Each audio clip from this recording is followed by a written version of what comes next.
And we're live. Flimflammery. We're live. Oh my goodness. Oh, right, the ad block doesn't work anymore. From reality. Here's a chat. Ew, there's a What's better taking help so ad long? here. Better help? Better help us Yeah, on scour YouTube. and... You know, it's funny. Joe and Honey was one of my favorite memes ever, and I completely forgot Joe that and was Honey. from Joy to Honey. Yeah, and it's like, oh, Honey's evil Yeah. now. Ain't it crazy how everything works? It's I'm nutty. Joe and I'm stuck in Honey. Jam-a-man. Jam-a-Man and Joe and Honey. How did we never connect those? I don't know. Those guys should I do not know. had plenty to talk about. Jam-a-Man. Jam-a-Man Oh is my Send you a brilliant. member milestone, chat. That would never Okay, got I'll do You know, that. if we did a top meme of all time, do you think it would be like the Dawn? The Dawn would be up there. That's had Tipples real would be up staying there. power. That had real Tipples staying was rising to The Only the Joy in occasion. Life, that was The only- huge. Yeah, Only Joy in Life. That one got some mileage. It's I still feel like going. that's a big element. That's a big element of what makes it what makes anything the top meme is its staying power. Yeah, just people referencing it without even realizing what it is anymore. Like it's. Well, Boogie memes are... You know, this is my only joy in life, and they're like, all right, come on, no need for that. My Only Joy in Life memes are fucking great. Doesn't matter. They're Boogie great memes because are of potent, people alright? who don't know the context. I had to explain Rhino on a couple of shows. milk. Because there'd be Rhino top milk. comments saying, you know, open bars, the only joy of my life, something, and someone else would be like, dude, you need to make sure, like, you get help. And it's like, no, it's fine. Yeah, Fringy was saying rhino milk, so it's like blank milk. You could put anything in there. Yeah. Blank milk. Blank milk. I'd like some blank milk, please. Also, more, are you cheating and getting DS2 practice in? I gotta make sure the game works. The last few times you slapdash set something up, it destroys everything. Isn't that right, Metal? Yeah. What did you say? I wasn't paying attention. Yeah, I'm right. But yeah. Ow. Anyway. Also, I started the game too, and James has me on Steam, so he should know. He should know all of this. Yeah. Or something. I don't know. What's funny is people like... Get wrecked. You know, Mulder obsessively is playing League for like 72 hours straight, and then when I was streaming the Indiana Jones game, they were like, but it says League. Like, how are you playing two games at once? I think Disco just takes one of those things at a time. You can't really do multiple, I think. Oh, well, enough of all of that rambling, other than I will mention Rags is unavailable today. I am so very sorry, chat. You will not be able to hear his very wonderful puns, his Christmassy, festive-y puns. But I'm sure he'll be able to join us for next week, in which he will let you know how he feels about the first half-ish of Squid Game Season 2, which is what we're here to talk about today. I shall now pass you over to wonderful Uncle Friggy, who's going to guide us through this adventure. Franco! Before we actually Where's my presents, Franco? Before we start talking about Squid Game, I kind of wanted to just briefly mention that Wallace and Gromit was pretty good. And Fuck yeah. You know. Oh, that was pretty good. I actually need to watch all of those movies. Why have you not seen them? Oh, come on. I have not seen them. Plenty of people have them. That's not a surprise. That's okay. I think anybody who's British doesn't have much of an excuse. Is it on Netflix? Not yet. It's I managed to catch it in theaters. It had a limited release, and then I think it was on BBC like on Christmas, and then it's out on Netflix next year. So yes, yeah. Oh, and for those who maybe don't know, a full 2-parter breakdown of The Penguin is on Moolah now in the form of EFAP. We did that across Christmas and Boxing Day. It was wonderful. It was a big old surprise. We got you, as the Penguin would say. We got you with you thought we were going to cover it, but we did. Yeah, I'm trying to figure out if there's a way of recontextualizing that scene with the EFAP episode launching through the flames and then bumping into the people who said that we weren't going to do it. I beat you, Sal. I beat you. some way of contextualizing it. So yeah, and now you're getting another big TV show breakdown. So I no know. complaining, all right? We had like 2 days to get talking We about this did. one. We did. This was tight actually in terms of Yeah. getting ready. Because we're doing it in 2 parts. We will be doing episodes 1 through 3 today, and then we'll do Cool. the next 4 episodes, which will be like, oh wait, that's 7 episodes, not 9. It is a shorter Mhm. season 1, which Mhm. I'm sure will invite many I'm sure it'll invite a really important conversation once we get to the end. But before we do that, I'm curious for general thoughts. How do we all feel about season 1 of Squid Game? We don't need to go like left to right, or we could just sort of have like a bit of a chat about that. Well, Since I we're rather looking enjoyed it. I thought it was quite good. Mm, If not, it's like bordering on great, I think. It's funny, I'm not sure what I said when we first covered it, when we reached conclusion, I think but upon I think rewatching, there's elements that still bug the hell out of me, like the detective story being almost superfluously stapled on, which, as far as I'm aware, is the case. Like, it got stapled onto the story where it wasn't there before because it got made into a series as opposed to whatever the original plan was, which you can tell because it could be removed and it really doesn't change much of anything about the main story. But the character work, oh my goodness, how excellent. What a Mhm. job they did. Episode 6. Yes, and episode 6 is one of the So, best episodes of TV in terms of like cracking down and blasting out a whole bunch of payoffs that they more than earned, and no detective plotline scenes in that episode. What a coincidence! which Woo! Woo! well, I mean, it's something of a We here bottleneck. all hate detectives in general. Yeah. All They right. smell Fuck the bad. police. I was really struck again rewatching with just how good episode 6 was. It feels like it's kind of the if you could like boil down the promise of this show into like a single episode, that's the episode that you would point to, of extracting as much character as you can get from these people in this situation. Like just really heightened drama, exploring it from a variety of different angles, different interactions between each of the pairs of characters. Like Gihan being challenged in a specific way, Sung-woo being challenged like in a way that's kind of like, oh, what are you gonna do? What are you willing to do essentially to win this game? But Is there uh, a reasonably large caveat for the character work stuff though, which is like it does brilliant things with the players in the game while they're in the game, but with the bad guys who put them in the game, whose motive is we're just rich so we're evil and we do it because we're bored. That struck me because I rewatched it last night, having not seen it since it first came out, because I realized I didn't remember very much about it. And so I was sort of very torn between the really excellent stuff that's just been highlighted, and then as soon as it gets to the overworld state, it's just, oh god, please don't let that side of things down, because like you've been so good in everything else, but that's just lazy, surely. I I think, think yeah. the overarching But what we talked about back in when we said that Oil now being like the boss was a twist that I think we were 50-50 on. Like, kind of preferred what episode 6 meant before it became a fact that he was the big boss man. Like, Mhm. and I upon rewatching, it's like, yeah, I don't feel like a lot is gained by making him the boss man compared to the loss of just he was, who he was, and what happened in episode 6. I think is a bit more powerful without him being not only the boss but also protected. Like he can just spare himself, which kind of I think it's so much more tragic if the old guy recognizes exactly what was happening and Yeah. still gave himself up for Gihan, sort of thing. But The overarching plot is like messy. Yeah.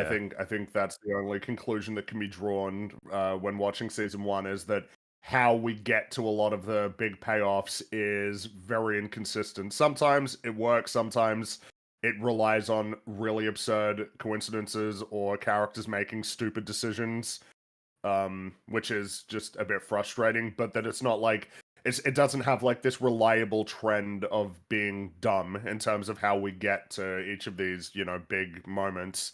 It's more so, well, you never know. Sometimes they'll they'll earn a payoff in a way that is really clever and strong, and sometimes it will just be bullshit. Mhm. You just gotta accept that.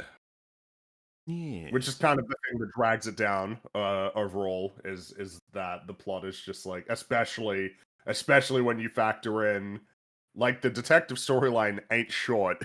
that does not It's like occupy in almost full every episode episode time. except 6, right? So Yeah, pretty much. it's like, here, I'm still here doing things. Like, all right, good on you. You do your I mean, things. Can we go back to one of those games? They're pretty in cool. a sense, I get the logic of wanting to include it to give a POV character from the from the inside who gets to see how the games work. I can understand wanting to do it, but there are better ways of doing it. I mean, there's a way of doing it that we're going to see in season 2.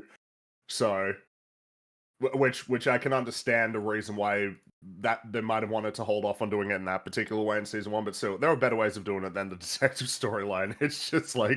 It's just so silly throughout the whole thing. Well, I suppose given the sort of general attitude on season 1, what Yes. were our expectations of season 2? That it And would feel be free a to mistake. Yeah.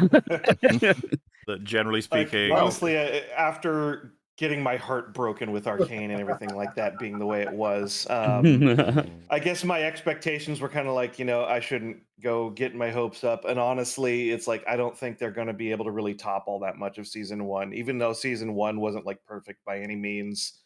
I just figured it's like, I don't know, how can they possibly redo this premise again and make it like better than before? And I'm thinking it's like, I don't think they can. So. I was I also a think little that's bit like fair. off put by because the guy who made it, whose name escapes me, as most of these names will. Just forewarning, I'm going to be using Yeah, it's Same. some it's broad just character yeah. descriptions. pull up the Um, IMDb page. I'm very, very specifically racist against Korean people. But no, Oh, so you I was too? High slightly five. put off when reading like he when he first came out and he said like he had no particular plans or desire to do a season 2 Right. at first because season 1 he found really stressful. I think he actually lost teeth while doing it. It was so stressful. But then Jesus. towards season 2 when it started coming out, he was like, well. It will be good because it was really successful, but I didn't get paid all that much, and so this will compensate me in part for the success of season 1. So that's not the best motive. Certainly not in a show No. that's like sort of preaching about the cautionary tale about going out of your way to make money. So like not necessarily the best motive, and it wasn't obvious where you could take that story. I don't think, given that the overarching villain plot was one of the more simplistic things about season 1, and we do basically understand the motive. And if you're going to put people back in the games, either you've got to change those up dramatically and you've got to refresh most of your core cast with equally interesting characters, or it's Yeah. going to feel like quite a hollow, shallow rehash, which is slightly my impression of season 2 so far, I think, having only seen the first 3 episodes. Yeah, because I the think, immediate thought is like, oh wait, he's back in this show, so somehow we need to get him back into the games because surely we don't want him not to be in the games because he was the main character and everybody liked him, so we want to have him back in there. How do we do that? I guess we're going to I talk mean, about this season 1 today, obviously but ends itself lending itself to a season 2, but I will Mhm. say, like, if I remember correctly, the dyeing his hair red and being like, I'm going to get you was like a Mhm. thing that a lot of people weren't very fond of in terms of like, see where that goes. I was Um, actually thinking when I first saw the trailers, like, oh, maybe now we do like a time skip, a longer one, and then they force all the winners to fight against each other because the big bad guys want to see that because they they're did in greedy and Hunger stuff. Games, right? Where they get all the winners to do it Oh, again. did they? I think- never I watched those think movies. so, because again, that had the same problem. It's like, well, you got to do Hunger Games again, but how are you going to do that? And I think that their solution was, oh, all the winners got to do it again. Oh, okay. Which, Well, I there you remember go. the red hair had to be explained, right? Like the creator had to come out and explain, like, because people were just like, "Why the fuck would that happen?" And then, no spoilers. This season opens with the red hair being lost immediately. yeah, that's like the response to people not liking it. Yeah. I suppose what I find interesting is that I think it's totally valid to have the concern about season 2 anyway, in terms of like, well, I think we recognize that what people would want to see kind of means that you're going to have to solve some difficult writing problems. The big one being how you're going to get Gihan back in the game so that it can happen again. But of course, I mean, I think another fair reason to be concerned is just a lot of second seasons have been been letdowns lately. Yeah. I got season 2 PTSD. Like what? Unironically, at I this don't know. point, we had too many season 2s apparently all clustered, and some of them were. It's funny, we've kind of gotten a scale of them, right? Because Rings of Power season 2 is expected to be terrible, and was. It's like, House of Dragon was expected to be pretty awesome on the point with season 1, and it was not. But it wasn't like It was abysmal. It was. It's just like disappointing is the way that it would probably be categorized. But then you have Arcane, which was dire, abysmal, the worst fucking result possible almost. And so yeah, not going to go on the list forever, but like we've just got this thing of season 2s, and the fact that we've got Andor season 2 is still to come, and it's like, will that one be the one that saves us? In a sense, Oh, it's not even just break season the cycle. 2. It's not just that. It's that there's been a lot of a lot of like Sequels? popular television. Well, it's just a lot of popular television hasn't like gone so well over the last few years in terms of it's been there's been some real bad shows. It's I don't know. I feel like all of that contributes to a sort of like, oh damn, like do you really want to give it another shot? Like, especially when you manage to achieve a good amount with your first season. But I mean, it was too successful. I think that's the only thing to conclude. It was too successful. It was always going to get more seasons. Though I suppose seasons 2 and 3 to conclude it. It's not too bad, I suppose. I mean, your hope would be you know how your story's going to end, so you can wrap it up neatly, right? To possibly conclude on this topic, though, the season 1 I think was a pretty complete story. I really enjoyed the point that the show made, offered a bunch of discussions to be had, and it really had some good characters to explore how dealing with the pressure of the games would go. And then the idea that it's like, would you like to see more? It's like, well, I guess I would if it were really, really, really good, but I'm a bit worried. I think that you could really ruin this if you don't do it right, so that's generally the take, I think. I did see a bunch of people as well sort of complaining, because there's been mixed reviews that I've seen. Some people saying that season 2 takes too long to get going because obviously, like, well, spoilers for what we get ahead to, but you don't get back to the games for a little bit of time. But that seemed to me to slightly miss the point, because like the games are a really, really very useful way of putting these characters in positions where you strip away everything else from them basically, and you allow their true natures to come out under that sort of high octane pressure. But if you're going to continue the story, you do need to continue the story. You can't just chuck them into games and say, well, you enjoyed the ticking clock element of season 1, so here's just a succession of ticking clocks. Like, if that's what you want, there's a game show that's actually spawned out of the Squid Game show, which is very funny when you consider what the message of Squid Game is. But like, if that's all you're in it for, then got Beast to it as two well. of them. Oh shit! Yeah. Oh no! But like, if that's the thing remember you're in the it for, one we just watched last year? go watch the game show. To be clear, Takeshi's Castle feels like it was Squid Game before Squid Game. Not that people died in it, but I fucking love they got Takeshi's fucking Castle. wrecked in Takeshi's Castle. So yeah, I love that show. It's fucking awesome. I love it too. But yeah, on that notion, I'm inclined to agree with you. The worry would be, hey, season 1 had 6 games, season 2, 12 games, and you'd be like, meanwhile, if someone said to me they're not even going to do a game in the first 2 episodes, I could see that as reassuring. I'd be like, I mean, are we doing character stuff?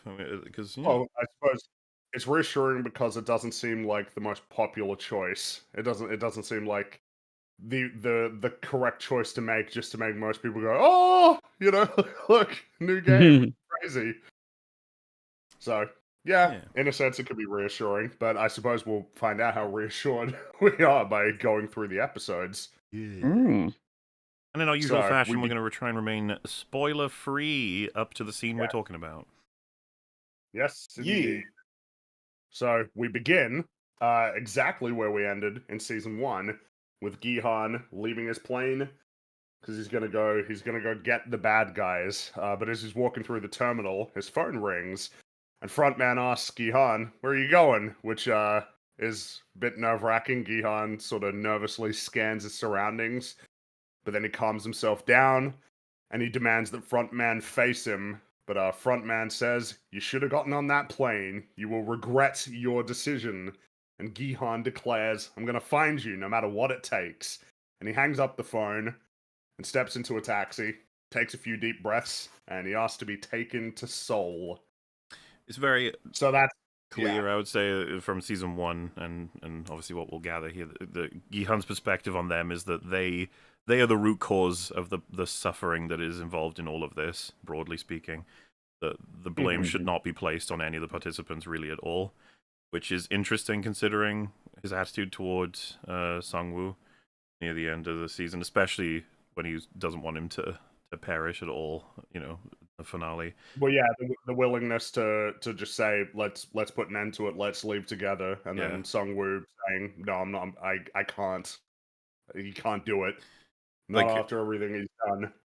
I would imagine Gihan would be like, "You make people evil by forcing them into these situations and making them make these choices. They're all desperate. They need, he's very definitively like, you're the evil. You must be stopped." Yeah. But I think it's safe to say, like, at this point, he doesn't exactly know how he's gonna do that. No. It's a decision he's committing to, but he can't. There's no like definitive plan of action other than basically, I gotta get out of here. Which indeed he does. He heads to a convenience store and he buys a box cutter and then he goes in the bathroom and he starts searching his body for whatever it is that they must be using to track him. And then he discovers, if you recall, that they'd be scanning behind the ear. That's where it is. So he pretty quickly just sort of cuts himself and rips the tracker out of his head. Does that mean they all get surgery done? While they're unconscious, I would assume. Yeah, they must. They get gassed and they spend a lot of time sort of unconscious before they end up in the games, don't they? So like when they wake up in the new uniforms, I imagine the surgery is done during that period. The bit that sort of interests me about, well, the immediate thing that interests me about the tracker in the ear thing, which is slightly a spoiler for later, or at least it's a question which is also a spoiler for later, which is that if he knows that these people understand quite a lot about trackers and they expect people to have trackers in them, does his plan later we'll seem tackle a little that bit when we get silly there. to anyone? That's too far away for fair now. enough. Yeah. But no. The thing for me was more so just if you look at his ear when he's about to take it, it kind of looks so obvious, and he feels it as obvious. It's like, man, somebody in the games would have felt that out of the 5. How many 400 and something players, right? So 456. 456. you'd think 4, 5, 6. at least one of them would then be like, "They put something in me. Oh my god!" And then everyone checks, and everyone's like, "Oh my god, yeah, they did." And like, this wouldn't be something he'd have to find. He probably should have known about this a while back, especially. Well, yeah, especially if he saw any of the soldiers scanning people behind the ear, Yeah. which he would have seen, because I'm pretty sure they did that after the big fight in the dorm. So he probably should have known where it was. Surely they did it in the biscuit game, right? The sugar thing. I'd have to rewatch it, but I would have thought they would. I would assume so. Because they have to scan them before they put them in the coffins, right? Yes. Because then the announcer lady knows which ones are dying. I assume that's. No, the announcer lady, I think. Did she announce them in the red light, green light? I'm pretty sure she did, didn't she? Like, wow, at least a couple. I can't of them remember. Anyway. Maybe. I think the first ones, but then when it was like 100 people, she just didn't feel like it at that point. She just says, "Lots of players have died." It just take too long, yeah. But yep, now he's got that tracker out of his head. And basically this is the last scene until a big time jump for Gihan. We got a big time jump coming up here. Because next scene we see Detective Man Yunho. By the way, apologies in advance if I mess up the names. I'll do my best. He's alive, obviously, because he got shot in the shoulder, which is storytelling logic for non-lethal. Might as well not get shot at all. Yeah, exactly. Shot in the arms. That or lightsaber to the belly. shot in the arm's like 10 HP out of 100 at most is fine. Means Mhm. nothing. Shoulder is 5. Yeah, it's just kind of funny how reliable that. It's like, yeah, no, you're good. It's like, wait, would you be though? Would you actually be okay? Would you be in a lot of trouble? No, you're fine. You're good. I mean, I'm he's okay. basically fine. Like he's unconscious in hospital, and he's Just in case anybody doesn't remember, you could recap his story as saying his mum was worried about where his brother was, and then he went on a little trail of his brother and ended up in the games, and then found out his brother was the front man, and then fell off a cliff after getting shot. That is an entire season's worth of story being summed up, and I don't think I missed anything meaningful. No, But, not really. They felt in this scene they needed to remind you because he's recalling vividly their encounter on the island. And it was a little bit annoying because when this happened, I was like, man, I rewatched season 1. Like, you don't need to show me all of this necessarily. I remember. See, this time I was like, thank you, because I had no time to rewatch season 1 in time. I suppose there's that. Yeah, I will there is say, that. season 1 did this too. It was a bit That's insecure true. about viewers remembering things. Yeah, it's just it's just kind of a shame, I suppose. But no, he's awake. He opens his eyes. His mother's standing over him. She calls for help, and he faintly speaks his brother's name. And now season 2. Season 2 begins, and we skip 2 years, which is Whoa. time jumps That's are a bit quite of a hit, isn't it? Yeah. Yeah, time jumps are. It almost feels like it might be worth sort of reiterating why time jumps can be a bit troublesome Mm-hmm. in a story. Why is it a kind of a problem? It often feels like if you do a time jump, particularly a really long one, like a year or 2 years, you're kind of, it's like we're going to skip over a lot of stuff, typically to kind of not exactly reset it, but essentially have the writer decide this is like where we are now. You have to accept that. Yeah. These things happened in that time, and now we're here. It might not have been exactly what you were expecting was going to happen, but we're here. So, shut up. We're moving on. Mm-hmm. There's also a degree of like the writer arbitrarily saying, and this is where the next chapter starts, and so this is where like characters begin to take actions after the time jump. The interim during the time jump can quite often be very hazy in terms of where characters are, what they've been doing, and should they have been doing things that they only start to do after the time jump is concluded.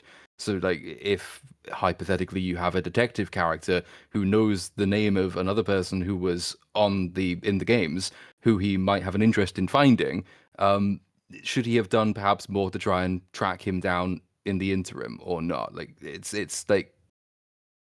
Well, because Yeah. we're eventually left to conclude no, he didn't really. I mean, it really like everything's quite. He's like a beat cop now. He's in traffic. That's what he's doing, and you see that, and you're like, Oh yeah, what happened? okay. That was almost catastrophic, but they recover. I was like, what? And then, you get more scenes. I was like, okay, all right, Jesus. Yeah, Is they the got explanation full for that? play-by-play, and it was kind of cringe. It's a bit clunky. Yeah. We can talk about it once we get there. But basically, he's out working traffic, pulls over a scooter driver who's not wearing his helmet. It's kind of like an amusing encounter. The girlfriend kind of hits on Yunho, and then the driver drives off without her, and they have an argument as they're driving off down the street. Be gone, thought. And then Yunho turns around and he sees his former chief. We saw him in season 1. He was the guy that Gihan spoke to when he was first trying to get them to do something about the games. And they sit down. They have some lunch.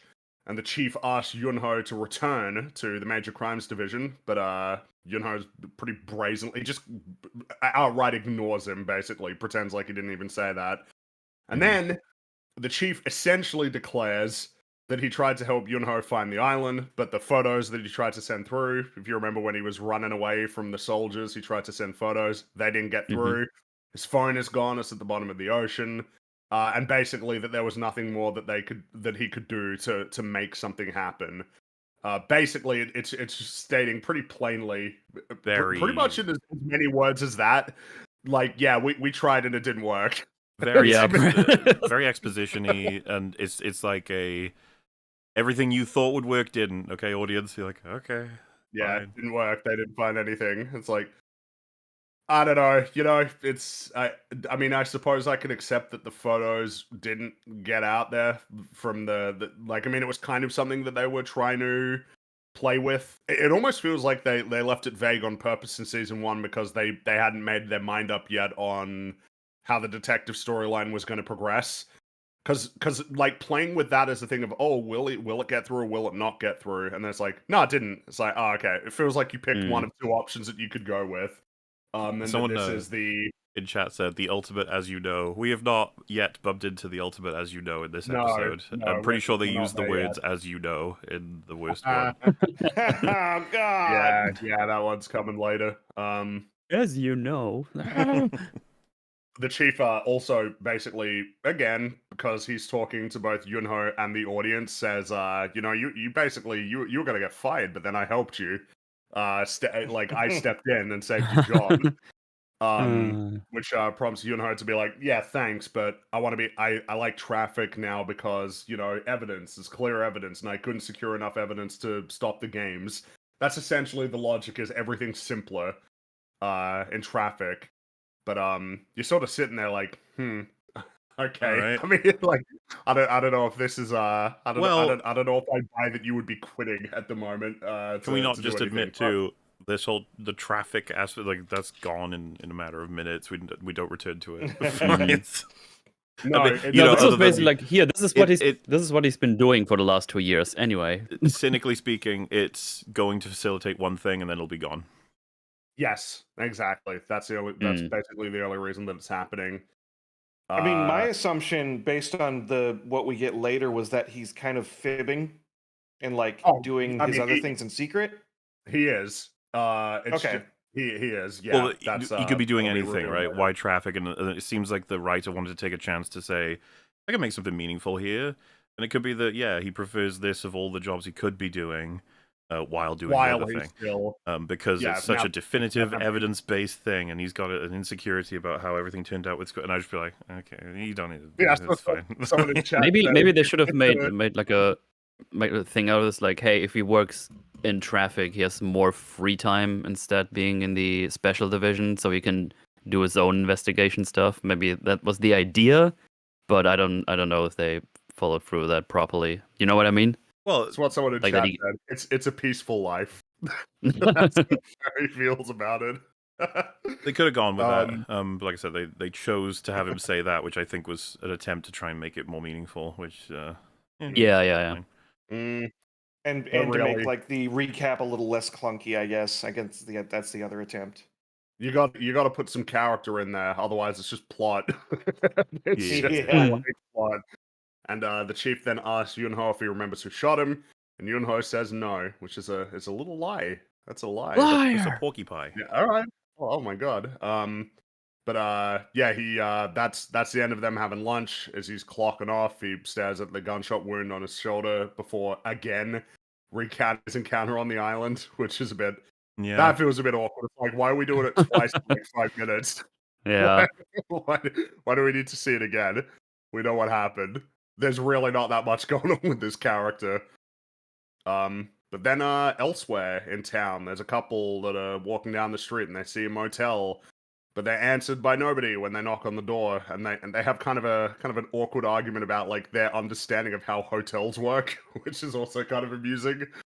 But they leave, and Gihan is watching from inside. He's got cameras installed all over the building, which already is your indication of, oh, you're like, that's a real, already like a very Gihan is already like really different from where he was, you know, at the beginning Yeah. of Mhm. one.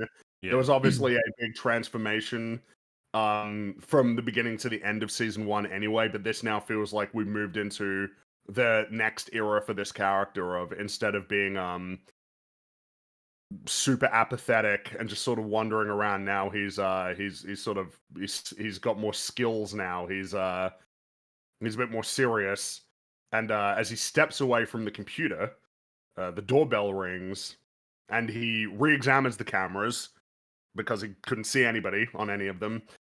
before retrieving a pistol and approaching the door. When the buzzer is now ringing a lot more incessantly, it's very loud. And he looks down and he sees that there's a card, one of the Squid Game cards, has been slid beneath the door. And so he throws open the door and he sees Frontman standing before him. And Frontman asks, "Player 456, looking for these." And he holds up in his hands the severed heads of Songwoo and Saebyok.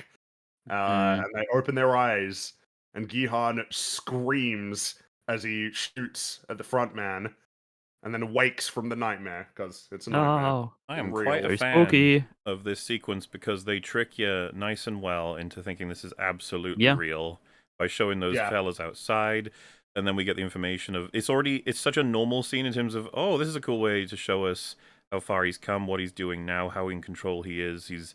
But he's still very paranoid, and it sets up as like a suspenseful scene. And I think it might be able to trick you temporarily into thinking Frontman's actually there. But then you should be like, this is probably Until a the dream. heads blink. Well, as soon as the heads come up, then you're like, oh, this is fucking dream. But then Like, it's a ah. nice, it's a really great way to show just how much this has destroyed his brain somewhat, and it's a very clear symbolic representation of just how motivated he is to like avenge them, the two of them, like that he's thinking about them all the time, probably. Yeah, it's and on a small tangent, it comes down to like when you ever have a dream that you were doing the exact same thing you were doing before you went to bed.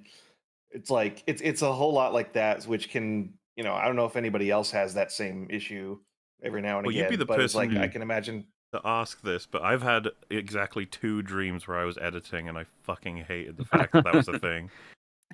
Yeah, have you ever had that? I've had that a good number of times. Yeah, a good number of times where I'm editing and I fuck something up and it's catastrophic, and then it's like then I just wake up like it's terrible. So it's like I have to imagine, like, if he's been doing this process constantly day in and day out, I have to imagine dreaming about this is starting to become a pretty regular thing, or it's at least indicative that he's been doing this long enough to the point where it's becoming an issue. Well, the interesting way of them segueing from the transitioning from the dream to reality is that when he wakes up, the door is ringing, which is it's really is like smooth in terms of going in and out of it. Like the scenes up till now have been kind of, maybe the word could be like pedestrian in terms of just, this is, I guess, how you could do stuff. But this would be a scene where I'm like, this is better than average. Yay. Maybe all right, we're doing okay. It's a well-conceived scene. There's a well-conceived scene. It's a good one. Showcasing the first of many, many instances of great acting. Because he's so reliable as an actor. Gihan's actor. He's really fucking good. Yeah. There is a scene in this episode where once it was finished, I was watching this with Frigga, so they had this bad for a whole season of a Star Wars show. But they didn't fucking use them at all. Don't remind me. Oh, embarrassing. Womp womp womp. He hears the doorbell ring, and this time it's Kim, the loan shark that he owed money to. You may recall that you met him in Season 1, Episode 1. He liked poking capillaries. But now he's not he's bringing food and stuff. They're on good terms, which already is like, what happened? As you're about to find out what happened. Obviously the first one is you paid him back, but they've got a new dynamic now. I mean he's just much friendlier, which is an interesting sort of, how do we get here? It'll be interesting to look. Time jumps aren't all bad. You have these sorts of instances where a new situation, I guess it's always how you contextualize the time jump and what obviously, yeah. I feel like we have like a worse way to do it before this scene. Now we have this scene. You know what I mean? Like with the detectives, like, we're here now, and here we actually have a little bit of a talk, I guess. Yeah, that's a good way of putting it, because that one's just sort of boringly relaying exposition. This one's got a lot more character in it. And so Kim brings Gihan some food and medicine, asks him how he's feeling. Gihan says he's fine, but Kim obviously doesn't believe him. And then he explains that he and his men have meticulously been searching several subway stations, but they did not find the recruiter, Train to Busan guy from Season 1, who went around in the train stations playing games to recruit people. And he adds that they've been searching for 2 years, and they've yet to find anything. They've been at it for a while. And Gihan just calmly tells Kim, get more men, extend the search. Kim is like, well, how are we going to do that? And Gihan just gets a big bag of money and drops it on the table. Which is sufficient. It's like, yeah, you know, if someone Yeah. told you, I want you to go outside and pick up and put down leaves infinitely, you'd be like, that's stupid. It's like, I'll pay you. You're like, okay. Oh, okay. A yeah, lot. sure. Well, yeah, Which it's is a lot of money. I really like that he actually uses his ungodly amount of money to get this done. Because it's just like, hey, we've been searching for so long. It's like, yeah, do more and with more people. Here, have more money. It's like it's like 0.5% of what I still have. Well, it's It's the clear like- indication that he We're doesn't funding give a a whole shit. company off this dude. He doesn't Yeah. care to use the money. Yeah. He's gonna say that plainly later on, but I mean, this is a pretty clear indication he's not interested in using the money for anything other than to Yeah. stop the games. There's a No, nice I just like it ish because kind of parallel. oh, go ahead. Sorry, after you. Oh, well, because there's a nice little parallel as well. If you remember him, like in the early, episode 1 of season 1, he's like it's kind of the same character trait. He is an obsessive after a fact. It's just that back then he is an obsessive gambler. He's an addict to taking risks, spending money on risk, which is not productive to him. And he's sort of doing the same thing here. It's just that his motive is different. So like he's still taking a massive, very expensive risk. He can afford to do it now, but it's that constant, I'm going to keep doing this, I'm going to keep doing this because I know nothing else. So it's it's an extension of his character, which I quite like. He's not completely untethered from where he came from. It's just that he's now been completely recontextualized. Yeah, and he's Well, yeah, sacrificed as a everything. people- He's not doing anything else. This is it. This is his whole life. Yeah. As a few people have pointed out, like the way that he's going about this is not even necessarily like the best way of doing it. Mm. This isn't like absolutely the best way of doing it. It's a bit more of a kind of brute force way of doing it, of just Yeah. like, I will get enough people that are going to look that we will find him, and I will spend as much money as it takes to do it. But Yeah. like if he, there would be other ways of doing it that he may not have considered that would be more effective. Yeah, I just find it interesting that they did it this way because this probably I can't remember any specifics, but surely there's been stories and movies where you have like a really rich person and they try to find someone, but they send like 2 people, even though they have like all the money in the world. Well, he just got all the money. It's like, yeah, give me everybody you have, and I'll pay you all the money forever until you find them. And Also, you get a bonus. It's like, also, oh yeah, you're doing the best you can with the people you know. yeah, and implementing a system as well to make sure that they're doing it, Mhm. you know, and not just cheating him. But as he hands him the money, he explains that he was recruited around this time 3 years ago, which means that the clock is ticking. The new games will be beginning soon. They don't have a lot of time, and if they don't find him this time, it might be a while before they can find him again. And then obviously that it's going to be weighing on him. There'll be people in the games who are going to be dying in the meantime. Remind me, how did we know they're only every 3 years? Because I don't remember if that was a thing in season 1. I just thing don't is- remember how he knows that. Oh, I thought it was every year. Every year, I 'cause thought, you yeah. remember when, That's what I was. when- That's what I was thinking. Yeah. My guess is it's more so that he's done it over the last, like, it's happened and he's missed these opportunities a few times already. Is the That he's just 2 saying, year Okay, gap, okay. and we're close to having to wait another year if we don't find him in And- 2 days. pretty much. Oh, okay. Then I misunderstood. I thought he was saying that it happens every 3 years. Where it's like, wait, but why would you looking Yeah. for? No, wait. Then I just misunderstood. That makes more sense, obviously. Yeah, remember when Yunho got into like the archives, you saw that there were like books for every single Yeah. year, and then there was also the implication. I believe it was one of the VIPs pretty heavily implied that there are like other Squid Games, you know, in other parts of the world, not just It's a here. franchise. But I mean, he's not really in a position to do much about that at the moment. I suppose it's just one thing at a time. It does mean Um, that there's like one set month every year where like 500 people go missing, and nobody really thinks to look into that one. Yeah, you would think but at some point someone. the would other notice. parallel I do kind of like though about this opening part is that the games have technically already begun. It's just that one of the points I think that season 1 was trying to make, and it sometimes succeeded. And it's one of the things that this season was always going to do, is to try and parallel the games with the games you play in the real world. It's like the critique is that actually all of society is the Squid Game. That's its quite simplistic moral thematic message, and that's what happens in the scene. So like you've got this bunch of effectively deadbeat PI detective kind of people who are being given what seems to be a completely thankless, pointless task with a ticking clock, and they're not like very keen on doing it, but then someone says, hey, here's a bunch of money, and so they all say, yes, okay, let's go play the game. And I think the Squid Game music actually plays while they're making the arrangement in the back of the car as well, to try and stress that point, which is, it's not like very artful, but it's not bad, it's not unsubtle. Like I quite like the way it's chosen to go about stressing the parallel. Lesser shows would not recognize the opportunity is there to even create the parallel. So I agree. Kim awkwardly kind of promises, yeah, no, we'll find him. It's not very convincing, but it's also like, I mean, as he was sort of talk to his guys, it gets a little bit more interesting, the nature of what he thinks about all this.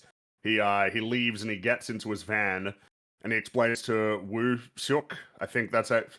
Again, all right, I'll do my best. It's one of his guys. Yeah, I struggle with the word.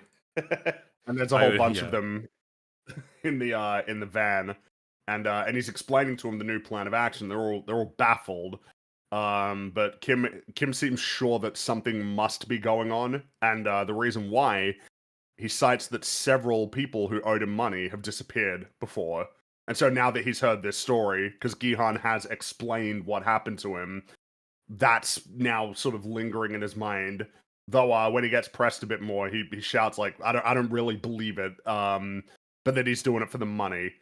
Even though there is an implication, like what he says afterward, he kind of implies, like Gihan actually paid me back. And that was able to make sure that all of the businesses were running because of all of these other people who weren't able to pay him back. There's almost like this implication that he's kind of doing it to help him because he actually paid him back. At least that's kind of the implication that I got. I mean, it's a stack of motivations, totally right? But There's the big one being, we're all getting paid for this. And I think he says, right, like, who'd be spending this kind of money if it wasn't... there wasn't anything here. There's probably something going on. Something's happening. He seemed pretty serious about it. But this is the seed where it's like, holy shit, they have to catch us up on loads of stuff, and this was about the best, I guess, they could do. In terms of, as you know, this is the case. As you know, this is the case, and because it's like these guys should already know the whole score. Especially the guy he's directly talking to, who's one of his like most trusted guys. Who even later complains about how long they've been doing it for, over what. This conversation probably shouldn't happen, and the way I think I would have tried to write this is, there's a new guy who's just joined, and he's like, how does any of this work? Maybe incorporate it into the scene where they're setting up for the subway and stuff. Like, I would probably do it there, because this was just clunky as fuck. It was like, listen up, guys, I need to tell you everything you already know. And you're like, all right. Yeah, it's a bit awkward. It's weird that they don't do this, because they're about to hire like 70 new people to search more stuff. So just do that, yeah. But the conversation concludes with Kim saying that if we find him, we're gonna get $1 billion, which I don't know.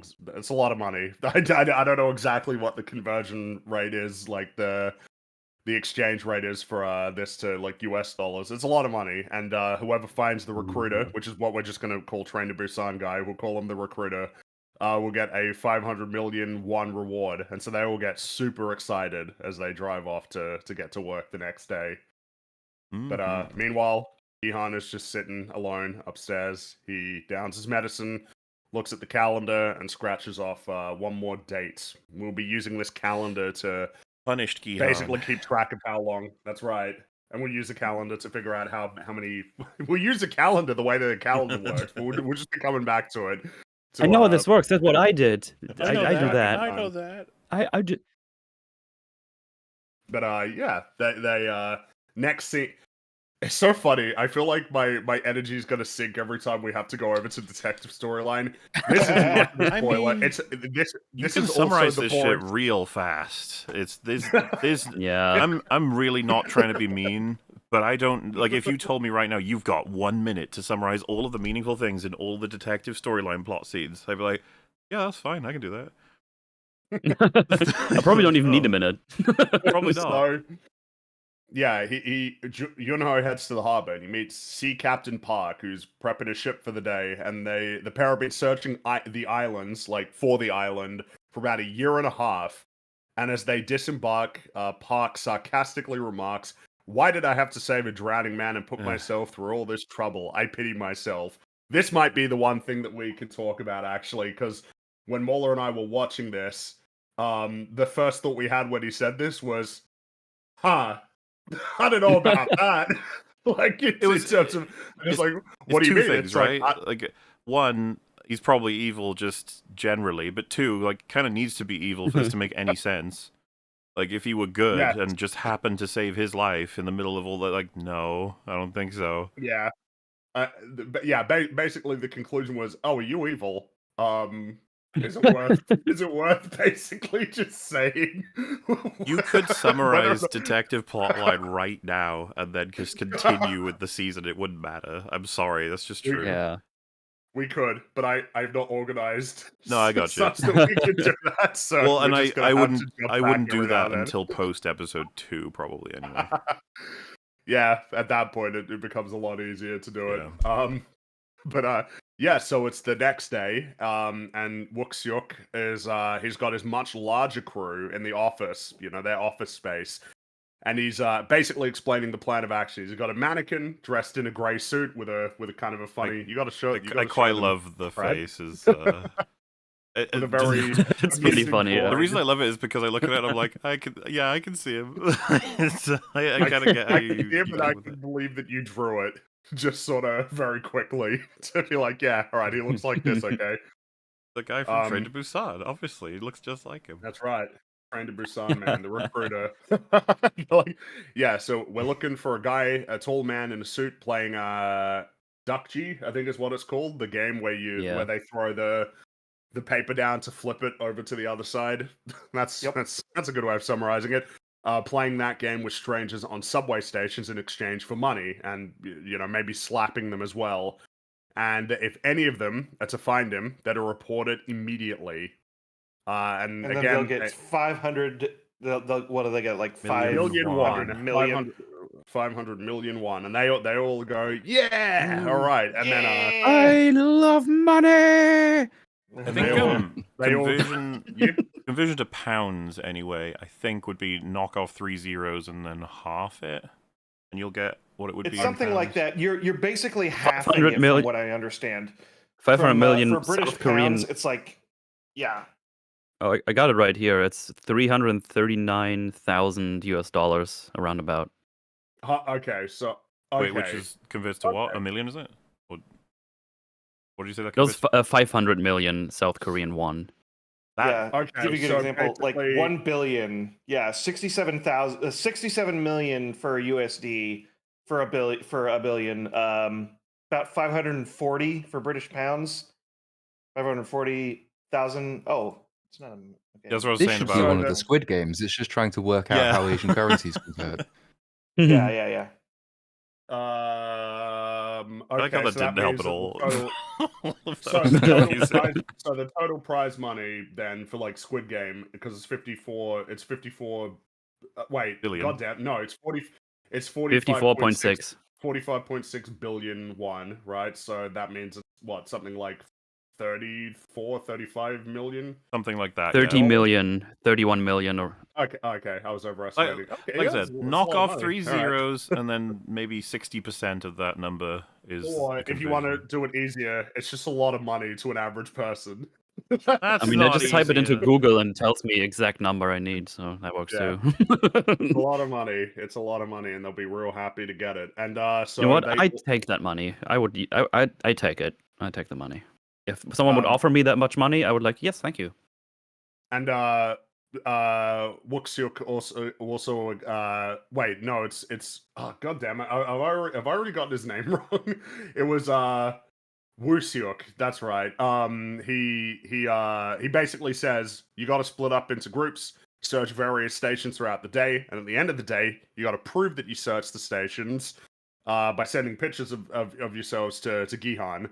And then he says a reward, and they all get to work. And then the Squid Game song kind of a new mix of it plays again as I the quite like montage that, by the begins. way, the picture for proof, because it is like that's you can't really like it would be weird for you to go all that way, take the picture, and then not do the job of just looking for the Exactly. man. So Exactly. So it's a pretty good system of making sure that it's happening, and you get to see it play out in the in the montage that over the course of at least a few weeks.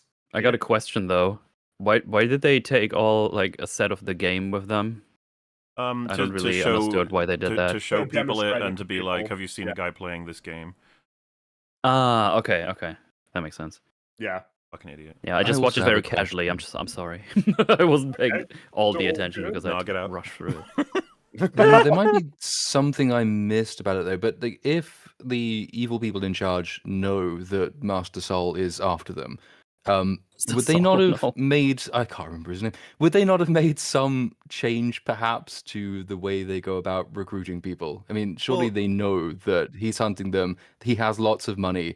They would be keeping tabs on it, or try to keep tabs on him, and maybe changing things up in terms of your recruitment would be a way to secure your games against any discovery. I think it's because that's only one form of recruitment. There's like many. They would have to be way more than just him for sure. But I was also going to say that he's done a pretty good job of staying off their radar. He got rid of the tracker and used his money to just stay underground, such that if his efforts really have just basically been subtly looking for information without giving anything away, I guess maybe they truly don't actually know where he is or what he's up to. And they're just being careful. I guess my point isn't necessarily that. Well, that would be my point, is that they're not being careful with recruiters because the recruiter is still doing exactly what he was doing when he recruited Master Sol in the first place. So the point I'm making is that they know a guy who knows their methods is after them, and yet they don't change their methods to recruit people, even though he has the only lead he really needs in order to find someone who can lead him to his goal. Like he knows that they will have people at a train station playing this game. And if they were trying to be safe, they probably wouldn't have someone at the train station playing that game, because as soon as he finds them, he's onto them, right? I suppose I'm with you. Perhaps the argument would be that if he finds them, that means that they find him potentially. So like actually doing things the same way means that they can lure him in to get him under their own terms. I don't know if luring them was really their goal though. I don't know. It probably wasn't. Well. What about the card that he has that he gives to him? I wonder about like when that would have been decided, right? Like, are we talking about the one in his pocket later? Yeah. As far as I know, I don't think that was meant for him. That was just an invite to the Midnight Club, right? It wasn't anything else. Yeah, I think it was just for the guy himself. Right? That's what I thought, at least. Because I guess I'm just wondering about like the nature of, because I mean they're obviously eventually they will be ready for him, in a sense, right? Yeah. I see what you mean. So they're like, well, we'll just do things the same way. Like we can do that, and then if he reveals himself, we can get him. Yeah, and it's just kind of like I just thought that like even if they did find the recruiter guy, they still wouldn't get to him. So with that in mind, they just felt confident that even if he did find him, it wouldn't matter. These recruiters are fucking top dog operatives, I guess, considering what we learned about. As we've learned later, yeah. And what I guess I'm saying is like, I don't think they were worried about him being captured and pumped for information. He probably would have given them nothing. Yeah. If that was something they tried, but we see how some of this turns out. But I still get what you're saying. If we got confirmation explicitly that they were trying to protect the recruitment people, then this does not match that. But I guess they weren't. Is the best we can conclude from that. They didn't mind Gihan being able to find the recruiters again. Which is weird, given that what they're doing is massively illegal and relies on secrecy. But I mean, it's not like the biggest problem in the world. It just seemed to me a little bit too convenient. Well, the thing is, what do they have if they capture a guy with a briefcase who's offering to play the game with people? Like, I guess you could have the card that you could phone that, but it's a little risky, I guess. I think it depends if there's multiple people like this going around doing the same thing. with a briefcase and also all doing the same game. If that would be the case, then would be very suspicious. But we don't know what else they do to recruit, right?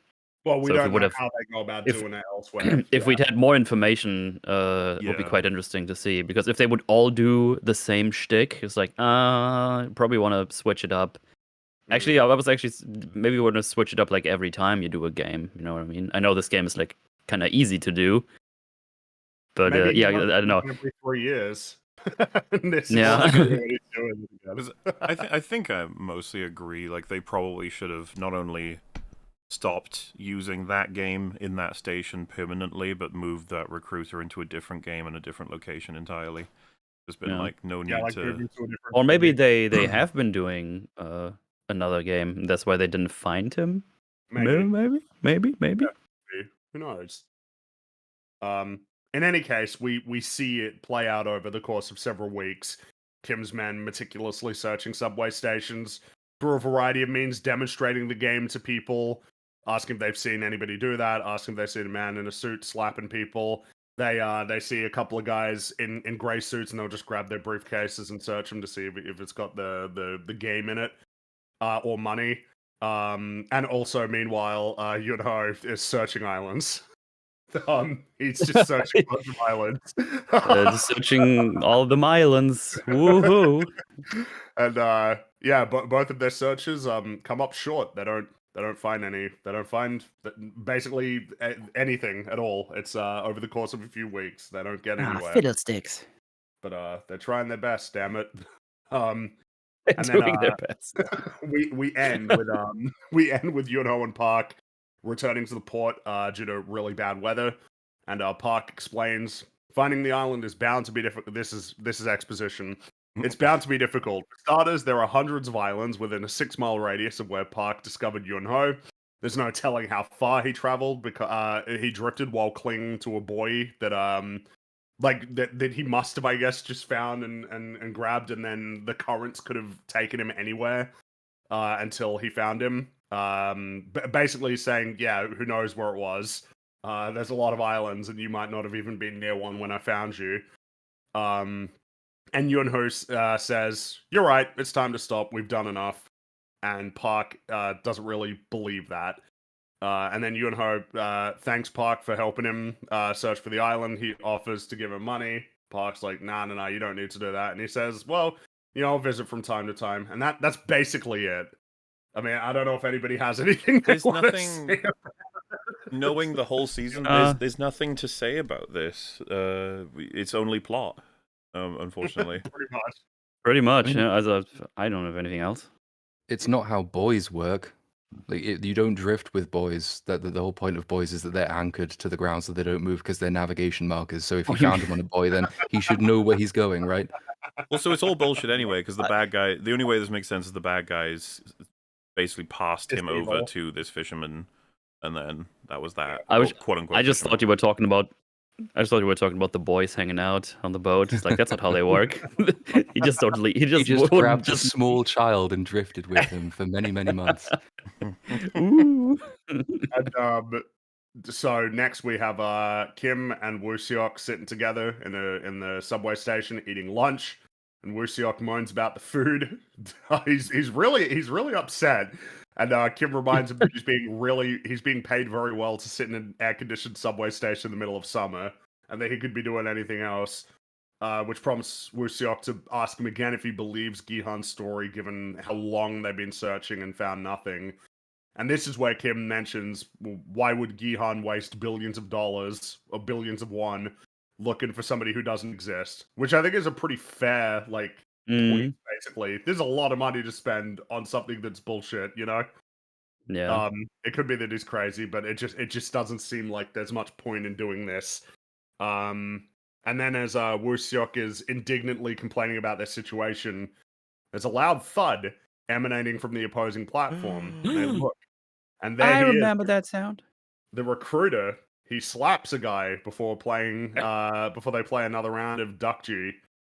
They're stunned. They are absolutely stunned that they have found him. And they immediately call Gi-hun, tell him they found the recruiter. And Gihan tells him to follow him carefully until he can reach them, and then he's in his car and he drives off to go get to him. I think what's unfortunate is just as soon as this scene starts, you're like, well, it's not going to work out though, is it? Something's going to go wrong. You just know something's going to go wrong, and they're not just going to get the recruiter, and it's all going to be fine. Yeah. Kinda. Which I think I wonder if it's like the show's fault or if it's just all. There's nothing that this is just so common in stories of like, oh, we got him, and then they don't get him. That Yeah. It is. I think it's just kind of like we understand the force that they're dealing with, like how they've been able to do this elaborate game in secret for this freaking long and kill so many people and still get away with it. They're like, dude, these guys have so much resources. It's not going to be that easy. No, of course not. You know that the reveal will be no, he was onto you. And he's gonna get you, and who knows what. Yeah, or finding this guy. There's a fail safe. They'll just cut him loose. You know. I just wanted more screen time for Train to Busan, man, because I like him. Train to Busan, Well, man. you're about to get a lot of screen time for Train to Busan, man. Yay! Let's go. Actually, quite a lot of screen time. I can't wait to go to Busan. As Woo Seok and Kim run over to follow him, we stick with the guy who just beat the recruiter at the game, staring at the card that he's been handed. And then he gets a little phone call from somebody called Yun Hee, which he ignores. And then we cut over to her sitting in what looks like a pregnancy clinic. And she's also looking at a card that she's been handed for Squid Game. But she can't get through. Gets to voicemail, and then she abruptly leaves the clinic. It was funny when we watched this. We were like, "Well, they're both going to be characters Yeah, then." they're All right. They're both going to be in the game. Though we're not going to see them for a while. We're not going to see them for a while, like a really long time, actually. We're back with the recruiter. He goes into a bakery and he buys hundreds of bread rolls. With a smile on his face, and then he heads to a convenience store and he buys like 100 scratches, the lottery where you scratch it out and then see what numbers you got, and he just buys them, puts them in a big bag, and he walks over to the park. This is such a great moment of just the whole audience is like, "What's going on?" And then the characters are like, "What's going on?" It's just nobody knows what the fuck is going on. We're just gonna keep watching him. Is he actually insane? Maybe. It's just the smile on his face. He's having a good time. It's great, and they're just following him, and because Gihan is so desperate to reach them, he starts speeding, and you're like, oh, you're gonna get caught. I know what we're doing, dude. I Literally, the understand. second they showed the speedometer going up, I was like, oh, don't no, because he drives past a police car as well. I was like, no, don't do it.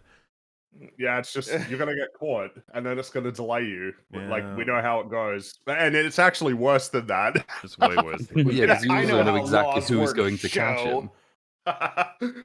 Yeah, so the recruiter is in the park, and he approaches a homeless man, and he offers him a bread roll and a scratcher. And the homeless man, he reaches out for both, but the recruiter pulls back and says, "You can only have one." And the homeless man, his hand hovers over the bread. He briefly considers taking it, but he grabs a scratcher. And when he did that, I was like, I see what we're doing here, and I like it. I find this this is fun and interesting, as an idea. It sounded like someone had something to say there.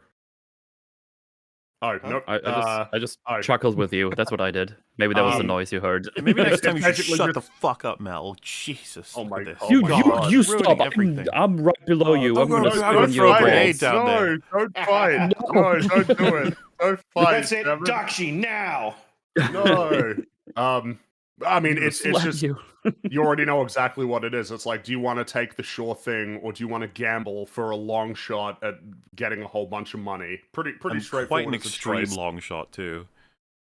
Yeah. Yeah. It's just. I mean, you know exactly. How do you what not the- read what the it? point is Like, gonna be. You just need to broadly think about what's happening here for a few seconds, then you go, oh, right. Yeah. Exactly. I'll take that bread. But yeah, he grabs a scratcher. The recruiter kindly hands him a coin. The homeless man uses it, and he loses, obviously. And then the Ah, damn recruiter it. asks him for the coin back. He's I like, love that actually. It's like, the coin, please. It's like, oh, you bastard. do- You don't need that. I do love that part, but I think my favorite for this little sequence has got to be when he starts to walk away and the homeless man reaches out a little for the bread. Like, Yeah. but no, okay. Well, No. I wasn't sure what that if he was like waving him goodbye or something, or if he was actually reaching for the bread. I mean, it's yeah. I guess it could go either way. Yeah. Yeah. Yeah, I was like, Yeah. can I have one of your 100 bread rolls? Like, no. No, he Nope. just walks Nope. away. And then we see a little montage of him approaching several other homeless people, offering them the same choice, and I believe all but one take Yeah. the scratch. All but one take the scratcher instead of the bread roll, and of course they all lose because of Yeah, course they did. Greedy, disgusting homeless people. I know Yeah. it. Oh my god! All Squid right. Game All them. them. Squid Game them And, right now. Squid Game. And so yeah, they all lose, and then the recruiter, he walks into the center of the park, turns around to face all the homeless people, grabs his bag and dumps all of the bread rolls onto the ground. And one of the homeless guys tries to take one of them, and the recruiter stomps on it, and he says, "I gave you all a chance, and you made your choice. I'm not the one who threw these away. It's you, ladies and gentlemen." And he kind of like freaks the fuck out and starts Yeah, stomping he's his just like feet a all over spaz bread roll. attack. We get our first love it. extra dimension for this character, and I love it. He's got a lot going he's on underneath unhinged. there, yeah. Hinged. Which of course you probably Because would you watch this like, oh, is this like another recruitment thing that he does right now? It's like, no, he's just fucking around. This Yeah, is this really is for mad. him. He does this for him. This is just for him. Yeah. That's the conclusion to draw. I love it. Look at him. He's going He's crazy. fucking nuts. And Kim and Woo-seok are just watching. Like, Well, what with hell all the is context wrong they've with him? had from Gihan, and then to follow this man and to see him doing like, what in the fuck is happening? He's going for it, man. It's great. I think it would be funny if the one guy who took a bread roll would be like, can I have some more? No, okay. I took the bread roll. Okay. Look at him. Look at him go. But it's, But, it's he such a eventually- great contrast because he's the straight man, businessman, operator who Mhm. smiles and just does everything properly, and he's just like blah blah blah. And now he's just like, yeah. Anyway, then back to normal. He's a character. Yeah, he takes a deep breath and he smiles menacingly, tidies himself up. It's like, yeah, I'm back to normal now. And yes, you're right. It is just this new dimension of, oh, he's like a fucking crazy guy. I was Like- very like happy he because really- I was like, oh shit, we get more on him. He's actually got to. He can maybe get some scenes where he can act, and oh boy, does he! Yes, he does. But we're done with that It's great like scene. a more interesting critique as well, because like the creator has said the usual sort of boilerplate stuff. Say, oh, I wanted to make a show about modern capitalism, how unfair it is. And say, well, watching it, I know that's kind of maybe what you wanted to do, but it's definitely not where you're at your most effective, because all through season one the same point was made, and that scene we just had is probably like the clearest demonstration of it. It's like the thing he really has a problem with as a creator is not like systems, it's people, it's human nature that creates all of these problems. It's not like the nebulous like amorphous capitalist system they're all suffering under.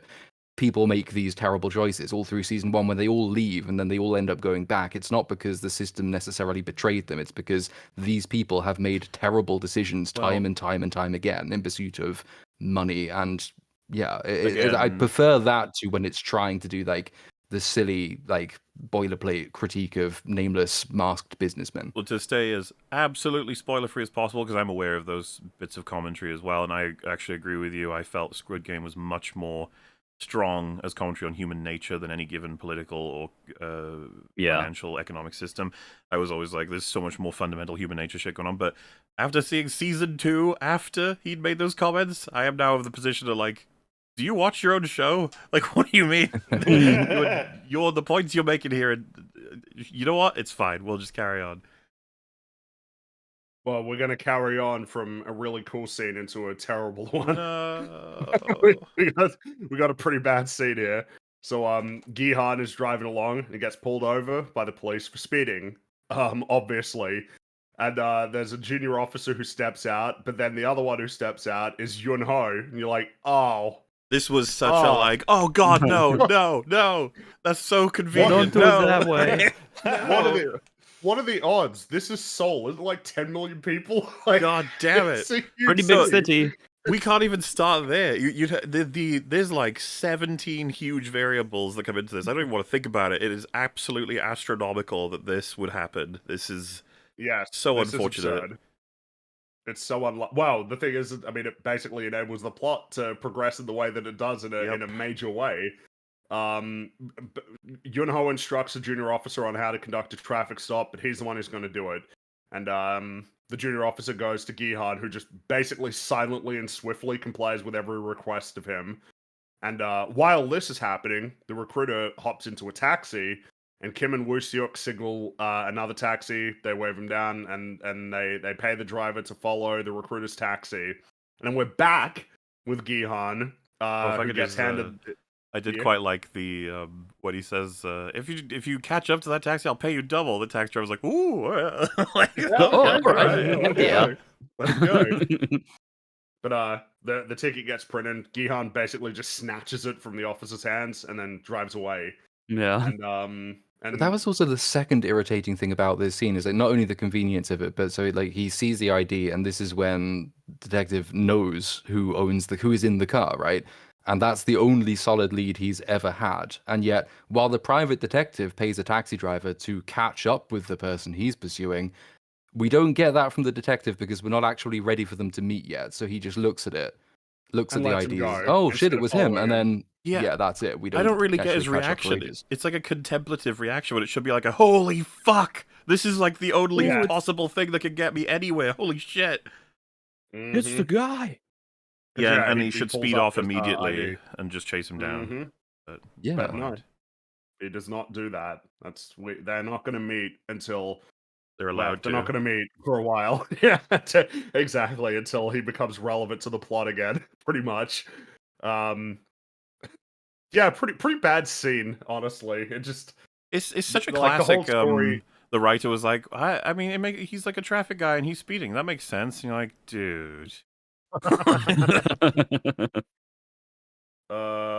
Man. I think you probably could have got around it if you like. Let's say you have this scene, you have him pulled over by a cop. It's not the detective guy though; it's the detective guy's sidekick. And then like later on, back in the office, like he's asking for a report and says, "I pulled this guy over," and he just looks through like the record of what his sidekick has done that day. He sees the name, is like, "Oh shit!" Then trace the registration plate, and that's what gets you to the meetup scene later, but without having A, the massive convenience of this scene, and B, the very Wait. convenient delay that It this would- scene then requires. It would still be convenient, I suppose, because but it's that junior. Doesn't that mean, detective though, who that he bumps could have into him. just searched his name the whole Looked him time in up the anyway. database and found him throughout the 2 years? Well, I guess the thing is that because remember, he doesn't find him through that. He finds him like through the Kim's company, and then he finds out where he's at. Which he gets from the finds rental out car attached to the name, though, right? from the rental. Yeah, yeah. But he still should have been on that, like, earlier. Yes, that's true. Yeah. Actually, yeah. So yeah, it's just bad. It's no good. No good. No good at all. But now we're going to be getting back to some interesting stuff. So Kim and Woo Seok track the recruiter to this alley, and as they're actually no, this part's not so good. As they're watching him walk down the alley, Kim suggests instead of waiting for Gihan, let's go get him. And once that happens, you're like, oh, he's gonna kick your fucking ass. This is what's Obviously. gonna happen. I don't even understand it, man. Why did they decide that now they needed to change the plan? The plan was working. Just follow him. That's all you need to do. Just follow him. Yeah, Yeah, it follow worked him pretty well. and But just I wait. don't. The writer way they suddenly put it is like, decides. They just got I hope really- they won't. I hope they don't. It doesn't get away. It's like you've been doing pretty well. I think you got this. Just continue. and then, of You've course, been doing like, well. if they had guns, maybe. But I'd Yeah. still recommend following. But they don't. They have nothing and a knife. They just assume Yeah, that no, they can get him, and so I guess they yeah. just got really hyped over the reward or something like that, and the fact that But this that is would- even real to begin with. You can make that defense, I guess. I wasn't. See, if I were that them, make I would that. have been like, "We found him. Call in the guys. Everyone, converge. We got to get this fucker." Yeah, and then they might have gotten him, but instead, that's not what happens. They attack him, and he beats them to a pulp. He just completely kicks their asses. Yeah. it's It's yeah. And so yeah, they're down, and Gihan arrives in the alley, and he looks for Kim and Woo-seok, but he can't find them. But he finds like a knife laying on the ground, and he basically concludes that they must have been attacked. And the recruiter, he's up on a nearby rooftop, and he's watching. He's watching Gihan as he runs off, and then he walks away. Kind of a And neat shot. then it's a cool shot. I think a lot of people don't quite see him immediately, and then you'll be like, "Oh shit, there he is!" Yeah. Yeah, look at him up there watching. Whoa. But you do wonder if Green Gihad had seen him, Gihad would they would just be tell. like, "Hey, hey"? Hey. I guess so. Yeah, I suppose so. I would chase you, but I don't know how you got up there. Do you remember that? One more detective. Friggy, because I think this is pretty spoiler free. But Angel has to go to like this really dark dimension to basically free a creature from a fire prison, and there's this demon that's in all black and armor standing in front of it that he has to defeat in order to free the guy. And the music swells, and you see the creature, they lock eyes, and then the music stops. He just goes, "Hey." I love shit like that. It's good memes. Can be anyway. We got like one more detective scene before we get to a really cool scene. Yeah, Yunho looks up Gihan's information on the police database, and then he recalls the last encounter he had with him in episode 2 of season 1 in front of his house. Just another little flashback. And then he looks up the vehicle registration, which gives him the address to Kim's business. It's all plot, you know. I mean, that's it. Yeah. What's said to be said. It's just plot. Yeah, that's certainly what he's been since season 1. This detective stuff. Mm-hmm. Hell yeah. And then that brings us to the fate of Kim and Woo-seok. They I like the wake scene. up. Mm-hmm. They wake up, and feel It's free to good. stop me at any time if there's any part that you want to hone in on as we go through this. They find themselves in an unfamiliar room, tied to chairs, and the recruiter. What's the name of the song? He's got a record player, and he plays. It's Nessun Dorma, I think, is the song. You've heard the song. You know what the song is. You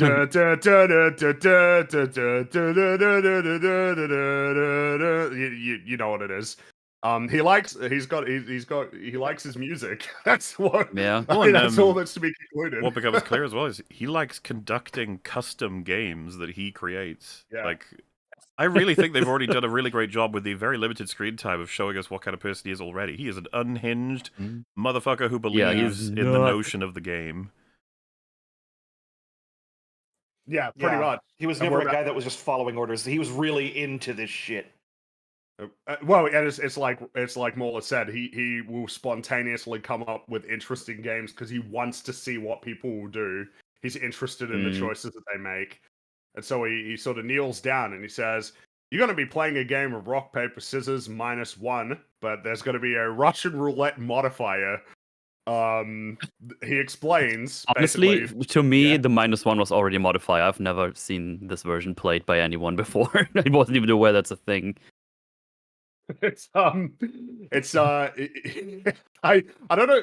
It's just there's no point. Look, he's a great actor, and it gets showcased here. He has a variety of very interesting expressions. This isn't even throughout this scene. You know, there's more in the episode, but like this scene, just keeping an eye on all of his expressions, he is having so much fucking fun playing this, and I have so much fun watching him. And to know that this is where they decided to take the character, because he was a pretty blank slate from season 1. You could do anything you wanted with him. I was very glad this was the direction we took for him, and that the actor actually got to. Like, the fact that he was starting to explain the rules and fucking put the gun to his own head and went real close to them, he's just like, he completely throws you off no matter what's happening. You're just like, what are you doing? What's happening? Yeah, that's right, because he's explaining, you know, if you lose in rock, paper, scissors -1, you have a 1 in 6 chance of dying, and he points the gun at his head, stares Woo-seok in the eyes, and then pulls the trigger on himself. And it's like, oh, jeez. You're like, I mean, we knew you were unhinged, but oh my god. It's kind of awesome. No, I love it. And so, yeah, he says, all right, let's play. And he counts them in. But Woo-seok doesn't form a hand. He's petrified. He is like trembling. Yeah, he's shaking. Yeah. he can barely make himself do anything. And the recruiter says, "Well, that's just you're disqualified." And then he points a gun at him. And It's again yeah, the way he does it, like a little hand gesture towards the guys, like disqualified, Yeah. and then he puts the gun to his head. It's like, Jesus Christ, you're having a great time, aren't you? and he points the gun at his head and pulls the trigger, but nothing happens. And then he spins the barrel, so he resets the odds and asks them to play again. This time, Wuxiuk actually can bring himself to play, and he wins. And the recruiter points a gun at Kim, pulls the trigger. Nothing happens. And then he's like, "All right, calm down. You know, your odds of survival are pretty good. Like 1 in 6, it's pretty good." It's just, and then they play another game, and this time Wuxiuk loses. Oh yeah. When he does shoot him that time, when he pulls the gun away, he looks a little like disappointed. Like, Yeah. But this is going to play into his decision soon, basically, because he's like the great thing about this, because Noah's like, oh yeah, it's easy for you to say if you don't play the game, but he started by pulling the trigger on himself. It was like, oh wow, you're just great. Completely unhinged already. It's like, hey, but well, of course I pulled the trigger. Like the chances are pretty good for me. So is for you. So I don't know why you're so freaked out about it. And just he does it as he pats down like his sweat on his forehead. Just like, all right, calm down, you know, relax. Yeah, Wuxiuk loses. He pulls the trigger, nothing happens, and then he pauses. And he's like, "This is getting a little boring, isn't it?" And he loads 4 more bullets into the revolver, so he's completely reversed the odds. It's so funny because you would expect like, oh, he's gonna do like 2, then 3. It's like, no, I'm just gonna put 5 in there, and we go going all the way up. And you know, Kim and like Wuxiuk screaming as he's seeing this happening. Because well, yeah, they're both like at their wits' end, and he's just like, All right, yeah, now, you got a 1 in 6 chance of survival now. And then and also to add to the intensity, this time he starts counting them down a lot faster. And you got a nice sort of what's the technique called? Like the split screen kind of effect of cutting between. You see their reactions, you see the hands that they're playing. I'm not sure what it's called, but it always makes me think of comic basically books. Just refer to 24 and Jason Bourne and shit whenever 24. They refer to that. The 24 Bourne shot, or it's the Bourne shot. Ang Lee's Hulk. Yeah. How's that for a reference? Oh my god! Yeah, who in chat knows what's that? Where are my Ang Lee Hulkers? Yeah, I'm sure. I feel like most of them will know exactly what you're talking about, right? Sure well, they had some really wacky editing in that film. It was kind of cool. Yes, well, there was the one with the explosion, right? And then it's a freeze frame, and then it moves over to a new scene. Such a weird movie. It won't be the Saw transition. The girl who falls through the mirror? Yeah. The most legendary transition in all of film. Oh my god. The recruiter counts them down faster, and several rounds play out really quickly where they both have the same hand, like they pull back and they both end up with the same hand. Mm-hmm. But they do that enough until Wuxiuk plays 2 rocks against Kim's paper and scissors. Yep. And you get a moment for them all to realize, oh, you are fucked. You're done. It's over. It's over. You can't do anything. But the thing is, as they get told to you know -1, Wuxiuk, he's trembling as he pulls back one of the rocks because you know it's one or the other, right? It doesn't make a difference. But Kim watches on, and he doesn't draw back his hands, either of them. And they both recognize what's happened here. And broke the rule. And the recruiter says, "You're disqualified." And they lock eyes, and they're trembling with fear as the recruiter places the barrel of his revolver against Kim's head, pulls the trigger. This time, it fires, and it kills him. And Wuxiuk is petrified. I mean, that's the only way they could describe it. He is shaken. Also, the music was crescendoing as all of this was happening, which is like, this considering is a well-made scene. Considering these two kind of just had a couple of goofball minutes, and then we had an incredibly emotionally intense scene for them both to have to nail, along with the recruiter being this fucking Joker level character in this world. Like, I'll be honest with you, it was almost Whiplash in terms of just how good this scene is. It's Yeah, so good. it's And I mean, it's fantastic. just you're giving because Kim's out, but like, how did he die? He deliberately allowed himself to lose the game in order to save Wuseok. Because I had mentioned Yeah. before that Kim had officiated his wedding. Like they Yeah, know yeah. each other well, and it's very interesting to see him, especially given what you saw in episode 1, right, where he's after Gi-han, he's out to get him, and he is not friendly. And in this moment, he sacrifices himself to save Wuseok. And yeah, it's just like, damn, this is a really good scene, really Pretty well made, good. very good performances. It's just. I was really impressed by it. And it's Also, just these hi, moments. Az, he's in chat. I'm assuming Hello. Oh my he god. must be here hello. because he's seen some of this. I doubt he'd be here otherwise. Yeah. I was about to say spoilers, but then I was like, he's not a retard. He could read. He knows how EFAP works. True. So the Yes. recruiter, as they tend to do with the Squid Game stuff, he congratulates Wuseok on his win in a very socially stupid way, I suppose would be the way to describe it. And then asks for a conversation, and that's the end. And now we're back to the cringe storyline again. Great. It's a bit of whiplash in terms of Good time to grab a like you beer. said, Maul, and now we're whiplashing back. Yeah. Yunho sneaks into Kim's office, he climbs up, gets inside, and he searches for clues, and then he sees the mannequin that was dressed like the recruiter with one of the Squid Game cards attached to his breast pocket. But before he can do anything, one of Kim's men storms inside. He's on the phone. He's telling the other guys, you got to gather everybody. We're going to look for Kim as he retrieves weapons from a cabinet. And before he leaves, he sees that the window is open inexplicably. Yunho is nervously hiding behind the mannequin, but then the guy just leaves. And then Yunho goes over to the cabinet and finds a file with Gi-han's name on it and finds he addressed the motel. And that's the scene. Yeah, it's just plot. It's plot. It's... Okay, bye, detective. Moving on. Yeah, we're just done with that. We love you, detective. And now we're back to whiplashing back to another really good scene.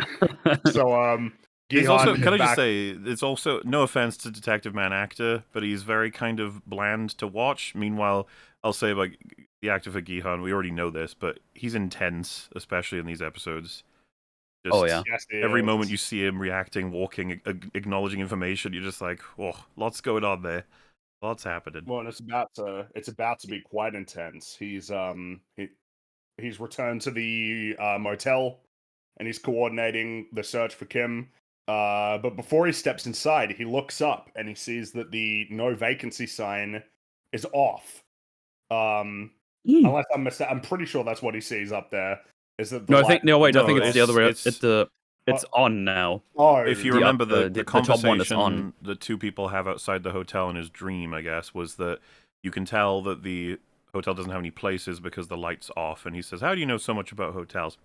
And so when he looks up and sees the lights are on, that's unusual. Yeah, The lights like, aren't supposed to be oh. on. That's right. Someone's here. Yeah. Yes, and he cautiously ventures inside, and he finds the recruiter staring at the calendar on the wall. And so the recruiter reiterates what Frontman said: "You should have gotten on the plane." But Gi-han says, "Well, I changed my mind when I saw you in the subway. I wanted to thank you for inviting me to the game." And it's like, oh well. Okay, how long you gotta stick with this, Gi-han? Like, how long before the facade drops? And then the recruiter says, "Well, I'm just a messenger, like if you wanna whatever you want to say to the man in charge, you can pass it through me." And Gi-han just outright refuses. He doesn't want to talk to an underling like the recruiter. He don't want to talk to someone like him. Which is And then- rude. This man was in Train to Busan. You seen that? Jesus. I don't think he's seen that. Wow. It's really good. I don't think he's seen that movie. When this is said, this prompts the recruiter to explain that he used to work in the games when he was younger, and that to get through the work, again, feel free to stop me at any time, to get through the work, he would say things to himself such as, "These things aren't human, they're just trash. utterly useless in this world. And eventually, they gave him a gun, which made him feel good, because for the first time in his life, his existence was acknowledged. And the recruiter then explains, I don't know which year it was, but one day I was about to shoot a man who had lost the game. Huh. He's a great actor. I'm not gonna even pretend to be able to do it as well as he did. I was about to shoot a man who had lost the game. Huh. The guy seemed familiar. Guess who it was? My dad. My dad was suddenly standing in front of me. He was in tears, begging me desperately to spare his life. The recruiter draws his revolver and points it at Gihan, stares at him for a moment before saying, I shot him right in the middle of his forehead and realized, I'm cut out for this job. It's just like, fucking hell. I'd say No wonder you're crazy. Like, absolutely jeez. keyword would be trash, and the scene we saw earlier with the homeless people, and at this point with the games he's played, you can really start to draw a profile for this guy, like very clearly, passionately, and to a insane degree believes in this philosophy that he has, which is quite twisted and fucked up, but at the same time, he's just explained, like, I was so committed to it, I didn't even really have much trouble killing my own father. Like, that's how much I knew I believed in this. Which, you know, you would assume that somebody who could even be committed to doing this kind of job would have to have some kind of, like, insane psychological justification for what I think is like, doing it. important here is that Gihan may be, you know, semi-aware of this, considering everything that happened in the Squid Game, but there are plenty of people who work for these people who are the kind that'll talk big, but the second a gun's turned on them, they'll be like, "Oh God, please, you know, don't kill me," that sort of thing. While this guy, please don't kill me! No. is practically making the case to Gihan. It's like, you just calling me like a dog working for my masters, but like, you don't understand. I am fully into this. Like, this isn't something I'm doing just because I'm given orders. Like, No, he's not like Grim from No. Frat and Grim. He is Mr. Boss. He is Mr. Boss. This is a guy that if you aim a gun at him, he smiles at you. Yeah. It's like, why are you crying? I'm just gonna kill you. I'm gonna shoot you in the head and kill you.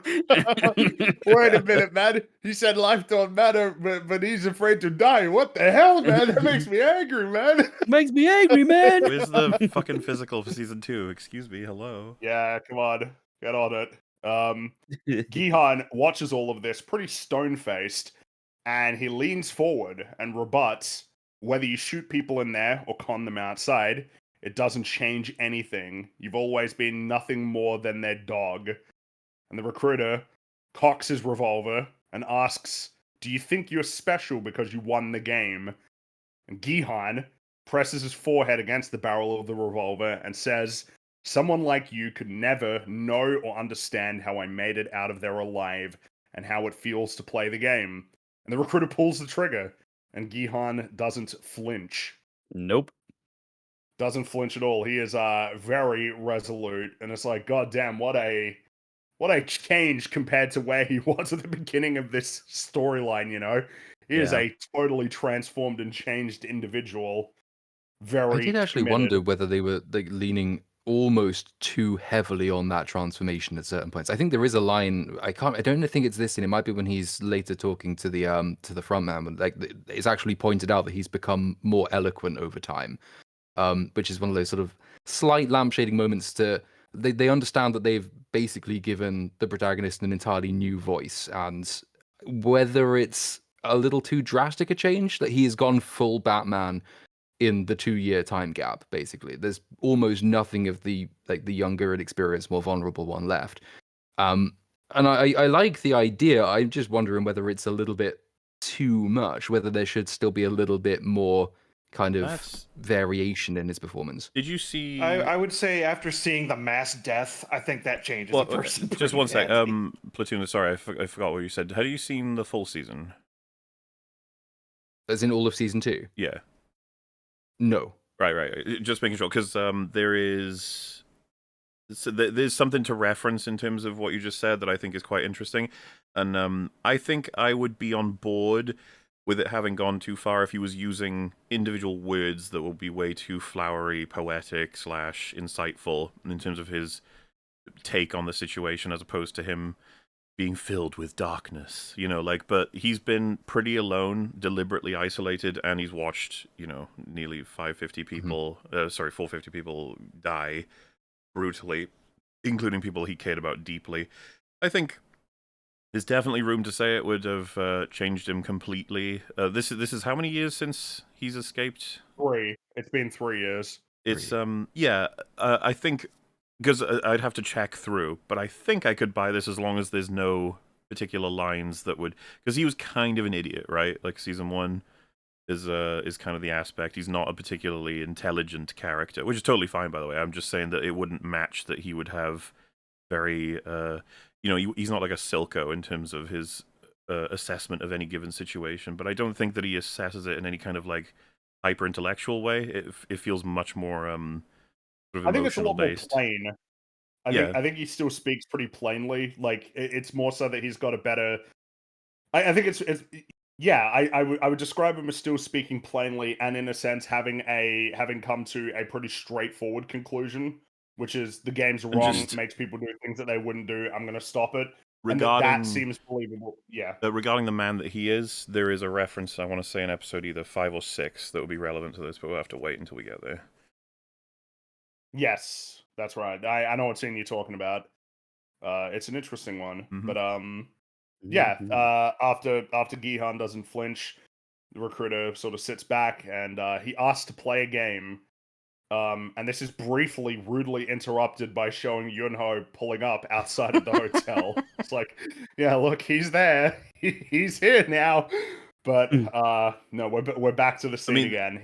What's cool about what's between these two is that they're like stealing the camera whenever they're on it, from each other almost. That's how good that they're both doing, and what they both represent, and just how interested I am in this scene. So the idea that it's like, do you want to see what Detective Matt? I'm like, no, I don't care. No, I don't want to. The recruiter, again, because he likes his music while he plays these games, he plays Time to Say Goodbye on his phone, and then starts explaining... just on Spotify or something. Yeah, exactly. And then he explains the rules. That's right. He likes his music, and he's going to explain. Music is pretty cool. Russian roulette to Gihan, and he says that between rounds the cylinder is spun typically to reset the odds, but this time, to sort of up the stakes, he wants them to take turns without spinning the cylinder, which means that the game will end within 6 attempts. And Gihan, he nods, he agrees to play. So the recruiter spins the revolver, and the barrel lands facing towards Gihan, and he places a revolver to his temple and pulls the trigger. Pretty stone faced, but he's a little bit he's kind of a little bit shaky, not too much though, and nothing happens. And then and he puts the revolver down, and the recruiter picks it up, and you just got to show the face, because the only way that it can be described is it's a very intense expression, and I think everybody needs to see it. When this happens, I was just like, oh, this is so much fun. Love the relief too. And I love the lighting in this scene. Yeah, it's just quite glorious. It's fun. Something I noticed while I was watching this, like, as I said, I watched it kind of casually because I was like prepping to get over here and stuff like that. But there was like scenes where it's like, okay, I'm gonna stop. I'm just gonna watch now. And this is definitely like one of those scenes. Same with the other roulette scene from earlier with the other two. Well, Mel, you know what I mean? It's like, we know about the comments from Netflix that they are very much acknowledging most people are second monitoring their content, which is fucking sad. It's actually crazy how much like how streaming has like destroyed. Yeah, it's absolutely killed an art form and an engagement in it. It's wrong, so funny. man. Every time like a friend tells me, "Oh, I've seen this show," and I'm immediately asked, "Did you watch it or did you have it on while you were playing a video game?" Just tell me up front, so I know what I'm arguing against, possibly. It seems like this proves that is so completely unnecessary. Like, none of these characters had to explicitly sit there and say, "I am going to spin the thing and I am going to shoot myself in the head now. Are you paying attention?"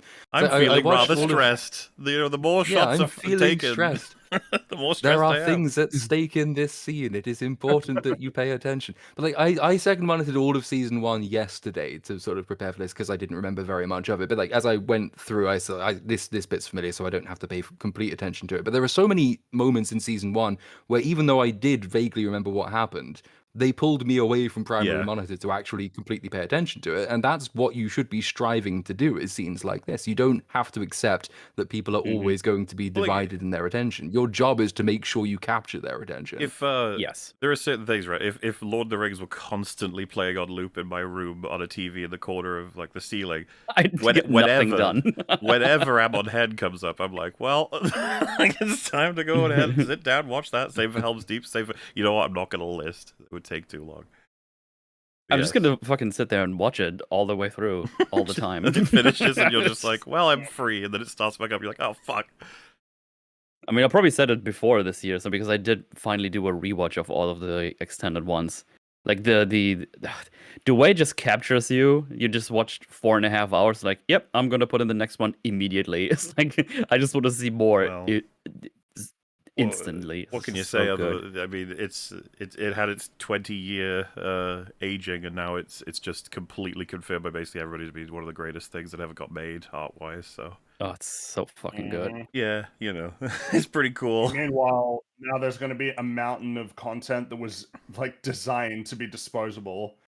Yeah, Like, and some of actual it's Lord of the Rings, unfortunately. Rings of Power, War for the Rohirrim. Like, we're Yeah. just gonna see it dribbled out over time. Oh, I Rohirrim find was that- so balls. Netflix used to like have a reputation for like making good shows, Maybe.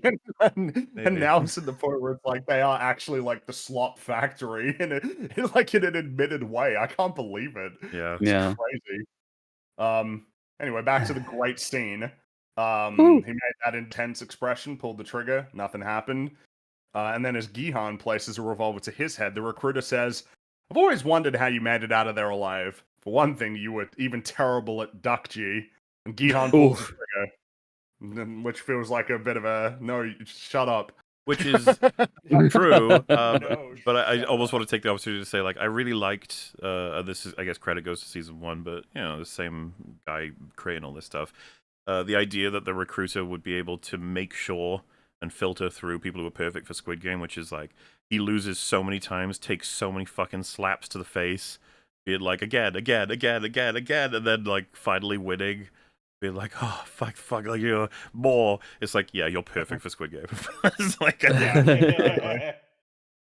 But yeah, I mean, but I mean, of course, it is interesting because Gihan is a very he's not what you would expect as the archetypal winner of something like Squid Game.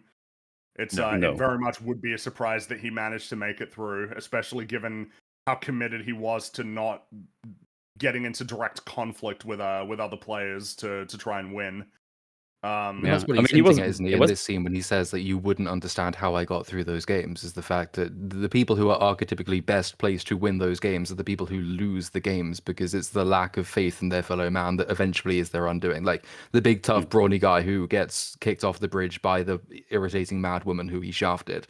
Like you would expect him to be incredibly good at the game, but because he's got that mentality, the mentality is the thing that lets him down. It's only because fucking Master Soul actually has a nice bone in his body, like he cares about people, he makes alliances, that he is able to get through to the end. And like even the final, like penultimate scene of season 1 when he tries to sacrifice the money so he and his friend can both get out, you know, that's the mentality that saw him persevere in the end.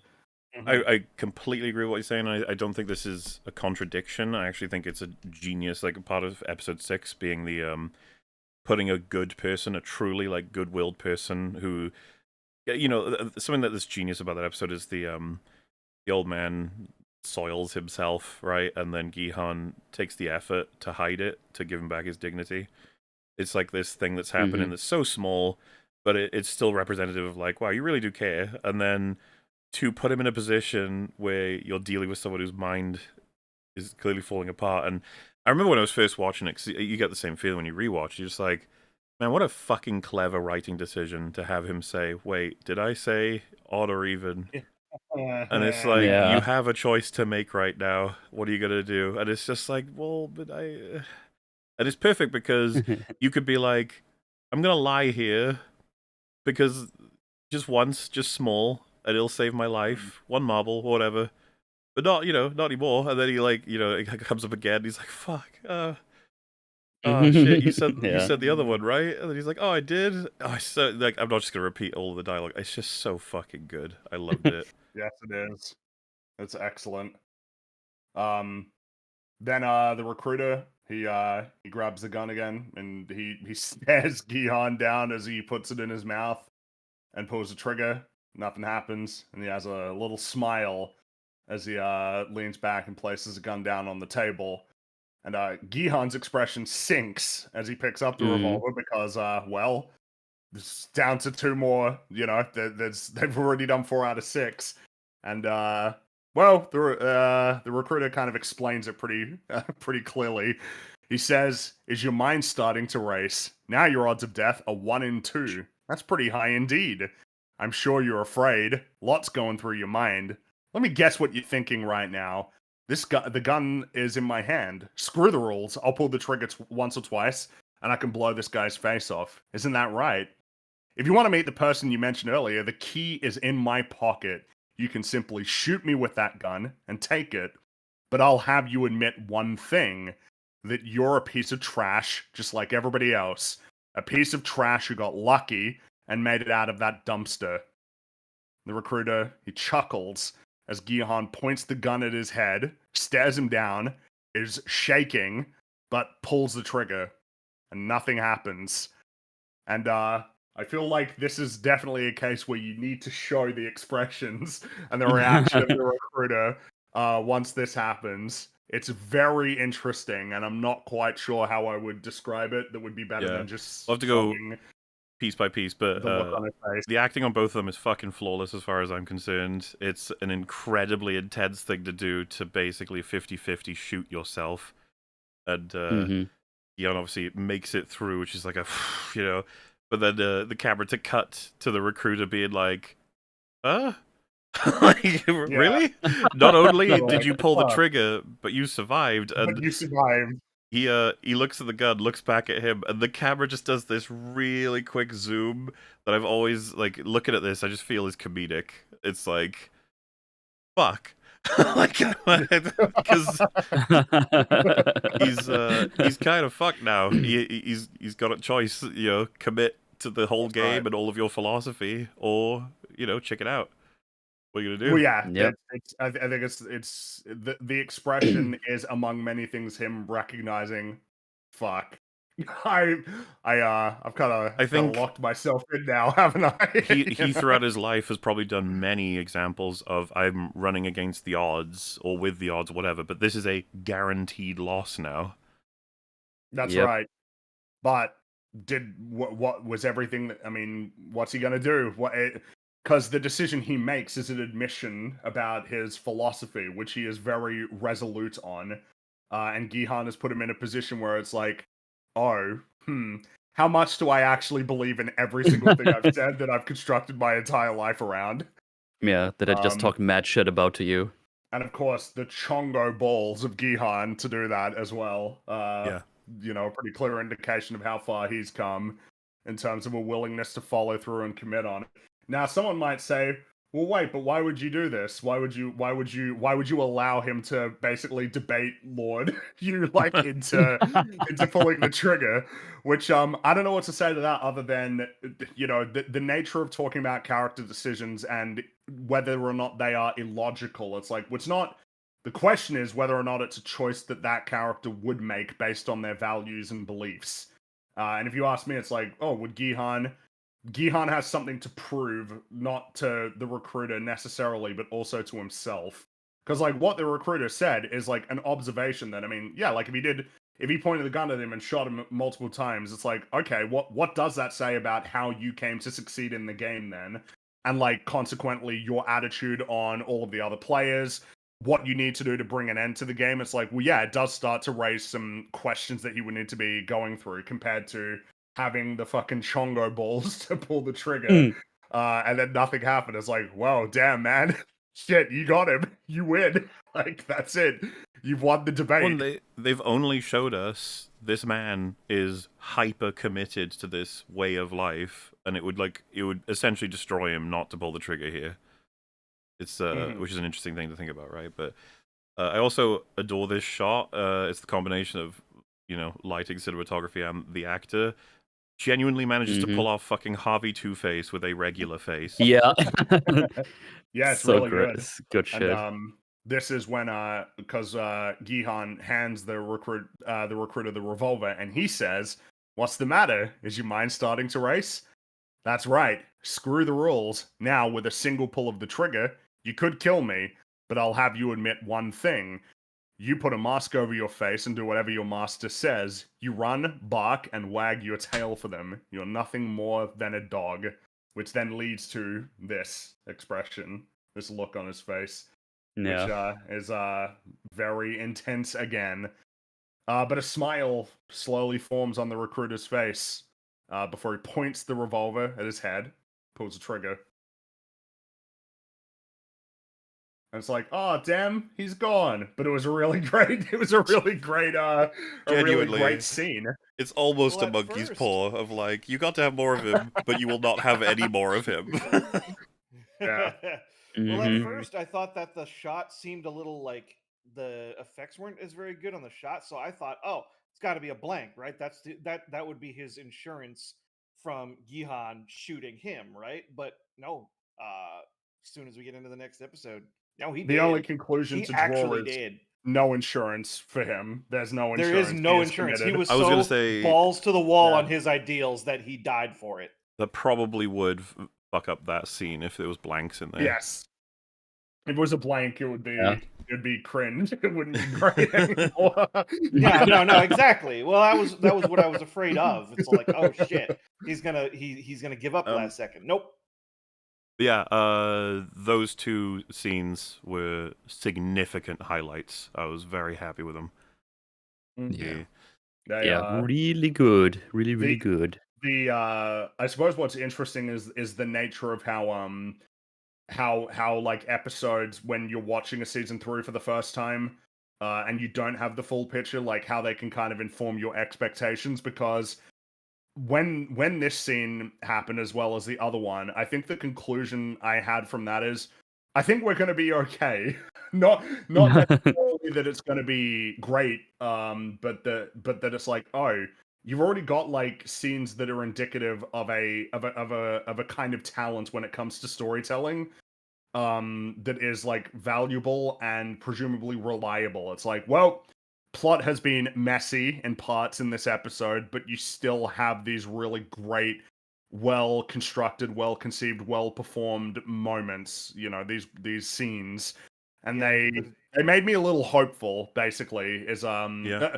not that it was going to be like excellent, because with all of the stuff that was happening with the detective, was kind of like, I think we're going to have the same problems as season 1 in that regard. But Darn you, detective! but that I don't think we're going to end up with a bad season of television here if we manage to have more scenes like this throughout the season compared to with Arcane. The reality is that, like, after the first episode, I think I suppose I can only speak for myself, but I was definitely concerned, like quite concerned, because I felt that they Remember the didn't have vibe much to after we watched Act 1 Yeah. was just silence and concern. It's say. like, Yeah, that was. hmm. Well, episode 1 was a bit of copium, because in episode 1 it's like, yeah, so what was that episode about, and where are we moving our characters, huh? But I mean, there were things that were like, and then the longer it goes on, the more you're like, oh shit, oh no. But here it was Fuck. more positive. It was like, yeah, we got a good scene. Well, 2 good scenes, really. Really good scenes. Even saying good might be not giving it enough credit. Also, someone But just asked, like, is the end well, of the episode. so you guys think this is good or bad? I can't tell. It's like, well, we're not doing broad. The thing is, this show came out like 2 days ago. So it's, Yeah. the thing is, we're trying to take this reasonably. It's like, you'll get a breakdown of episode 1, 2, 3, and we're taking it scene by scene. It'll be next episode, we'll probably give you more broad statements on the season as a whole, what it meant. But for now, this is rare for us, but we're kind of like, we kind of want to give some time for people to actually see it, because it's reasonable that very few people in the audience who wanted to see it has even seen it yet. Yeah, Mhm. we're seeing it all the way through because again, it Uh, only came out about 2 days ago. At the moment, the Um, answer to the question, is it good or bad, is just yes, right? I mean, there's good, and there is Yeah. also bad. Yeah. I mean, we could and Mhm. like, we could say broad things about episode 1, as Free just said. It shows hope for the future. We had some intense and fun and interestingly made scenes, but we also had some really regrettable plot writing that is not present in season 1. It's stuff they've done kind of before. This is not a huge shock. It's a little disappointing, but the main thing you hope that they can maintain is the character integrity. That's going to be the number one. Please. You can have people coincidentally fucking bumping into each other, I suppose, but please don't ruin any characters. yeah, exactly. But that brings us to episode 2, which begins right where we ended with Yunho. he hears this gunshot. He sprints into the hotel to investigate it, and as he gets in, he looks up and sees the elevator was on the 4th floor, so he heads up to the 4th floor and starts to sweep through it. And in one of the rooms, he finds Woo-seok frightened and tied to a bed, and he tells Yunho that Gihan is in room 410. And so while this is happening, Gihan retrieves the card from the recruiter's pocket. But Yunho bursts inside and he prepares to arrest Gihan, believing that he shot the recruiter. But before he can effect the arrest, Woo-seok, who he must have untied, knocks him out. Fucking ninjas his way in somehow. That was so unbelievably like, to me it's just like, you've already established this guy as a bit of a goofball. The idea that he fucking sneaks up behind the detective when he had a kind of cone view that probably would have covered the door. And how do Yeah, you no, he sneak came in in. when you're dressed like that? You have that problem. You're trying to come in. You just like, you managed to ninja it. Yeah, okay. And also, good thing you knocked him out because it looked like he hit him with something really hard. it's like a That fire extinguisher or Yeah. something, wasn't it? Yeah. It was massive. I mean, I think getting knocked unconscious is that's probably a pretty good outcome compared to like how bad it could have gotten. Yeah, he could have killed I you. just don't know. I don't know, but it's look, alright, it's movie TV logic. You hit someone in the head really hard, it knocks them out. It never kills them, even though Yeah, and it always knocks and you out it's- for as long as you need to What's be. as kind long of, as exactly.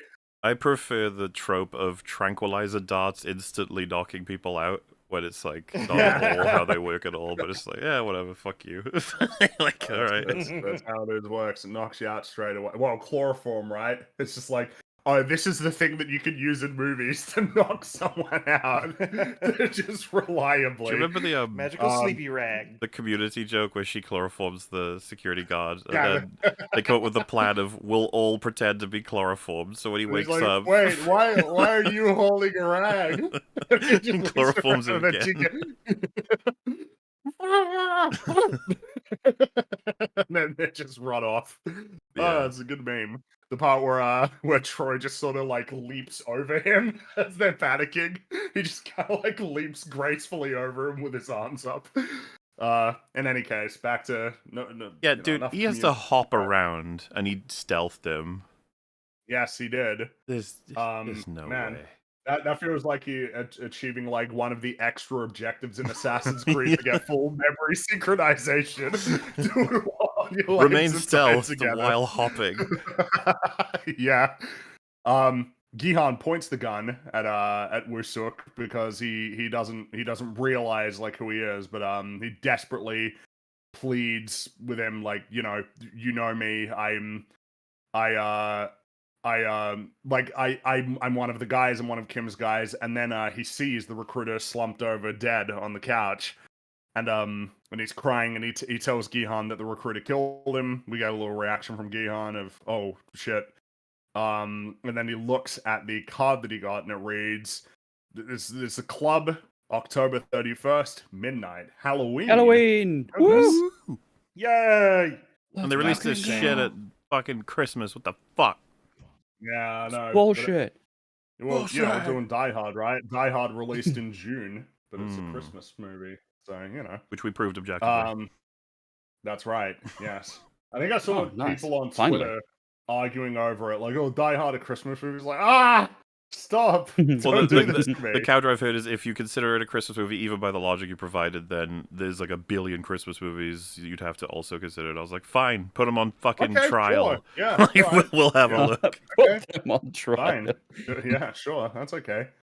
I will Um, judge them all. Yeah. We're about to be introduced to a new character. So, Night Watchman at an amusement park. He confronts a woman, and her name is Noelle. No, I think so. Yep.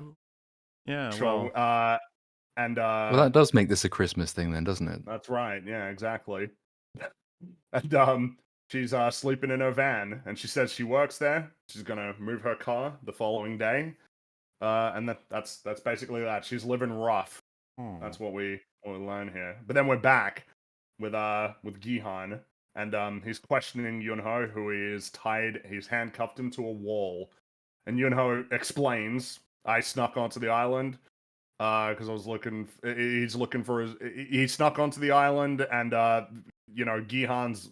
He's very much like more suspicious now because of that."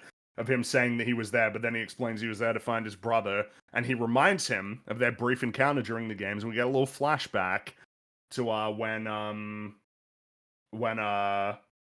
he asked him if he knew about his brother. They just need to remind us about that. this Like, one felt alright. Yeah. like I Okay. think some people might be like, well, because I didn't remember. I'd be like, no, I actually think this is worse than usual because they're talking about that having happened. So it's like, okay, I don't need to see it because now you've just told me it happened. I trust you, show. That it's like, no, I'll prove it. And you're like, no, you don't need to prove it. No, you don't need to prove it. You don't. Just plays the clip. You're like, No, okay. I trust you. Okay. Yeah. I Dang remember. it. That's okay. And then it That's cuts back. okay. It's like, been a see, while. I did say that. That's the fucking Austin Powers meme. Yeah. And they flash back, and then he's like, see. But Gihan decides to let his guard down and explains, because when he's asking about what happened to that guy that's sitting there with a gunshot wound, and he says the recruiter lost the game, and that he is now trying to put an end to the game. And then he asks Yunho if he saw the face of the man in charge, and once again Yunho says a little lie. He says no. Porcupine. He's a little liar. Yeah, Liar. that's the second time. I don't think we Weaselly, trust man. this guy. Weaselly little liar, dude. And then Gihan expresses his intent to confront the clients of the games, because that's the way to put an end to it, rather than just killing Frontman, which Yunho obviously has some investment in preventing even now. And Yunho says, "Well, I'll help you, but Wuseok is suspicious. He's like, oh no, you can't trust him. No trust in him. No way." And Gihan dismisses Yunho, but he insists on helping, and basically he relents, and then leads the pair of them to the room that contains all of his money. And you see that he has not spent much of it. No. Yeah, Not He much basically of it at only all. used the money to find people. So he probably only spent money on the people Well, who so correct me if I'm he... wrong. He gave a big old Yeah. chunk to Sabiok's brother, and He gave a bunch to Sungwoo's mum to to take both of care them. of them. It's like And, it's like his way of, because he said trying to he make felt things like the right. money belonged to. So how much was that? Was that half, or was that? I can't remember if I they don't know were if specific. it was enough to. I don't see that it could be half, because with the big pile that he's got, it would be Right, whatever he could 'cause fit he- into a briefcase. Yeah, yeah. Not a briefcase, a like a luggage bag. Suitcase, yeah. So probably a lot of money. And then obviously would have paid off his debt as well, which was sizable, but not sizable enough that it would make a huge dent in how much money he made.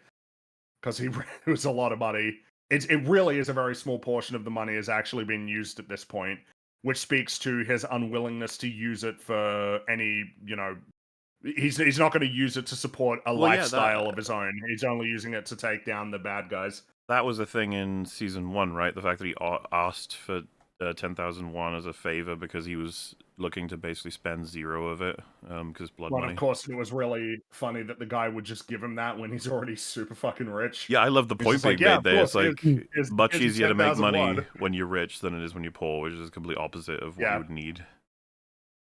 Exactly. But he explains that he's only going to use it to fight the people in charge of the game, and Yunho and Woo-seok also turn down using the money for themselves. They want to take down the game too. Woo-seok obviously invested now because Kim getting killed. Mhm. Like he's just totally on board. And then Gihan reveals he's got a makeshift armory like in the wall. Kind of reminds me of, you remember in Black Ops when they're with there's Clark. You remember the Kowloon mission? Yeah. Where they like jump down into one of the rooms and then he moves like a fridge out of the way and he's got an armory like in the wall. It reminds me of that. Except this is actually a lot bigger. He's even got a shooting range in the wall. Because, Which is neat. well, he owns the whole building. Which I presume also would have been a pretty sizable expense, but clearly not that much to make a huge dent in the amount of money he had. And he asked Woo-seok to gather people who can fight, demonstrates that the weapons can work, and also demonstrates that he knows how to use them as he shoots down range pretty accurately. And then he tells Yunho, you should probably quit your job because you're going to be you know, busy helping me. And that's the scene. And now we're No back more traffic. No, Traffic is over. Traffic is over. Still plenty of detectives though for the for a little while. Of which, Before I mean, I know I shouldn't. I'm too fucking tempted to be like, you could create a description of the first of the detective scenes at one point, and they will start to be repeatable for the next like 18 that come after. Like, oof.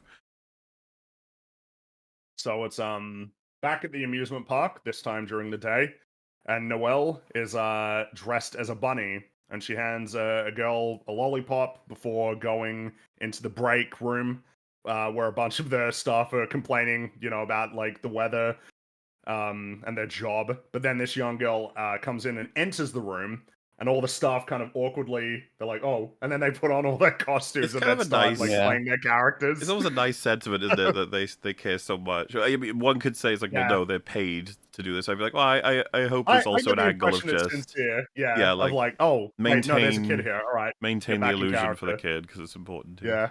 I mean, they also know the kid, right? It's from one of the Well, guys. one of the guys mentions it shortly as he's about to, Yeah, to okay. come in and make. Well, I don't know if I would describe it as a mistake because there was no reason to expect Yeah. that there was this kid here. But yeah, she heads over to Noelle and hands her a drawing of her and the girl. And but then she notices that there are cuts on Noelle's arms, and she She hasn't got immediately her, pulls back, The bunny gloves are covers off. it up. That's right. So you can see the cuts on her wrist. And there's a like a little sort of awkward moment between them, but then another staff member, Mead, is inside. And he's talking about how much he hates the costume. I was like, oh, this fucking shit sucks, man. God, it's so hot. Swearing. It's just And, it's just the energy of every teenage worker at any given job ever. Yeah. It's like, so, it's just you know exactly what it is. It's him walking in, just like this fucking costume. God damn it! Yeah. And then Also, him having like smile on the costume as well, while he's just looking But he disheveled starts, and like, sweaty. he He's starts like, dancing too. He's like, I can recover from this. Hopefully. yeah, but he can't. She starts crying, and they will try to cheer her up, but it doesn't work. And then the father of the girl enters the room, grabs her, apologizes to the staff, and leaves as they sort of awkwardly watch on. And then the guy in the pig costume, he remarks that that the guy is a sketch artist employed at the park, you know, doing caricatures, and that's his daughter, and that she has cancer and requires expensive bone marrow transplant, so she's quite ill. And Noelle hears all of this. She's listening, and at this point you're like, oh, okay, so we got like a new POV character that we're going to be establishing here, presumably that she's going to be in the games, you know, because we're obviously going to be leading to that. I mean, that we're already in the second episode and we're not in the games yet is already interesting. It's like, well, Which we got time you know, to maybe do it's that. a hot take, but I really didn't mind as long as I got to know a bunch of new people. I was like, this yeah. is important and this is good. I can totally understand if I was watching with a friend and they said, "Dude, I'm bored. When are they going to get to an actual like start of the games?" I'd be like, "That's fair, but you know, at the same time, we got to care about people first, right?" And then you could I also mean, we also counter. had we had two quasi games in the first episode. They were pretty intense. Yes, in so a sense. That I is think in a sense. that I think is actually we what I was going we to got say. our So our fill. with Oh, okay, yeah. because the counter would then be we season 1 we didn't know anybody and they started up by episode 1 and it'd be like, okay, yeah, but the thing is they kind of have sneaked in 2 games already without them being the grand Squid games, like the intense sort of character focused and expressive sort of stuff. So like I do want to give more credit where I think some people wouldn't, which is that it's like it takes too long to get to the Squid Game.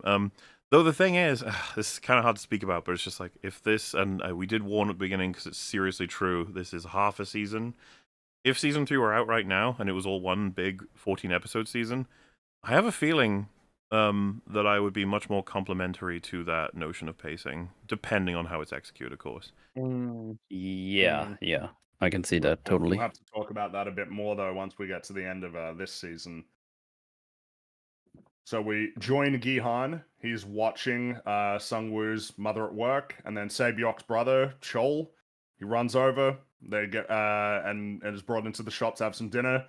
So it's been obviously it's been about 3 years, so they've had a while together, and I suppose we're to conclude that Gihan has been occasionally stopping by to check in and see how they're going, which is, you know, it's like bittersweet, right? Of like, oh look, there's like this new family and they're doing all right, but at the same time they both this is lost. what's left of those two, right? That he saw in his nightmare as well.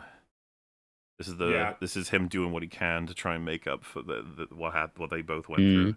Well, to do what they both promised him, because it was the last thing that Sungwoo asked is to look after his mother.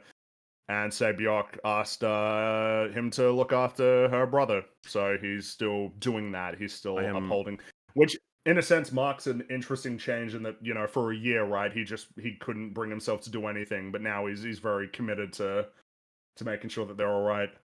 I still am not over the annoyance that Sabyok got fucking skewered by some glass. Yeah, that was bullshit. By chance. So lame. The glass exploding, and it's like, oh well, ripperoonie you. Stupidest possible way you could have done that.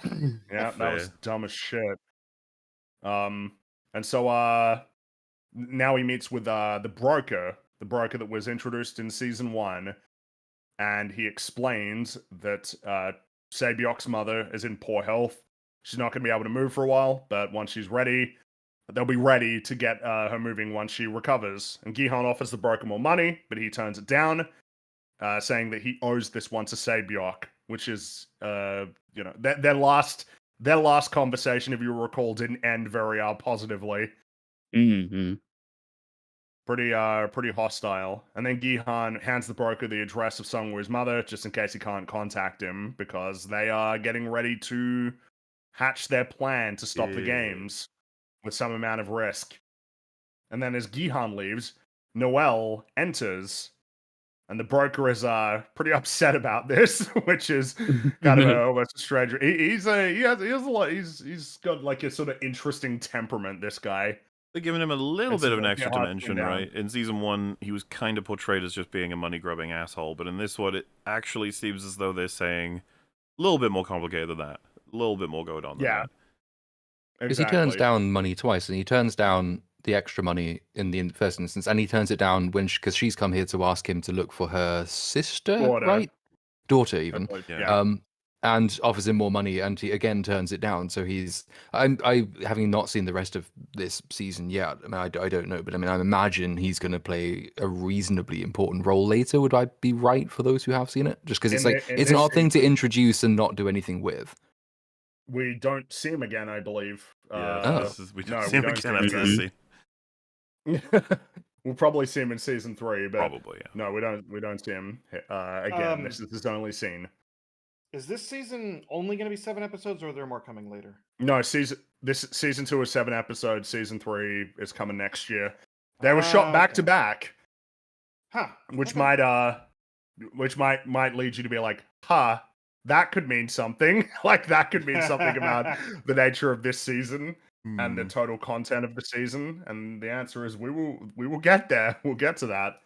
But Noel offers more money for him to look one last time, but as Platoon said, he turns it down and tells her that she needs to move on.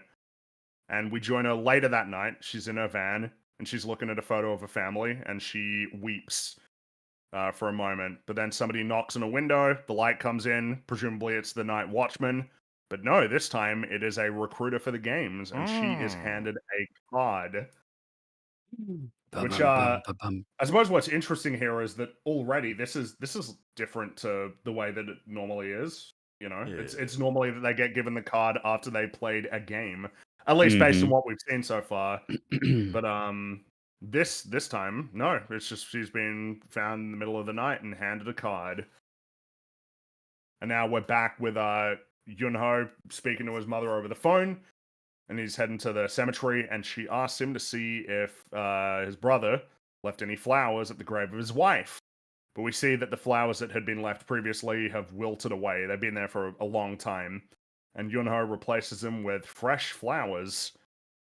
And then we see him having dinner with his mother, who remarks that Inho, which is a reminder, that's frontman, the name of the brother, must not want them in his life, presumably because she wonders if he resents her because he thought that she favored Yunho because he's her biological son rather than a stepson. But Yunho's really annoyed that she says this. He doesn't want her to say this. And then she this by the way, because you mentioned it before, Mola, this I presume this is the scene that you meant for the exposition being pretty clunky. This is one of the ones I was thinking about, but no, the number one was the one where he explicitly said, as you know, at the beginning of it, was when he was explaining to his men, the fella who got sacrificed himself. Oh yeah, right. There's a couple. They don't do particularly well with catching us up, so to speak. And it's kind of Because this regrettable one because is, it's like, why don't you know how to do this? Like, why do you? It's just so weird. People don't speak to each other this way. They don't say like, "Oh my god, I can't believe all of this stuff that we both know very well happened." It's like, yeah. Well, yeah, because in this scene, this is your clunky reminder that that Inho donated one of his kidneys to Yunho, which was something that was said explicitly in season 1. It was when Yunho was confronting one of the pink soldiers that he managed to get alone. So it's like I remember. We don't need to mention it again. But I think it's because I want to use it as a segue for like new conversations about the dynamic in the family, Which is which fine. wasn't as clear. There are other ways to do it. You don't have to. Well, I mean, Like one do of some the easiest flashback ones is that clips.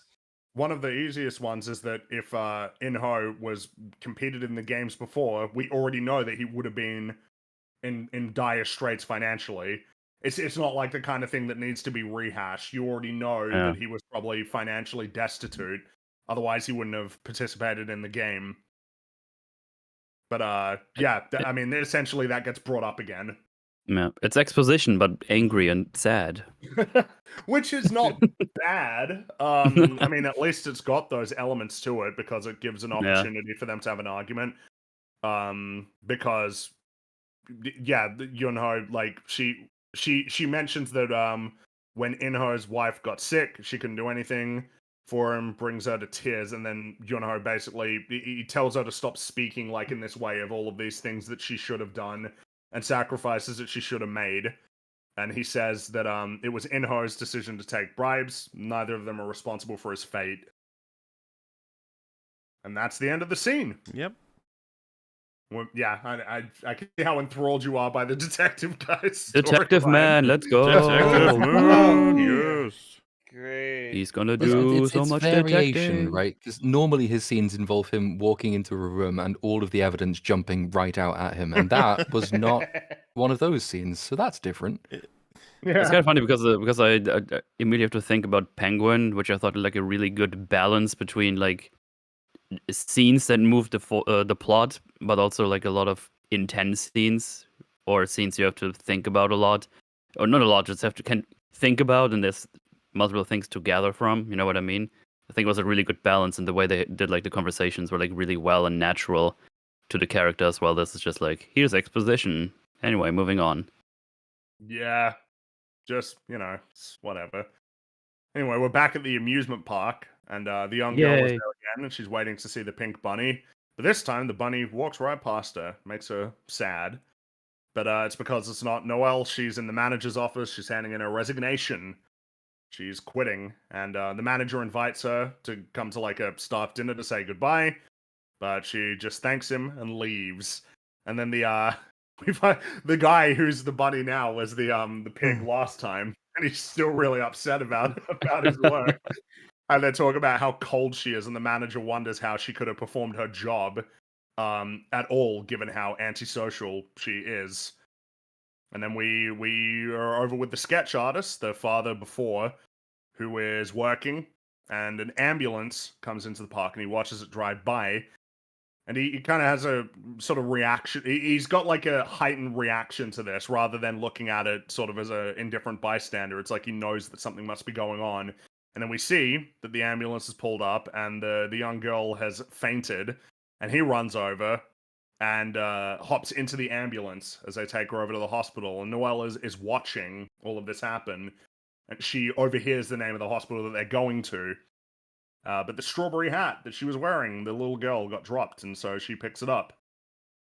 He cares very then much there's, about like, a- this girl, and we also know she's looking for a daughter that she lost. So, see, Right, it's so these parallel. things, yeah. Well, Right. I almost want to just try and be fair to it and be like, this is a very interesting foundation. I'm curious what we're going to do with this character. Mhm. Yeah, me too. Well, Like, Wait, my what? concern with a lot of these people, it's not just her, but I think some of the others as well, is that it's almost like, my concern will be that they are just reskinning the side characters from season 1. You've already had Surly character who is concerned about fate of young child. We've already had one of those. We've had person who is severely sick, needs money because doesn't have health insurance. We've had one of those. We've already had kooky, weird woman. We're going to get one of those later. It's like I want them to be as well drawn, but I also want them to be distinct from the characters we had in season 1. To And be like, my concern from the fair- first 3 episodes is they're not. Difficult to do given the sheer number of characters. But you've also seen the end of episode 2, and there is a bit of a twist with this character. True. There is a bit of a twist. So like, yeah, I mean, it's more of a concern than it is a criticism at this point. I haven't yet seen enough from the side characters, even by the end of episode 3, that makes me think, yeah, this is going to be quite as compelling as the cast from season 1. it's I mean, it's an interesting challenge that they'll have to overcome, in part because there's less time that can even be afforded to any of the new characters that are going to be Mhm. introduced in the games. There's a lot less time. Instead of 9, and a lot of the characters didn't make it to episode 9, but still, it's a limited amount of screen time by comparison. There's a brief sort of interlude of Gihan getting one of his teeth pulled out, which looks quite. I don't know if he's got like anesthetic or something, but goddamn. I just don't Look see at why that it was shape, necessary to do that anyway. Like, No, I mean, we can go through all of the different options they have, but first of all, just doing it in relation to the teeth, you could just attach a porcelain addition that has the tracker inside it to a tooth. That's as good as he's cover. committed. No, but what I'm trying to say is that's as good, if not even better, than the current cover that this affords. This wasn't take the tooth out, hollow the inside, and then put it back in. This was there's like a crown that's attached by 2 metal wires that hook around the other teeth. Like, that's pretty noticeable for anybody who looks in his mouth. Yeah. Versus, Also, I mean, it might- goes back to that question I raised like earlier, which is that given that he knows that they use trackers and know about trackers, was this really the best plan that he could come up with? And the tooth is not the best one. I mean, I don't like the scene because I was eating dinner while it happened, and so I have a grudge against it. But like, surely you could all like take a suppository. They're not going to check up your ass for it's a tracker. funny you say that. If I were him, I'd be so committed to this. I'd be like, do the tooth. I want you to give me a suppository ready for when I go in, because I am definitely going to make sure this works, but I'm going to swallow something right before I go in too. A pill the size. Yeah. And then you'd be like, what if you poop it out? It's like, I'm going to not poop for a while. Like, that's my plan. I mean, the thing is that in season 1, it was essentially confirmed that a suppository could get through. Yes, and a lot of things which you probably get should- through in probably this should season that follow. really shouldn't have. Yeah. A particularly glaring one later. Yeah. Yeah. Uh, in any case, but now he's got an artificial tooth that has a tracking device on it, which is going to be relevant later. But we're back with Noelle, who has followed. She's gone to the hospital, and Sorry. as she comes in, Those just references, just too good not to say. When Professor Farnsworth gives Fry that huge pill, and then he's like, I don't think I can swallow that. He's like, good news, it's a suppository. Have you taken your suppository? Yes. Stop asking. Yeah, this would help him breathe underwater, right? I think. Yeah. In any case, yeah, it's back at the hospital, and Noelle is overhearing the doctor explaining to the father that the medication that he needs for his daughter is not covered by insurance. And the father assures him that he's going to find a way to get the money. And as they leave, yeah, I mean, at this point, you're already like, oh, I think you're going to be joining the games, aren't you, Mr. Man? But Noelle enters the hospital room, and she holds the girl's hand for a moment, and then leaves the strawberry hat on the bed and leaves. And the father comes in and sees that it's there, and he's a little perplexed. What happened? Ah. How did this hat get in here? Terrifying. Yeah, I mean that's the end. We now see that Woo-seok has recruited a whole team of mercenaries who are going to help Gi-han. And he explains to the leader, Kim, that they have to be careful while he infiltrates the club, which Yunho offers to come in with him, but Gi-han says no because if they've seen his face, they might recognize him, which is a fair point, I suppose. And he'll bring in Woo-seok instead. But then Is there a bit I missed as to why they're not involving the police at this point? Like, is there a reason Detective Man hasn't gone back and said, "Well, actually, I've now got a really solid lead. All that stuff I told you that I couldn't prove, well, I think now I might be able to prove it. So I let's go to think- this club and surround it." They should, at the very fucking least, have a backup plan of recording Gi-han's, take on everything. You basically get in front of a camera and say every last piece of information you've got and know to be true with any material you know to be true, and probably even show those cards and I don't know, maybe show the fact that you killed the recruiter guy. It was probably not a good idea. Point being, get as much information as possible, because God forbid it would be terrible if Gi-han ended up going to the games and all of those guys were left hanging with nothing. That would be really bad.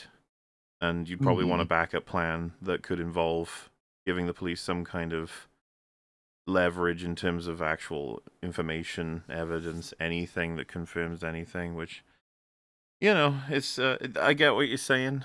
I do. It's complicated as well because the police, I think, risks some level of corruption. We don't know if the Squid Game people have some connection there. Maybe that would give away too much. You put that at risk. I'm not saying it's guaranteed, but... Yeah. I mean, I'm almost surprised we haven't had that already, really. I mean, I Yeah. would have thought you would have probably even got that in season 1 as soon as the detective character is introduced. It's sort of the usual thing you would expect, that you can't trust the police because the police are strongly implied to be in on the game. But we haven't really had that, so another explanation would be helpful. Yeah, but you're not going to get it. Oh, well. But this leads into another really good scene with Yes. Gi-han, who is usually the common denominator of the really good scenes. He goes into his room and he places a call, and it's his daughter, and she answers in English, which, if you recall, was something that Gi-han's mother said would happen once she moved to America, which is where they moved in season 1. Hit me pretty quick when we were watching as like a really hard thing, because it's the mother desperately warns him that that's going to be the bad thing that'll end up happening, and of course she's dead now after he recognizes way too late how much she basically sacrificed to ensure he got to live a life of gluttony and expenditure that was insane. And she was desperate the whole time to get him to be a better father, and obviously all of that was damaged through his own character and has continued to be damaged now that he's on a new mission, and that big warning his mum gave him has now come true. Answering in English, I was just like, that's an example of the power of proper writing, that I was just like, oh fuck, that sucks. And not watching the English dub. Oh fuck! Ugh. I referenced Remind us this. that even exists. I referenced this on FNT, but I don't know if you remember, Friggy, but it was kind of viral. There's a part, you know, when they set up for the marbles in episode 6 of season 1. Doksu and his guy, they're talking about teaming up, and the English dub, he's like, "We should join a team together," and the other one goes, "Yes, we will make a very good team." It's like, holy shit. Oh, Fucking God. Beavis and Butthead over Yeah. there.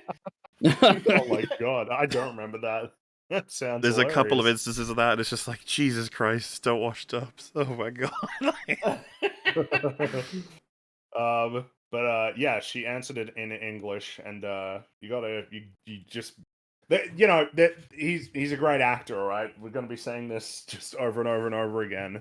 But his expressions as he's listening, though she eventually says "dad" in Korean, he starts to break down, and he opens his mouth as though preparing to speak, but he can't do it. He just can't get a word out, and then the phone call ends because it's like, oh, there's no one there, just hang up, and he's sitting alone crying. It's the sacrifices he's making in order to achieve his goal. Very tragic. And then we're back over with Noelle, Indeed. who is making a call to participate in the games. She's provided a time and address. She ends the call and she drops the drawing that she was handed by the young girl into a bonfire. Like, oh, jeez, why are you Oh, going to do nice. that, huh? I know. It's like, just Sad. take away from the Wow. game. I mean, I guess she People won't get away know, with all but kinds of contraband. yeah. But now it's gone. But now it's Halloween. We move on to Halloween night, and Gihan, Yunho, and Wooseok scope out the club that they need to go to. And they conclude that Halloween must have been chosen because it provided better cause for a frontman to cover his face with a mask. And Gihan and Wooseok head in while Yunho monitors from outside. But while he's outside and after they go in, he spots 2 soldiers from the games heading inside. He sort of panics a little bit and By the way, jumps out of the car and heads into the club. what is the universal symbol of the retard is grabbing the horse mask. It's like the retard character wants to grab the horse mask. I mean, it is a goofy looking. He's just walking around, stumbling through this crowded club with a horse mask, trying to like listen on the radio to find out what's happening.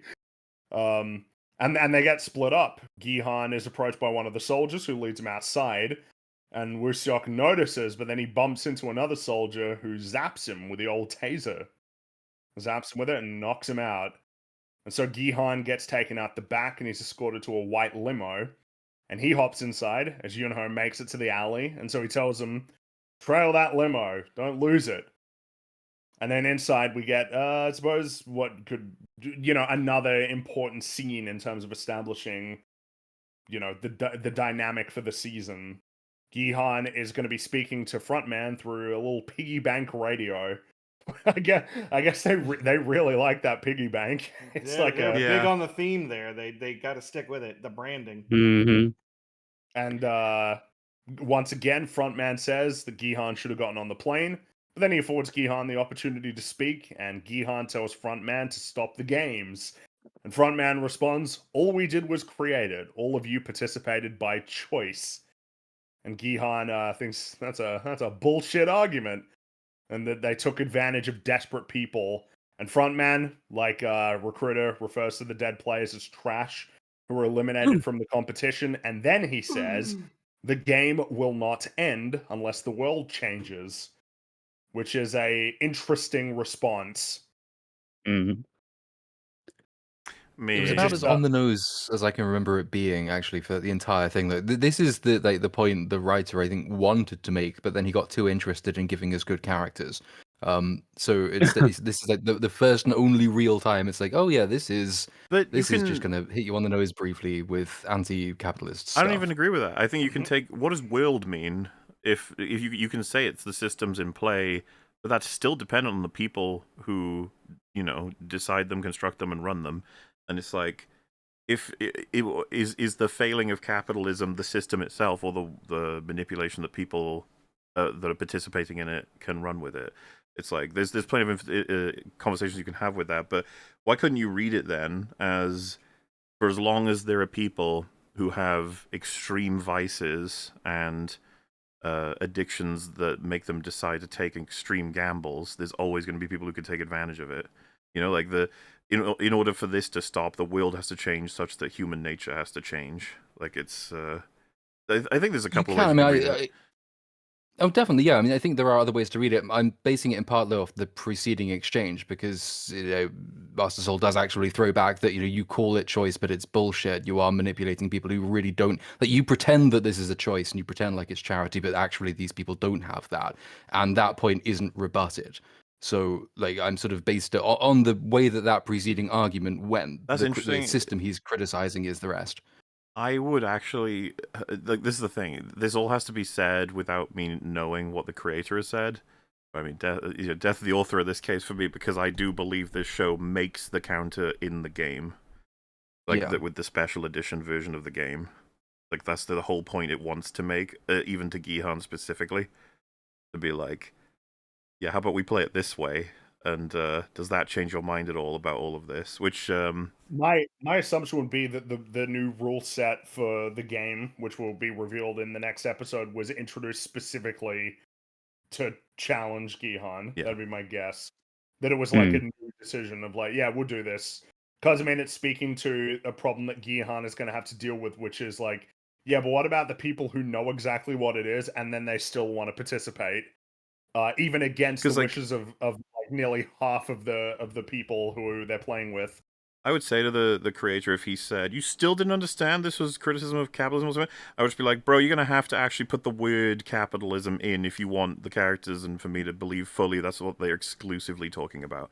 Because there's so much information happening, and then you use words like the world needs to change, that there's so much more interesting conversations to be had. Like, you're going to have to be as cringe as other people are when it comes to trying to import your worldview, like, through into artwork. Because I think when you do control for very interesting characters and you try to make everything, like cause and effect, you'll eventually create multiple interpretations, which I think is a good thing. There's no need, because like we covered, I think it was a couple of different people, but like Tim Pool, didn't he say it was absolutely anti-communist? He said it was about communism, right? Yeah. And because whenever political people decide to jump into media analysis, it's always really. It always ends well. This show I like is actually about how stupid people I don't like is. It's so how boring. Convenient for me. Like, wow. Oh, it's so boring. It is, but like for this show, that you'd have, I think, not only actually using the word of the thing you're trying to criticize would be helpful, but also I think showing, which to be fair, this season might do, but season 1 didn't do, actually showing that the faults that the characters display are the result of the system and they are not their own personal failings. Because in season 1, when someone needs money for health insurance, that's because they've gambled away the money they would have spent on health insurance. So it's a personal fault, yeah, no, not I'm with a you on that. systemic one. That's why I would counter the author if he told me that. I would be like, your show has counter arguments to your notion that it's capitalism who's the bad guy in this whole thing. Because these people make horribly bad decisions and then they don't want the responsibility of them. Mm-hmm.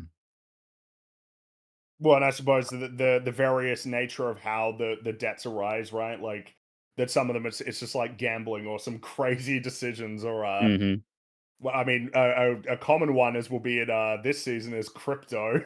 Yeah. Oh yeah. Topical. Someone bought the Hawk to a girl's coin and ended up in this. Oh my god. Gihan, in response to the game will not end unless the world changes, he says, that's a story created by people like you. You think people are just horses in a race and you own the horses. Which is when Frontman says that Gihan's way with words has improved. Which is funny because I would say it's not like it's a bit of a clunky way of getting the point across. But it's probably better than what Gihan would have done in season 1. So I would have said it's not even his way with words that's improved, it's his understanding of the world has improved, it seems. Yes, exactly. And then he wonders if Gihan's plan is to convince the owners of the horses to stop the race. And while this is happening, Yunho is they're following, and he tells the mercenaries not to engage the limo until they're in a quieter place, but as they drive around, they note that the limo is going in circles, and believing that they've already been spotted, They signal their intention to engage, but before they can, a soldier with a sniper is up on a roof nearby, and he shoots out the tires of both of their vans, and then a bomb that's underneath Yunho's car like detonates and disables the car. I'm not sure. Wow, can we tell the police about that? Maybe. Well, my first thought was just, man, like, of all your well-laid plans of these professionals, they're just knocked out by one guy with a gun, shoot out your wheels. That was it. Yeah. Okay. I mean, you could be like, well, what are they supposed to do? I'd be like, I don't know, man. I just thought they would have more than this. I just, you'd think like that's it. They're out. It's like, okay, fine. No, that's The yeah. people They they're are chasing thought to put snipers on the roof, but the people doing the chasing didn't think that maybe covering the escape route from the roof was a good idea. But there's a few moments like that where, yeah, people who are said to be very intelligent don't take account of very, very simple options, and then people who are supposed to be intelligent in other situations do the same thing. We know they have drone tech. It would have been interesting for them to try and trace Yeah. the limo with a drone. Like, you have 3 different teams, and they all get subverted by the Squid Game people. That would be something. Mm. But just But in having this them be case, like, it's- follow yeah. that van with a van, and then it's like, oh, they got on my wheel. Well, that's that then. Okay, fine. Why couldn't they be like Lightning McQueen and just finish? They could hop to Yeah. their follow. Or like James Yeah, Bond. with Or them. they should transmogrify their car like in Team America. Or valmorphize. Well, That's the one. yeah, That's that's the one. right. And then turn it into a jet and fly after them. But yeah, the plan's fucked. Gihan hears all of this, and he tries to shoot through the glass, but it's bulletproof. Doesn't work, and so he panics for a Darn moment, it. places the gun down by his side, and then asks to be put back in the game. Hmm. Frontman is now. I suppose now might be the time to talk about that. As getting Gihan back into the game is just going to be difficult. Basically, like no matter what, because there's Mhm. really like no reason why he would do that of his own volition, unless put in some kind of dire situation. This isn't like the worst it could have been, but it is annoying that it was essentially facilitated by the incompetence of Yunho and their plan and the mercenaries getting taken Yeah, out. you so telling me easily that if it they has had now put had- him in this position. If they had 20 cars and they all came around and surrounded the limo, would they have been defeated? Is that I all he? suppose so. They would have gotten. I think so, yeah. Which is they would have not gotten him. satisfying. That's like, oh. No. Yeah, I So was no. actually surprised he was actually in the car. I thought he was just calling in remote from somewhere. No, he's got Chongo balls as well. He'll be in the He does have car. Yeah. balls, that's true. Talk But- to him. Congo balls. Yeah, you would expect something far cleverer than this. For example, when turning a corner, the limo parks under something and then a different limo drives off and they start chasing the wrong one. But of course they have a tracker, but then, Squid Game people could take advantage of that with some kind of disruption thing. There's, we've seen movies before. Yeah. There's, Yeah. I haven't. totally have. But Shut up. Frontman is pretty confused by the request, but Gihan says, "Well, the fat cats, they'll enjoy it, seeing me back in the game." Which is and then me. he He's talking senses about us, the fat cats in the audience. Yes, we will enjoy That's it. right. Oh, It's yeah. meta commentary. I so he do. said- I'm a fat cat. I enjoy this. Give it to me, please. What do you want me to do? Starve? So he senses Frontman's hesitation. He asks, "Are you scared that you might lose to me like Ilnam did, the old man?" He didn't want to admit it until the moment he died. He knew someone had come to help that homeless man, but he refused to look out the window. But when he stopped breathing, I'm sure he knew he had lost, which prompts Frontman to say, "Have you seen The Matrix?" When you hear that, you're like, "What? Oh, What? Okay. That got me off guard. I was like, excuse me? So I grew up in a middle class family. And he continues. Wouldn't it have been funny if he was like, have you seen the Matrix series? And he's like, there was only one. I never saw one. That's right. They said that there were more movies, but that's a paranoid delusion. And he says they could have lived in peace if they took the blue pill, but they still chose the red pill to play heroes. Do you also think you're a hero who can change the world? And Are you Gihan based and red pilled? Gonna be honest, leans not back, with the name drop of Matrix for that. That's Yeah. I think I think No. that instead of being a thing where you recover it and it's like, that was a cool thing, it becomes like, that was a little cringe, actually. It's a tad cringe. Actually, Tad cringe, yeah, it is. It goes back to how stupid a lot of the overworld evil villain stuff is, because you have to be functionally retarded to take that read away from the first Matrix movie. Like they take the red pill to play the hero. Like that is trying to make a point about the character of the villains, which Yeah, I isn't get a what you're good saying. point Like, for the character of the villains. like the author could claim, you see, he's not even right about the Matrix. That's not why they take the red pill. It'd be like, yeah, everyone knows that. If you watch the film, like who the fuck thought they were taking the red pill because they want to be heroes? That's not no. It's like a miserably horrible experience. Cypher is willing to backstab his whole team just to get back in the Matrix. Like, come go on. back. I want steak. There's a Matrix reference in season 1 as well, isn't there? But I can't remember what the context is. But it does sort of periodically come up. One of the characters' references in season 1, I think they were sort of leaning into it at the end of season 1, like the hair color change and the ending on the phone call saying "I'm coming to get you" is kind of an oblique Matrix reference, and then it comes up again here. So like the writer's evidently a fan. It's just he Which is doesn't nice. always use the Good for references them. correctly. I like the Matrix I mean, my too. guess is it was trying to be clever with it. It's like, you see, the Mm. red pill is cringe when everybody tries to spin the red like, pill into their own thing. I feel like it's all better. You just reduce it all down to just one line of, do you think you're a hero? Do you think you can Yeah. like Yeah. change Yeah. the whole world yourself, Gihan? Is that it? Like, you're that delusional? You don't need to say, have you seen Lord of the Rings: Return of the King? Have you seen... You know when Frodo and Sam are up, it's like, no, just say it. You don't need to just say the thing. No, The no, hobbits Frodo took the Sam took rings the to red pill Mordor to because be they the wanted hero. to be You know, heroes. Sam was Yeah. playing the hero, and then he was like, Sam wasn't I remember goddamn the hero, you scene son when of a bitch. Gandalf comes. I remember when Gandalf came back and offered them a red and a blue pill. It's like, do you want to be a hero or do you want to be cringe? Wakes up and he's like, do you know the difference between Gandalf the Grey and Gandalf the... He's like, shut the fuck up, dude. Like, Go away. one was I a just hero. want to smoke my pipe. So after the Matrix reference, Gihan says, "I'll show you that the world doesn't always go the way you want it to." And then Frontman relents, and the limo is filled with the knockout gas. And then that's when it's revealed that Frontman was sitting in the passenger seat. And he's like, "Well, welcome to the game." And meanwhile, was saying the crew have to initiate Plan B. It's like, see, they had a contingency plan. This was always a possibility that they would get Yeah, screw up they were like, badly. if by any chance there's a sniper that knocks us all out, you go in the game. It's like, you got it. That's what we do. And so we join Noelle once again, and she's parked beneath the overpass. And there's 3 trucks with cargo containers on them. And she walks into one of them, and she's not the only one. There's a few people here. And there's a whole bunch of like little changing rooms in the truck. And she walks past a bunch of people in those rooms, and they've got numbers on the doors.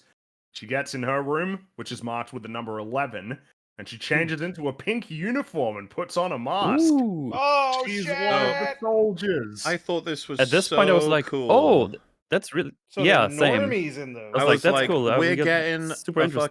fucking worker in the Squid Game plotline. That is, oh yes, Yeah. thumbs up. I am ready and game. Woohoo!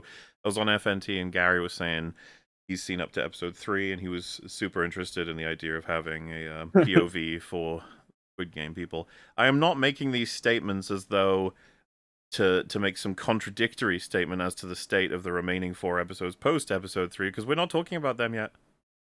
No, we're Mhm, talking mhm, about mhm. episode 3. That's Yep. right. We're Mhm. not. That's the end of episode 2, by the way. That's how Dun, it dun, dun, ends. dun, dun, dun, dun. Little twist. Oh my goodness. And then the Squid played the music stuff. Did he? I don't know. Was there a time when Blooper in like Mario played any music? Did that ever happen in like Super Mario Galaxy or Sunshine? I don't think it does. I should hope so. I don't Maybe know why they I'm thinking should of do that. that. What, that he plays music? What would he play? What would Blooper play as an instrument? The Play the saxophone. drums. Would he play the drums like that in Aquaman, the octopus? That guy Yeah, was that's kind of fucking what I pro. figure. Best thing about the movie. If you But hollowed Blooper out a bit, though, you could just turn him into a set of bagpipes, couldn't you? You just like actually turn Blooper into the instrument. Mario sounds has abused painful. him quite a I don't know. bit. He's probably Yeah, ready. he gets hurt a lot. But yes, episode 2, I don't think is very much as good as episode 1's potency. No. Feels much more a let's get all of this stuff Plot. set up because we're moving things in a particular direction. You're like, oh, okie dokie. As we see when we lead straight into Yeah, episode same. 3 with Yunho getting the mercenaries to the harbor with Park and his boat, and they're gonna go infiltrate the island and save Gihan and put a stop to the game, and that is the scene because it's Whoa! I just can't wait for them doing all the shooting and stuff. all of They've been training so hard in the hotel. It's this is the point where the Yunho storyline, the detective storyline, is just plot from this point onward. It's Like, actually it's kind of remarkable in a bad way. Like, Yeah, how did you manage to make them so dry? Like, holy shit. Yeah. Oh, what are you doing? Looking for the island? All right, cool. Okay. okay. Let's get to I what kinda we're like that. For the island. That was my impression of like almost the entire of episode. This might be because I'd done like 9 hours back to back Squid Game last night, and then 3 hours back to back Squid Games. It's like overdose of Squid at this point. But I found episode 3 was like by far the most disappointing. Not necessarily awful, but of all the things that I think it really needed to do, it just didn't do anything very much. There's maybe one interesting sort of character. I don't know if twist is the right word, but characters get put into a new position, which sort of parallels positions they were in season 1, which I didn't mind. But the rest of it, you've already said that this is just pure plot on the detective's point, but it's also going to be our first introduction to the games. And so it's like, well, what new things is that going to throw up? How much are we going to get done there? How different is this going to be? What are we going to learn about the side characters we haven't yet been introduced to?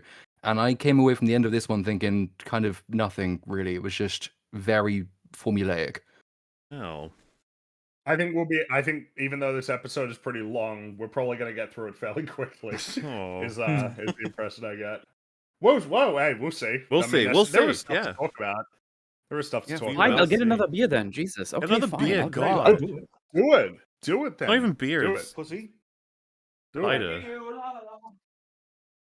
Get out of my! I don't know what I'm thinking. Get out of my car! You remember the psychic? I'm facing a fucking Get moron. out of my car! Get out now! I will fucking talk to you any goddamn way I want. Really? It's so funny, Yes, I can- I fucking will, and I It's have so the funny. right. So funny. I could partially hear what Mauler was saying upstairs. He was like, "Rah, rah, rah, rah, You're in a hospital where you need to be. Get out of my car. I've actually it? recently rewatched that thing. That's just so good. It's great. Though, as Get I understand it, of my car! isn't it that the real situation was that the passenger was actually basically deliberately trying to rile him up? Like that she was acting pretty terribly up to that point, and then just turn on the camera while he was I never there? saw the God, full context. It's just that's just typically what it is, though. It's all like, what happened before you started rolling, huh? Yeah. Huh? Yeah. I hate that about our current culture. Isn't it insane? Gym stuff. So it was like phase Oh 1. yeah, the guy. Oh the my idea of God, people the watching gym guys in the girls. Yeah, gym. back in the day, Yeah. phase 1, Mm. it was look at this guy rudely sexually harassing / perverting on some innocent woman. Like, oh my goodness. And then like it didn't take long before it was like, yeah, those are just cropping up everywhere. Then someone like, yeah, if you see this other point of view, she's doing it to try and capture that on purpose. And then like Mhm.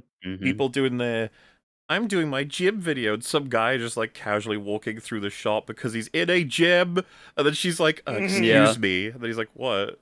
It's just like, "Oh, could you? How dare you? Excuse He you?" just kind of like peers at her like for like a split second, but then she slows the footage down. Look how he stared. My favorite. There Look at was this one. I don't know if you pervert! guys saw it, but it was like this shot. It's fucking big gym, and this girl is like the text comes up and it's like this guy pivoting me for so long. It's disgusting, and I finally caught him out. You can just see this fucking dude who's not even looking at her really far in the distance. She's like, "Stop looking at me." And he's like, "What?" He's like, "Lady, I don't even know you. Like, I don't know what the fuck's going on." And she's like, "You've been looking at me." And it's just like, "What are you talking about?" Some of the, I hate that culture. It's pathetic. It's been unfortunate that phones have facilitated a tidal wave of cringe. like in terms of Yeah. things that people like do in terms of recording themselves yeah. in the world. Because there's one where it's exactly that scenario, but the guy works there and he just tells her to leave and that her membership is going to get removed. And she was like, no, what? No, I no, no. I saw that one. And Yeah. she like didn't realize who she was dealing with, and he was Oh, just like, I know no. what you're doing. This is horrible behavior. You're not allowed to come here anymore. And it's just like, no. Oh no. God Fuck damn around it. and find out, huh? Just ah. And then Well, what follows I is just like wanted internet this one clout. gal's trying to do a deadlift, and then she's all of a sudden just like, "Oh, hang on, somebody help! Somebody help!" And like, no, you got your phone on you. Sorry, It's I'm too not late. helping You you. have to Just- deal with this it. is the result. So Gihan wakes up in the dorm with a new set of players, and once again he is player 456. Nostalgic. And then he walks past the shaman lady, who is the aforementioned crazy lady of this season. Can And we? the worst Yes, fucking no. character. Well, I can't I don't know. stand this character. I don't know if it's even like worth going through what exactly she says. No, 'cause, it's I mean, not. There's nothing that she says is worth You know a what shit. bugs I me? don't know. I had a thought, and I was almost gonna say it, Fringy, but enough people recognized her in the shot that I was like, oh, okay. I was like, man, it would be really cool if there was a character here that Gihan was imagining through his trauma that they weren't Ooh. there, and that Mm. their dialogue was like reflective of all the mistakes he made in season 1 or something. And I thought, wouldn't it be cool if that's what she was? That's why she's so strange. But there's a moment where everybody looks at her, and I was like, oh, she has to No, be real. she's real. Okay. Yeah, she's real. Yeah. Yeah, I don't know. She basically just says a bunch of. I was gonna say vague, but they're actually the opposite. She basically just states like his situation to him, and it's like, okay, all right.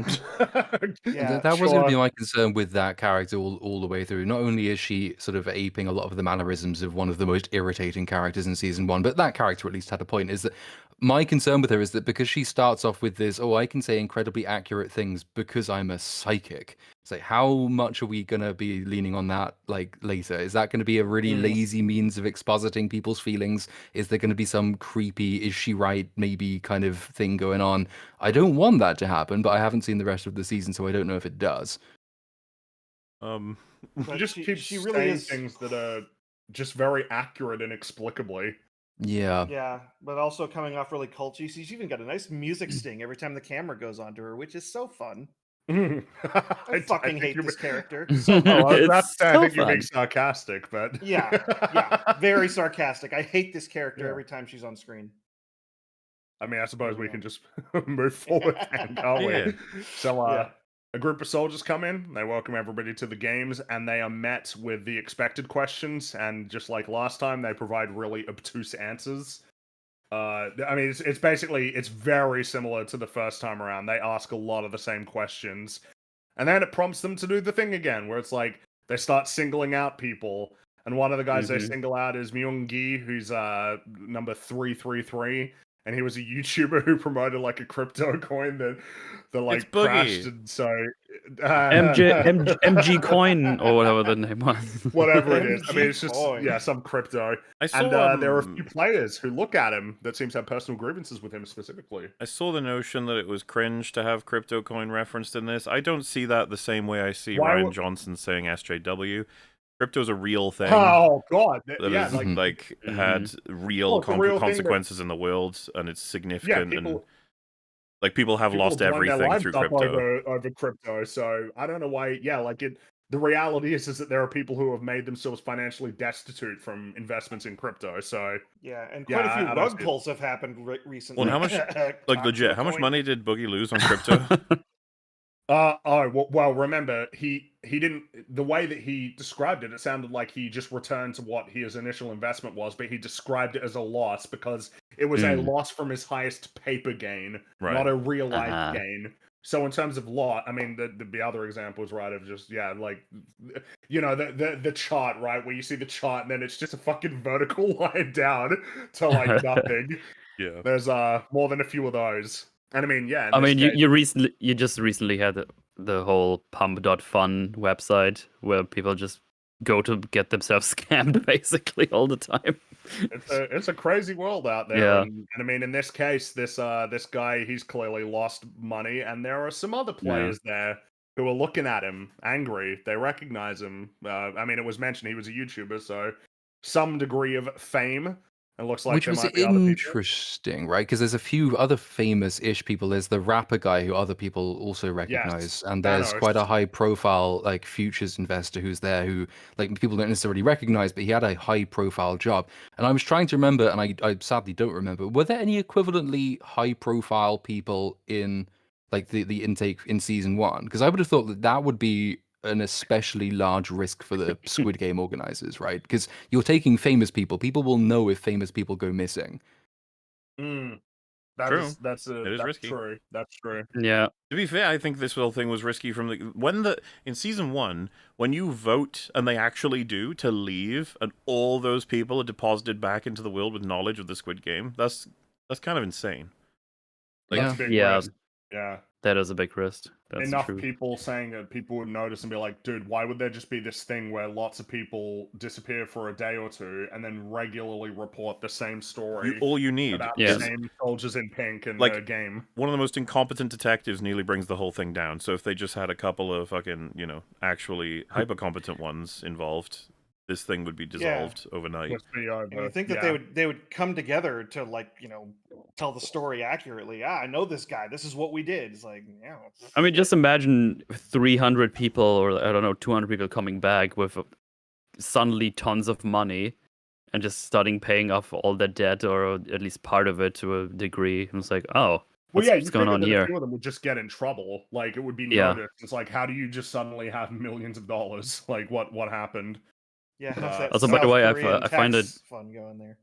I find it funny when they start pointing out single people. They go through the ones that have been speaking up, and then just random people just catching strays. It's like, hey, what did I do? Yeah. Then you've got the guy who had 10 billion won debt, and everybody just looks at him and he screams at them. I was gonna Like, say, what the are you thing looking is, at?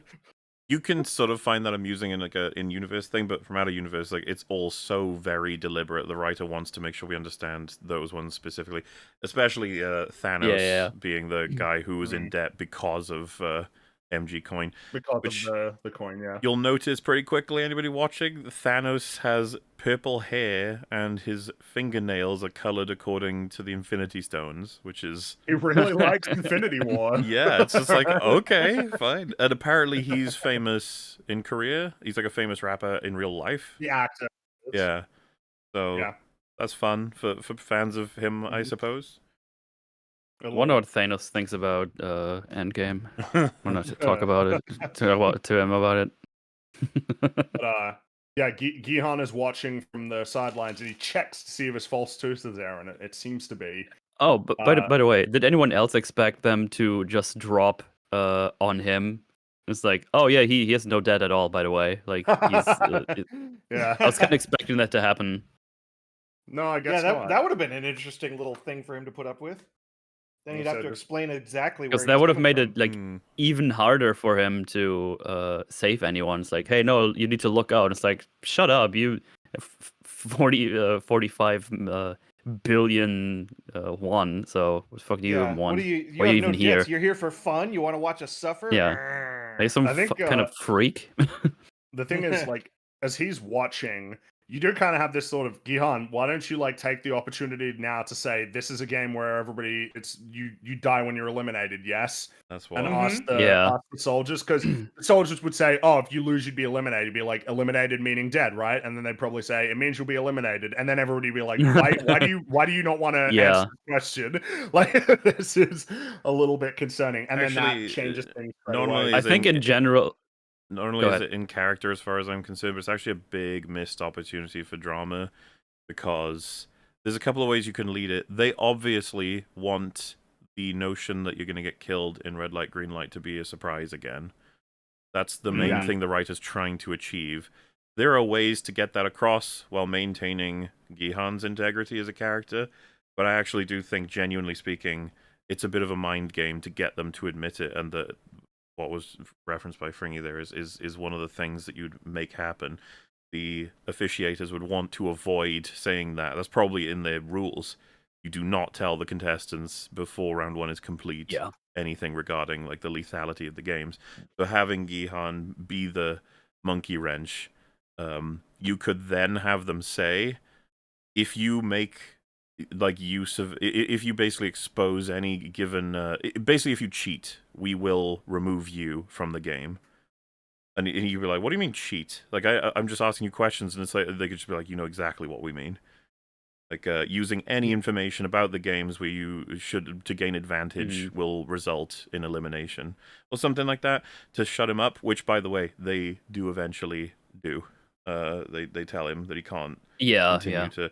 So, I'm not particularly satisfied with this. When I was watching it, I was waiting for him to say it, and they kind of imply a reason why he doesn't, and I don't think it's good enough. It's not good enough. No. Yeah. Every time he goes to start to explain it, hey, we're all gonna die, and then like we can just work together. And I was like, why don't you tell them there's gonna be games where it's just all versus all from what you know? Well, Like this would be like a big thing. such Like, an no, enormous you can't just do opportunity. teams all the time.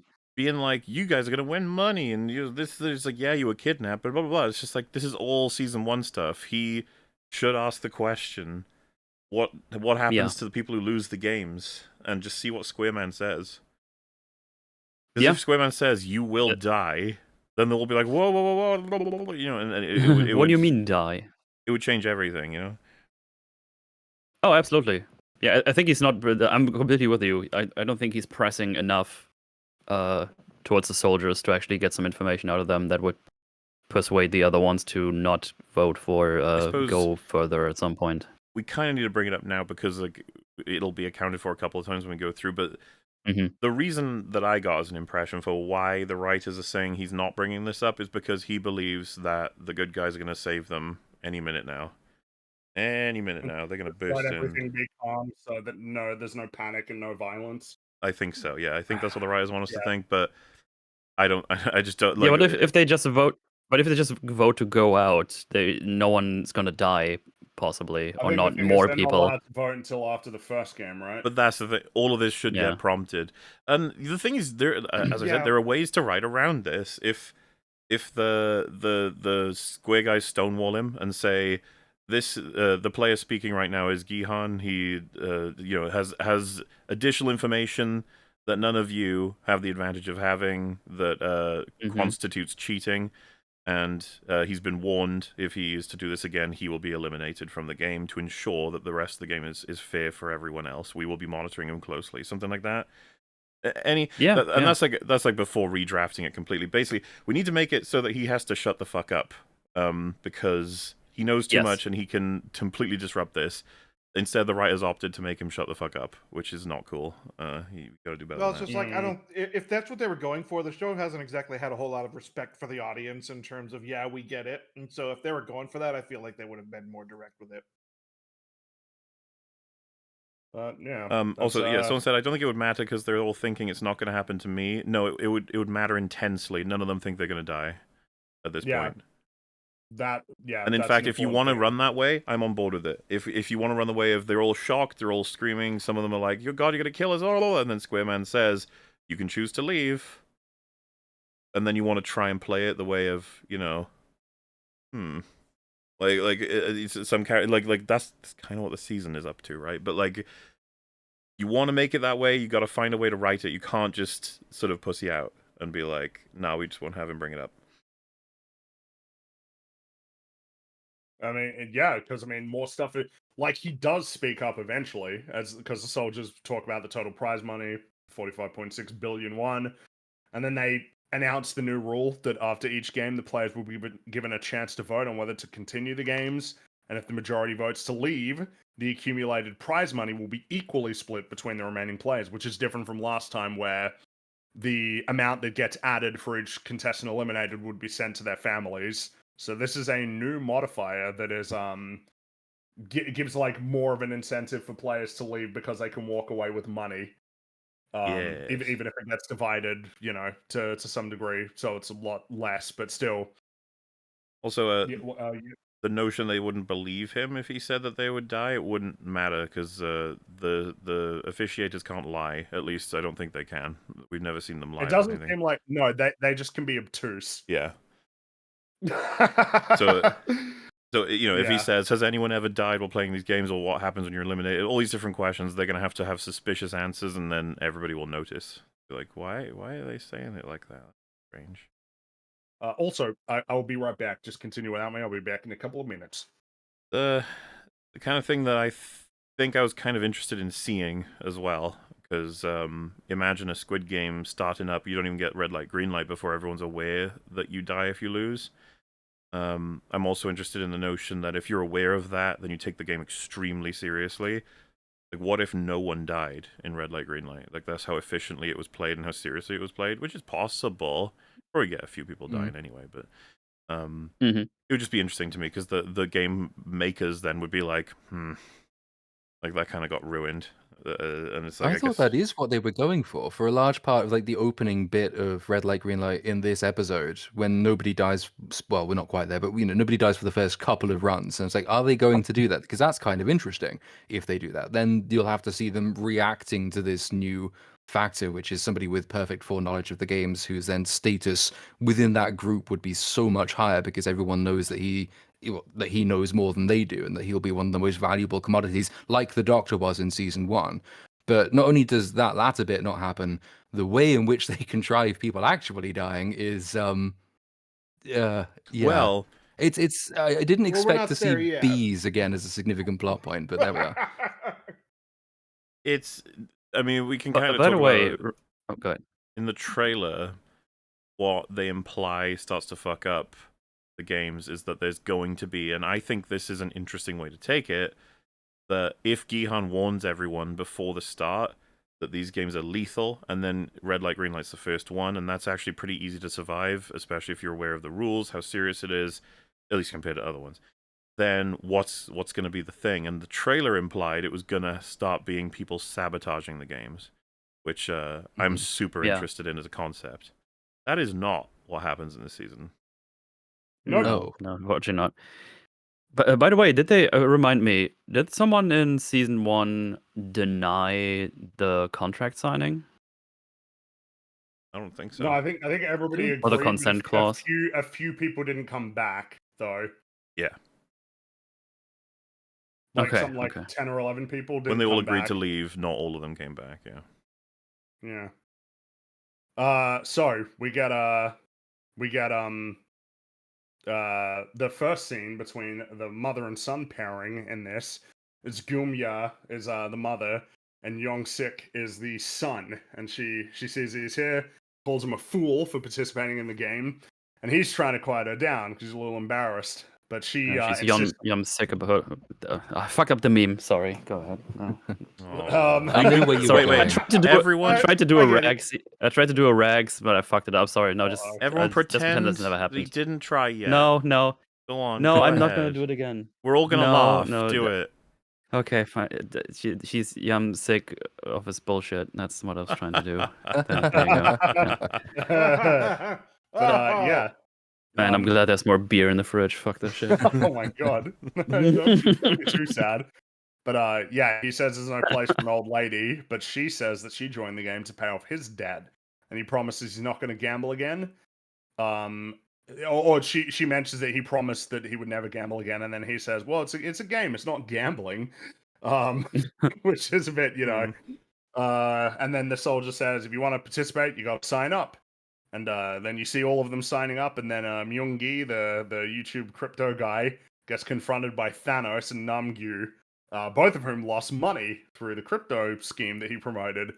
And Thanos is like, he's screaming to him about, he was told he'd be a fool not to buy the coin, and Myung-gi basically says, "Not financial advice, bro," which is kind of like amusing. He's It's just like I don't want to say like Thanos, the actor, has a vibe, and I kind of like it. Yeah. He's he feels like it unique, too. and it's a kind of, you'd think it's like, surely this is cringe, right? The Thanos thing. It's like, I don't know, kind of works for me in a weird way. Like, I feel like with the sheer popularity of it, and it's kind of nice to see the reverse. Like a Western IP being referenced, as opposed to we always see the reverse. Like, because the Avengers is pretty popular. Endgame was hyper popular. The idea that there's a rapper that made his sort of persona after it, right? Is like I could believe that. it's fine. And he's not exactly Yeah. a nice person, so you can find the cringe can infuse within your dislike of the person himself if you want it to. Mhm. But Yeah. I kind of like the way he holds himself. He's got a very different physical presence compared to most people. He's quite lanky. Mm-hmm. But still pretty aggressive. Yeah, you don't want He's to fuck with him, basically saying, apparently. like, you got to get me my money back. Like that's he's got a vendetta. He's out to get YouTube guy. But then as that's happening, Gihan he's at the front of the line and he hesitates for a moment, but then he signs up for the new games. And then we cut over to Yunho, that they're on the boat. They're heading over. They're heading to the island where they think he is. That's it. Yeah. That's it. They're heading Those over to fucking the scenes, island. man. It's just like, okay, thank you for that. Anyway, Yeah. going back. And then we have all of the players are moving through the area where they got to take their photograph, and a lot of the players recognize Thanos and want to take a group photograph. He doesn't seem very interested in doing it, but enough of them are there that he's like, yeah, okay. And the soldiers says, no, can't do that. And they're like, oh, come on. And he's like, nope, can't do it. And Well, then and it's worth mentioning, he keeps trying to get the attention of a girl that yes, Yeah. he's clearly girl interested he in. wants to- but she's not so interested. She don't really care. This will have a and payoff, then- however small. I mean, I suppose, yeah, it's a small one. Hmm.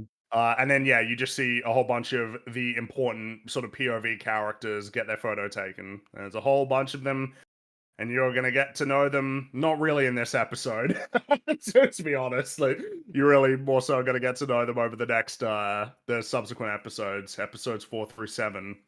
There's a whole bunch of them. But there is one noteworthy one. You might recall that Gihan, there was a friend that he had that he hung out with in season 1, when they were doing their gambling. Yungbei, it's one of his friends, and he confronts Gihan on the staircase. He's like, where the fuck were you? You disappeared like 3 years ago. You never contacted Yeah. me. What's going on? Which And Gihan is pretty shocked by this. this just felt like a good choice. Like Yeah. it's a quick way Yeah, to infuse a backstory we're aware of. This is plenty of. We know this guy well enough. This was just good. This piles on, for lack of a better term, just more fireworks in the car before it crashes into the wall and explodes. It's like good stuff. Exactly. It also it flips the positions from season 1, where the Master Zod is obviously like the inexperienced, sort of slightly oafish bit of an idiot, and his best friend at the time, who's in the games with him, is the super serious, super clever one who becomes very good at the games because he almost loses himself to them. And now you've got basically the same dynamic in play, but the roles have been switched, which I like as a premise. I'm interested to see what they do with it in terms of like how much they play on that going forward, what they actually have Master Soul's character do. I hope they do more, but again, I've not seen past this episode, so I don't know. Well, it's just you can tell already. It's like this will be potent. You'll get some good Yeah. juice out of this, because now it gives Gihan, if he didn't already have a sufficient motivation to try and save everybody, it's like, well, now he's got one of his friends here, and he tells him, "Stay close, stay behind me, no matter what happens." And of course, he's very serious, and Yungbei's like, "Yeah, okay, yeah, sure, I'll stick by you." I got you. So. I mean, we might as well just run through like what happens here. We might as well just run through This is already getting funny now because like it's. I have the stream open on the screen, and like you perfectly said, well, I guess we better get through this real quickly. The exact same. Yeah, as soon as they show up on the boat. So yeah, Wusok leads the mercenaries on shore, and they go into Gihan's location, and they send up a drone to scan the island. And while this is happening, the players are placed in the first arena, which is the red light, green light arena. And then Gihan checks his tooth. This time he actually takes it out, and the tracker is gone. And Wusok finds a tracker in a bait box with this fisherman that they've got on the shore. And so I was like, oh, well, I guess Gihan's fucked. He even says that himself. Which, with the it's fair now to dramatic say, zoom. consequently of what is very much a narrow-minded vision on the nature of this organization and its ability to fucking track trackers, we have now cost everything, basically. The whole mission has failed, which is not cool. And the whole, Yep.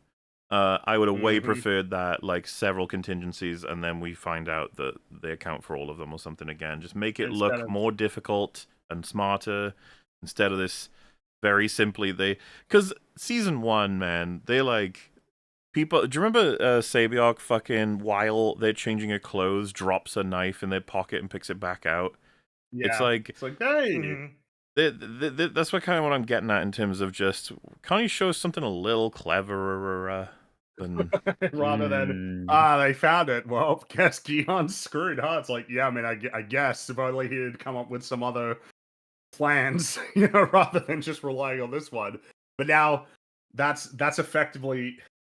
I mean, it's not given away much to say that basically the rest of the season is going to be Detective Man looking and- for fucking Gihon for the rest of the and, season. and this is how you That's figure it. this is the writer's point of view on why he didn't say anything up to this point, because he figured they were going to save him at this point. He wouldn't Yeah. need to, but so now he has to, which Now he's gonna. like I said, don't like it, but I mean, we get to now enjoy this series of events We that get to they've. enjoy some yeah. acting Yes. because. By the way, they're like, what are they, like 8 people or something? 6, 7? of the Like mercenaries, the there's a lot of them, yeah. mercenaries? I think so. Yeah, but he knows their operation is like huge. I don't think this is gonna be enough, even They're if they would super make it. duper mercenaries, all right? Oh, They okay. never Double Sorry. damage. Yeah. Triple damage. Oh, And so they're already level 18 and have the items. Yeah, okay, I got you.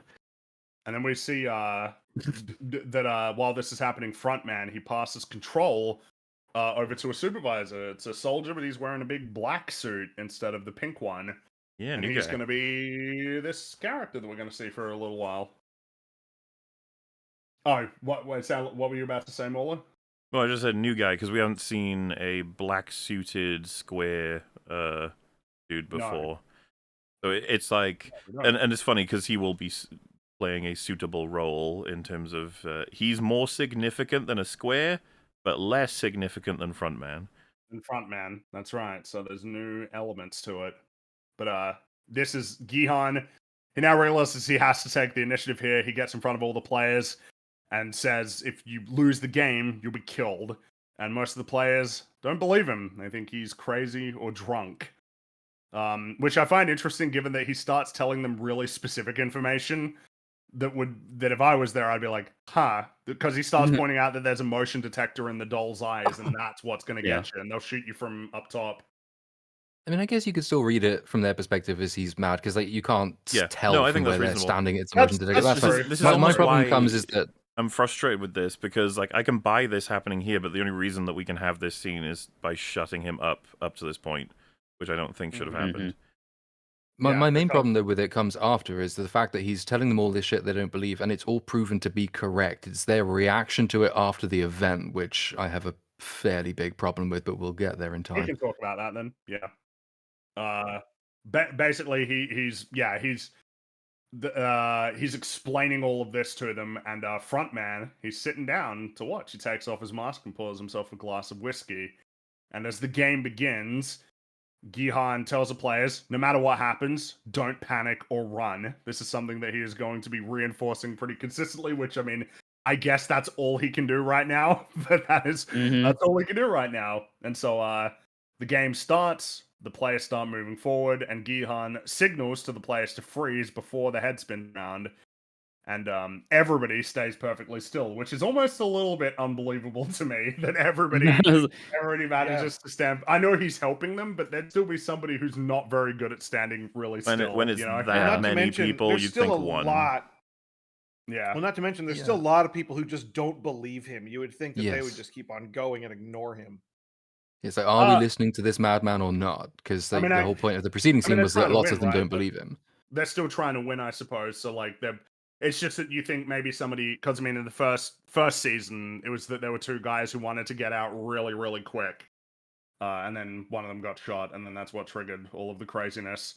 But this time everybody's kind of sticking together in the group and moving at like a good pace.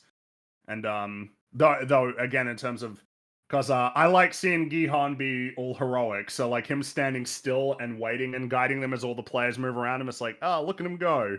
Look at him Yeah. doing his hero Yeah, shit. he's even waiting to be the last guy among the pile. That's right, because he waits until he's last, Well, and then he He's hides. intense with the yelling He is freeze. intense, yeah.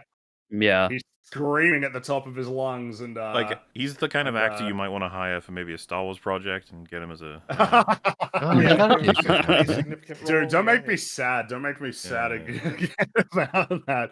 And then he strikes a really cool pose as he hides his face behind his arm so that he can yell out instructions while not moving enough that the motion detector is going to get him, which is pretty clever, I think, as just a Mhm. solution to that problem. Hide my face, and then I can yell, and I won't get caught out. And even Young Bei's like, wait, what are you doing? And he tells him, freeze, like, don't turn around, just stay where you are. Don't talk without covering your mouth. And to be clear, and a couple. it does seem so walking and moving your arms and stuff is like a guaranteed death, but moving your eyes and lips is like it's close. Like the robot It's close, might yeah. pick you up. You got to be careful. Mhm. Well, you remember that Doc Su, he was like fucking still when he was talking to Sabiok when she was Yeah. right behind him. Like he was really still. Well, some of them in albeit this with the sequence are trembling moving their a little eyes bit. and talking while not covering their mouth. He even says like, "Please cover Yeah. your mouth if you're going to speak," because Yeah. Although it is like Gihan is doing a whole lot of trembling when he's doing his screaming stuff, so it's like He the is. believability of how slow he or still he but was it's kind of what I mean, though. Stretch. I think I can buy it. The robot does allow for a little bit of movement. Yeah, it's more so like if you move your arms as you're like sort of setting your like shaking. Shaking seems to be okay. It seems to be. And also Gihan just shakes. It's honestly one of the talents of the actor is he's really fucking good at doing like Yeah. intense shaking when he's acting. It's like really impressive to me. I'm just consistently impressed by him. Like in Yeah, this he's really show. fucking good. He's so good. And Oh yeah, he's and also at doing the a pretty back good too. job.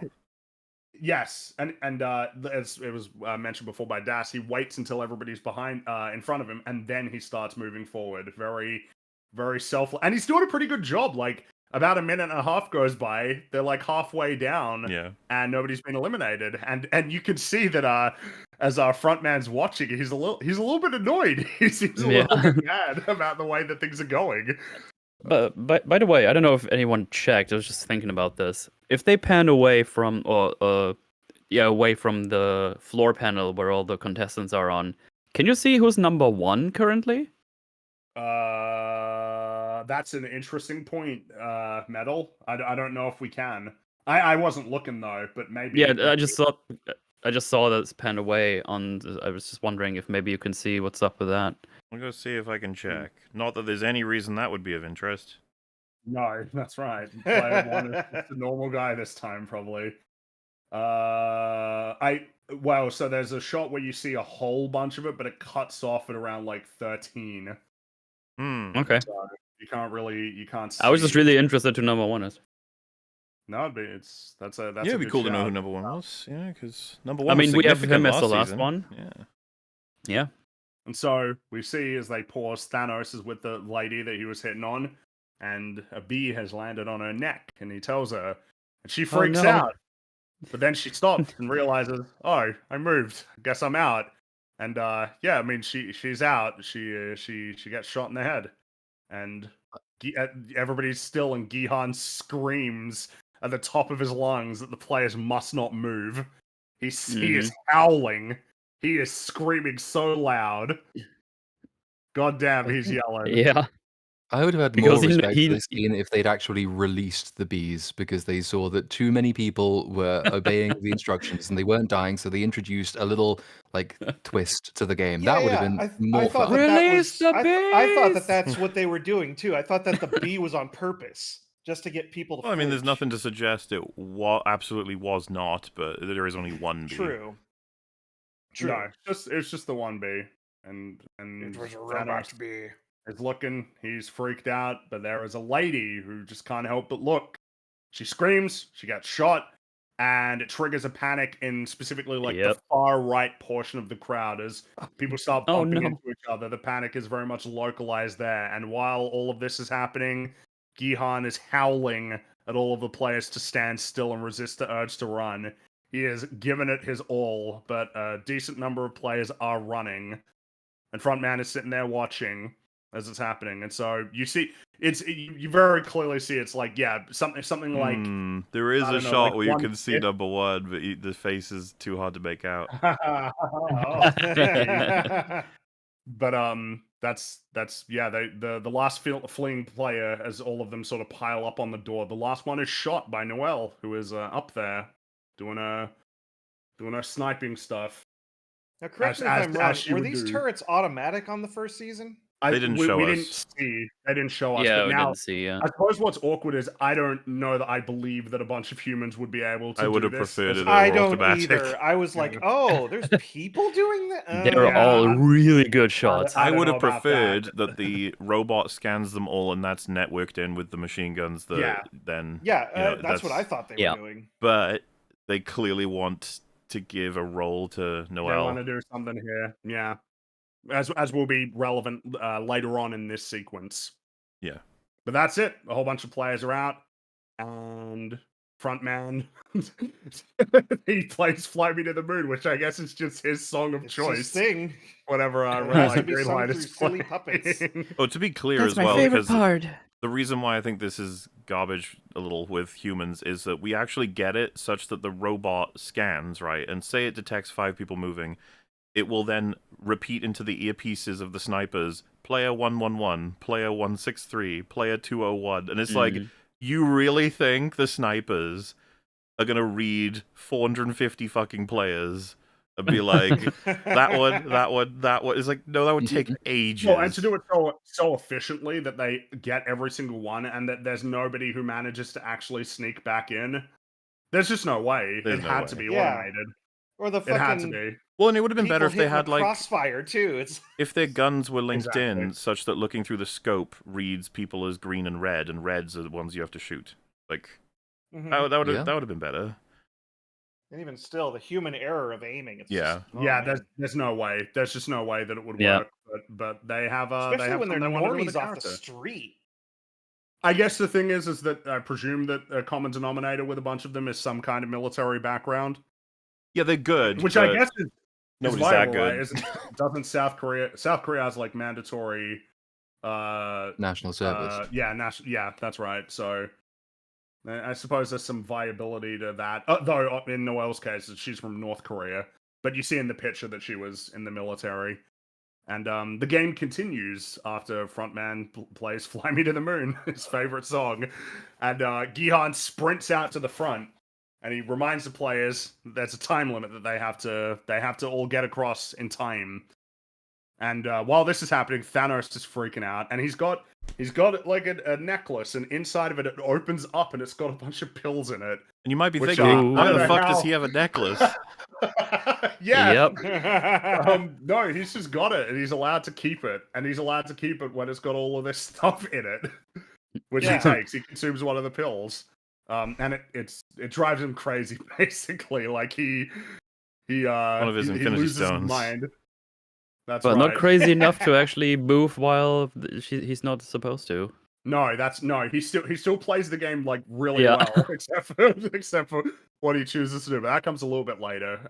It is a bit Gihan- frustrating because like season 1 has characters who introduce a kind of chaotic element to the proceedings, but they tend to do so because they have like a strong motive to do it. I'm thinking like what is the name of the evil guy who like he punches Doksu? people? He's the violent one.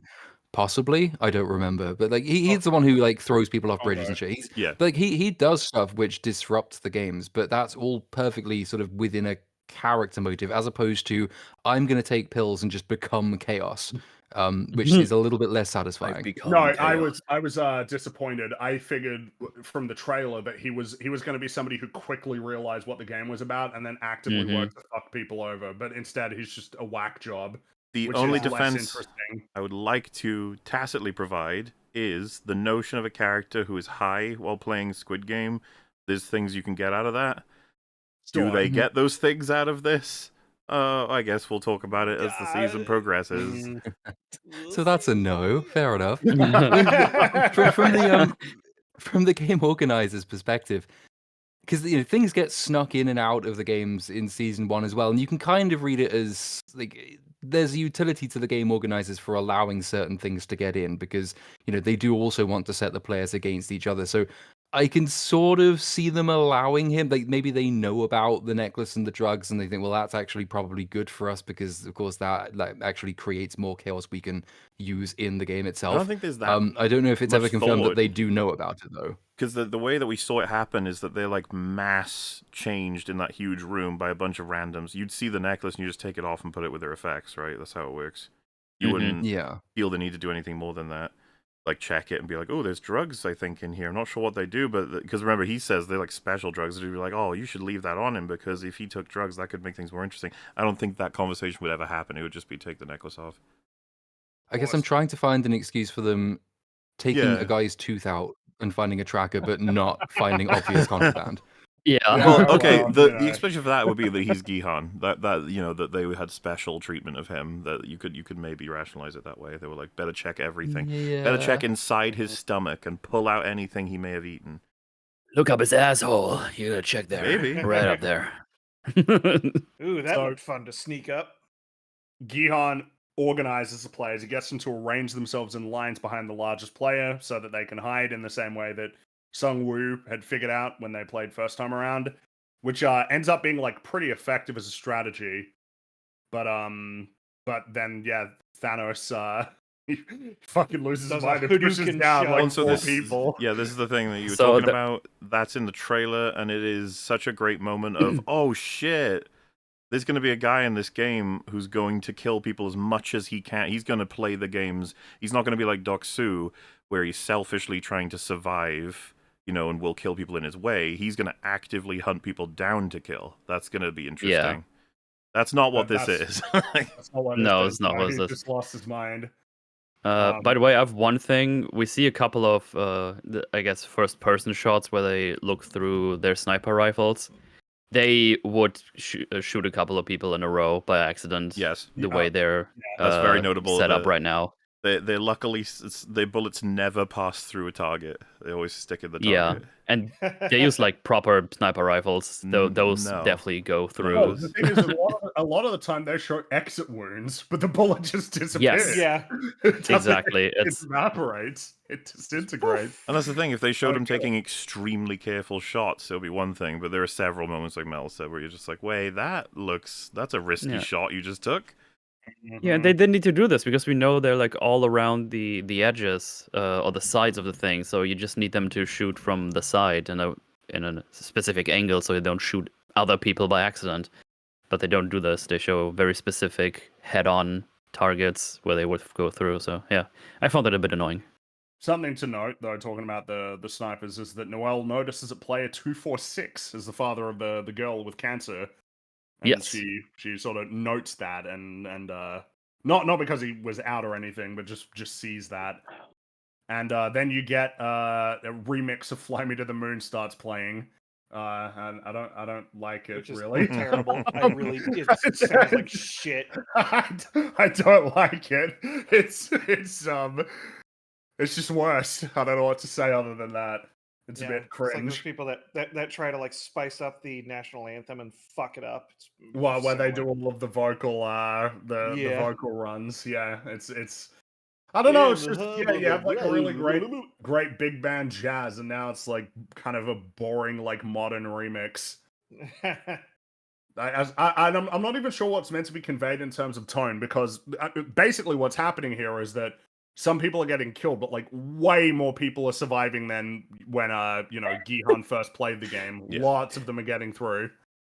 I just saw a shot on stream with Thanos in the background. It's like, whoo! He's doing some While funny, everybody's standing still. funny movements and dancing and shit. He's very noticeable. Yeah, he's dancing. He's having a good time, all things considered.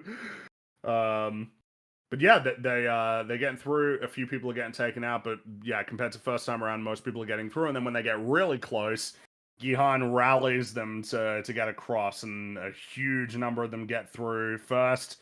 Some of them get stopped. And there's one player. There's like a couple of players who get like knocked down and get shot, and this one player shudders a little bit. And he's like yelling out, "I didn't move. It was the person in front of me." But the sniper don't give a shit. and he shoots him in the leg, which is, I mean, it could be lethal as a shot, but I mean, it's indicated as like non-lethal, kind of like notably mean? so. That he aimed for his leg instead of shooting him in like his chest or in the head. And so Gihan sees this, and because again, remember, he's a Chad with chongo balls, he runs back out into the field to rescue this guy. Runs out to save him, and then hoists him up. But as they're moving back, he falls, and he gets grabbed again, kind of like in season 1, how when he tripped, he got grabbed. Very reminiscent of this season 1. time, Yeah. he gets grabbed by Hyunju, who's one of the other players, and they stand still for a few moments, and they get up, and then they carry the wounded player across the finish line just in time. And the pair of them breathe a sigh of relief, but the player just gets shot in the head by Noel. And it's just like, oh shit. And I suppose you're like, well, I mean, I guess he was eliminated, so that would be presumably what happens. But still, the effort, you know. At least there's the effort, but Gihan's pretty fucking upset, obviously. And even one of the snipers is upset. And he's like, "What the fuck, player 11 or like soldier 11? What the fuck were you doing?" And she says, "Well, yeah, I got rid of him. He was dead. He was out. I took him out." So they're pissed off. And at this point, you're like, "Oh fuck, are we doing the fucking subplot again from season 1? Are we doing that subplot Bernie, again?" I genuinely, when I was thinking in my head, just maybe to him, this sniper thought, today I'm gonna actually give a shot to that guy, as in like I'm gonna tag him, but let's see if he can make it. I'm just gonna, you know, and that this girl ruined my little personal game of doing that. And that would be interesting as a little bit of drama between the snipers, to be like, we don't have to fucking nail him in the head every single time. We can maybe give the players a little bit of a chance. They're all going to be dead anyway. And then she could be like, no, that's not the rules of the game. That's not by the book. And that's, if anything, that's insubordination. I was like, that could be a really cool little way to create some characters within the Squid Game employees. Because, you know, worst case scenario would be to resurrect the fucking organ transplant plot line. Like that. Do you remember when we were reviewing season 1? I think we said when all of the people involved in that got hanged or whatever, we were like, there, it's over, it is done. We are never returning to the organ donor plot line, whatever the fuck that was. Hey, we don't know yet. It's episode 3. It's just there's a bit of drama between the soldiers, and they have a new theme as well. It's a bit of a almost like a Halo 2-esque kind of version of the, you know, like Halo 2's got a different rendition of the Halo theme. It's like, yeah, it's like that. It's slightly modified as they're off, you know, doing their shit. And they're specifically Noelle is being watched by the replacement supervisor. He's paying close attention to her specifically. Which again gives you an indication, like, okay, so we are doing that plot line again, aren't we? That's what's happening here. We got another scene with Detective Man. Basically, it's just Woo Seok shouts like somebody must have leaked the information. At this point, I think the only conclusion to be drawn is Park is he's an evilman. The boat captain, he's the badman. He's not on their side. That's like the only conclusion I think that can be drawn from this. The only reason he would say it is because they're. What bothers me, I think, is that we could just not have this plotline and instead beef up the Squid Game workers plotline, you know? Yeah. And that would have been just so much more imagine it's interesting. like, oh shit, well, that whole tracker thing was our only in. I guess, fuck it, we're done. It's just the exact same as last time. It's like, oh, can we just get rid of the detective thing and do other things again? Well, I will say, this is, quote unquote, with an asterisk, better than season 1, because season's one was filled with nonsense, crazy nonsense constantly. This one's just dull. Nothing's happening that's really contradictory. It's fine. It's just nobody cares. So that's I mean that's that, and that's the upgrade. That's done, fortunately. So we don't have to. For the rest of the episode, we're done with that. We got big long scene in the dorm again, and Yoongbei basically asks Gihan, "How'd you know so much about the game?" But before he can provide an answer, pink soldiers come in. They say, "Hey, good job, you got through." And 91 players were eliminated, which is a lot less than when Gihan first played. It's like less than half as many players were eliminated. Yeah. And then again, you get another sort of saying it's I mean, it's basically what would happen, but it's a rehash of in season 1 when they all are like, "Oh, I'm sorry, we'll pay back the debt. Please let us out." And everybody just starts begging for forgiveness. And Gihan immediately cuts through the commotion and he asks for a vote to take place. And the soldier says, "Yeah, okay. Here's how much money you've won, though." And then you get the big piggy bank getting filled up again, and everybody is transfixed. Even Young Bei, he's transfixed by it as well. But because it's 91 players, it's 9.1 billion won, which means that the players can leave with about 25 million won each. And several players are pretty upset about that, and also immediately recognize that if they keep playing the games and people keep getting eliminated, their share of the prize will grow significantly. And because they can take a vote after every game, some of the players are already tantalized by the prospect of just playing one more game to make money. Yeah. One I more mean, game. hey, One more They game. survived this one. They're going to survive one more. I mean, as far as I'm concerned, this is just an accurate reflection of things about player psychology. Like, one more game is not like an unusual thing for people to go, "Yeah, just one more, just one more." Yeah. Or like, "Yeah, I'm we've on a already roll." won. Yeah, anybody Like, who's and played tried. League of Legends knows about this. Okay? I don't know why. I'm just thinking about that episode of South Park with the Go to with bed on a loss on League of Legends. Come on, I'm Oh, gonna want that's more the game. the casino wanted to build a freeway through South Park that led to the casino. yeah. And then they got a whole bunch of money, and then they gambled it, and they won enough to save the town. And then Randy's like, "Well, wait a minute, if we gambled it again, it'd be like $30 million. We'll be billionaires. We'll let it ride, yeah." And all the kids are like, "What are you doing?" It's like, "Oh, like 23 black, you lose." Ah, wow. and then they're in the car. Stan's like, "You had it. You freaking had it." It's like, "All right, Stan. Okay, all right, Stan, okay. Okay, Stan, okay. It's good shit. But yeah, that's the situation. A lot of players seem to already be interested in continuing, but the vote begins with Gihan going first. And then the shaman lady interrupts. Do we need to talk about what the shaman lady says? No. Is that something I anybody's know, interested oogly in doing? woogly voodoo magic. You're here Boogly for a boogly. reason. It's like, okay, thanks for that. Yeah, it's just you like, "Oh, you know, your death was already decided by the gods. No matter how hard you try, you can't escape it. Destiny still I arrives." thought we were skipping her. Look, that's it. It's It's fine, but we still have to press the fucking button, so shut up. Yeah, Gihan just ignores her and then just votes anyway. And he ends the games. And they hand him a patch with the symbol X on it. And the players who vote to stay are handed a patch with the symbol O on it, which is kind of That's an the interesting difference, isn't it? change. Yeah, because like Yeah. season 1, they do it. They just stand on either side of a line, but now they have Yeah. a visual identifier, which I'm guessing, having not again seen the rest of it, that they use as a kind of tribalism thing. So like Yes. people who vote Yeah. to continue get blamed for it. Pretty much. It's exactly what you expect. It's that it's going to start to play into the way that the players feel about each other and serve as a reminder of the decisions that they made or whether or not they flip their choice and how other people will feel about it. So yeah, I mean, I like it as an idea. Mechanically, it just it's adds this a new element. reassuring thing to me. I'm like, ooh, yeah, there's potential for this. Mhm. I mean, I do? Yeah, I kind of like I'm just wondering whether or not the changes that have been made to the way this works actually justify this scene being as long as it is, given like everything else about it is the same as the scene that we saw in season 1. It is just basically the same thing again. It's quite a long scene.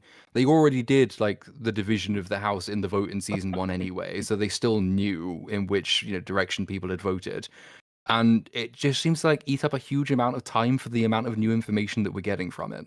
It does, but I would say that this is your complaint there is something that I would be more inclined to levy at subsequent vote scenes. Agreed. Oh, I think that there are more? Oh, of course there are more. well, Fuck. there's one after every Mhm. game. So like Yeah. first time around, I think it's okay for establishing, for our new POV characters, like our new important players, who stands where. I'm okay with that, but the longer that like the subsequent ones are too long. I would just say that right now. They're too long. This one's Yeah, okay. I feel like we're gonna kind of skip to the chase on some of those. Yeah, it's just those ones tend to take up a lot of time. This scene is long, but I think it's okay this It's the time first. around It's the to first time. I reestablish didn't it. mind it. Yeah, we're Yeah. establishing the rules. I think it's all right. So I'm okay with that. And the vote happens, and it's pretty evenly split. And so Gihan is baffled and frustrated, and he interrupts the vote, pleading with everybody that they must leave. And he explains that everybody will die if they keep playing, which is kind of an annoying way of putting it across, because a better way of putting it across would be, you don't understand. Some of the games will be designed in such a way that they will pit us against each other. You So, might yeah. think it's just, oh, well, as long as you do well, you'll get through. But you have to understand that the games will be designed such that you will necessarily start being eliminated. You will have to fight each other. When we were breaking down the Penguin, something we commented on was basically the writers created a character that is supposed to, at his core, use all information available and even not available to make the best arguments possible to basically corner out every aspect and convince a person of what he wants them to be convinced of. And man, did they do that like 9,999 times out of a million. Yeah. Like they were fucking good at it. They committed to it. And there were times where he has to talk his way out of a situation where I was like, how are you going to do this? And then they do it, and I was like, wow, good job. Nice. That was pretty cool. You used Yeah. literally everything. This would be an The example Penguin of experience. not quite the opposite, but where I'm feeling like writers, they're kind of crippling Gihan in this scene as far as I'm concerned, in order to allow this to run smoother than it would. First of all, everyone should be hell-bent on getting every last piece of information squeezed out of him as possible. He was remarkable in that game. He's the reason that they've all survived this far. Some people make that argument. And I would have said it's more than enough information in that experience to confirm he's been here before. Absolutely. He knows what he's talking about.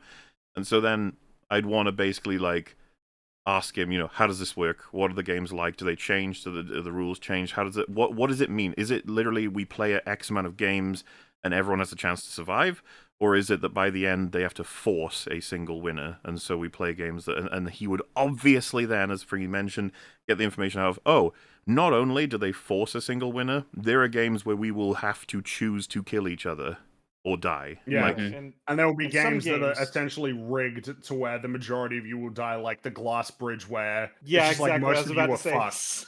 Some Like, games yeah. just explode when they're done. Oh well, I wasn't even talking about the explosion, but that's a good point as well. And- I just mean, if you're number one, it's like you're statistically you're fucked. You're doomed. You should just like tell them that the next game could literally be we all walk into a room and like half of the platforms that we're on all just fall into the abyss and we die. Yeah, like tug of war. It's There's like the tug of nothing war. stopping. It is, Like, you need to understand the decision right now isn't even a coin flip. It's practically just a guarantee of death. yes, that's right. Because as long as you're not being specific, they could just be like, "Oh, it'll be like red light, green light," and you can like help Which us is all win, what- which is something that Thanos says. Yeah, the He says writers you are can help definitely us trying win. that, and I thought that was a little bit slippery of them. I was like, that's not very, No, because the easy one will be like, "Well, I can't help you." Some of them will just doom half of you. I can't help you. And of course that. But he could lie, Gihan too. should He could probably- say things that don't actually happen, but are scary. Why not? Yeah, Try anything at this well, point. and of course, there's no guarantee that the games will be the same, which I think, obviously we've watched the show and we kind of know it in the meta, but like I would assume that the games would change, especially if they're based on, a variety of games that people played as kids. It's like, well, there's more than there's 6 of those. Lots of So those. there's Yeah. a lot that they could be doing. And especially he know because he also knows this is like entertainment for some big wigs all across the country, so they Exactly. probably want to see different games every time because they probably pay Yep, big that's big right. bucks If for I were it. him, Well, I would have said all the things that I've mentioned, but I would also add stuff like there was an acid trap game where people agonized in pain for an hour before melting into just nothing. And that was like a death for like 50 different players. And it would be funny if the fucking Squid people would be like, you're a liar. You're a liar. We never... You're a liar. You're a liar. But yeah, it's a bit frustrating. But then you have, really, it feels like a lot more of the seed is dealing with, well, we know that this is going to continue, but let's sort of establish some of the key players and where they sit. Because you've got Yongdae, who was the guy with the 10 billion in debt. He pretty aggressively confronts him as like, yeah, let's keep playing. and Gyumga, Gyumya, the mother, she's like saying, "Let's not be greedy. Let's vote and leave." The And, first guy's response, I think, was the one that annoyed me the most. It's like, because he says something like, "Oh, you just told us we were all going to die to scare us and put us off our games." Like, no, he I was would have thought obviously the people helping. getting shot all around you would have been the thing that did that. That's a retarded response. He's What are you talking obviously about? helping you. He helped you. He even ran out to help someone else. Like the idea that he's being selfish is absurd. That's And again, it's it goes back to the I always go back to that bit in season 1 with the Doctor character. Before everybody knows, or before anybody knows that he has advanced knowledge of what the games are, nobody wants to be on his team. But the minute he says, "I know what the next game is," everyone wants to be his friend, because obviously in that situation you would. And I don't think Yeah. anyone in this scene has that reaction. I assume it gets brought out in later episodes, but like this would be the scene even to start bringing that This in. is kind of Like people the begging to have him on their team and him saying, "No, you don't understand. You will all die no matter who's on your team. I can try and keep you alive, but I'm the only survivor of the last one. It won't work." And they keep saying, "No, be on our team. You know how this works." it's not as smooth. It just isn't as a bit weak. yeah. It really is, no.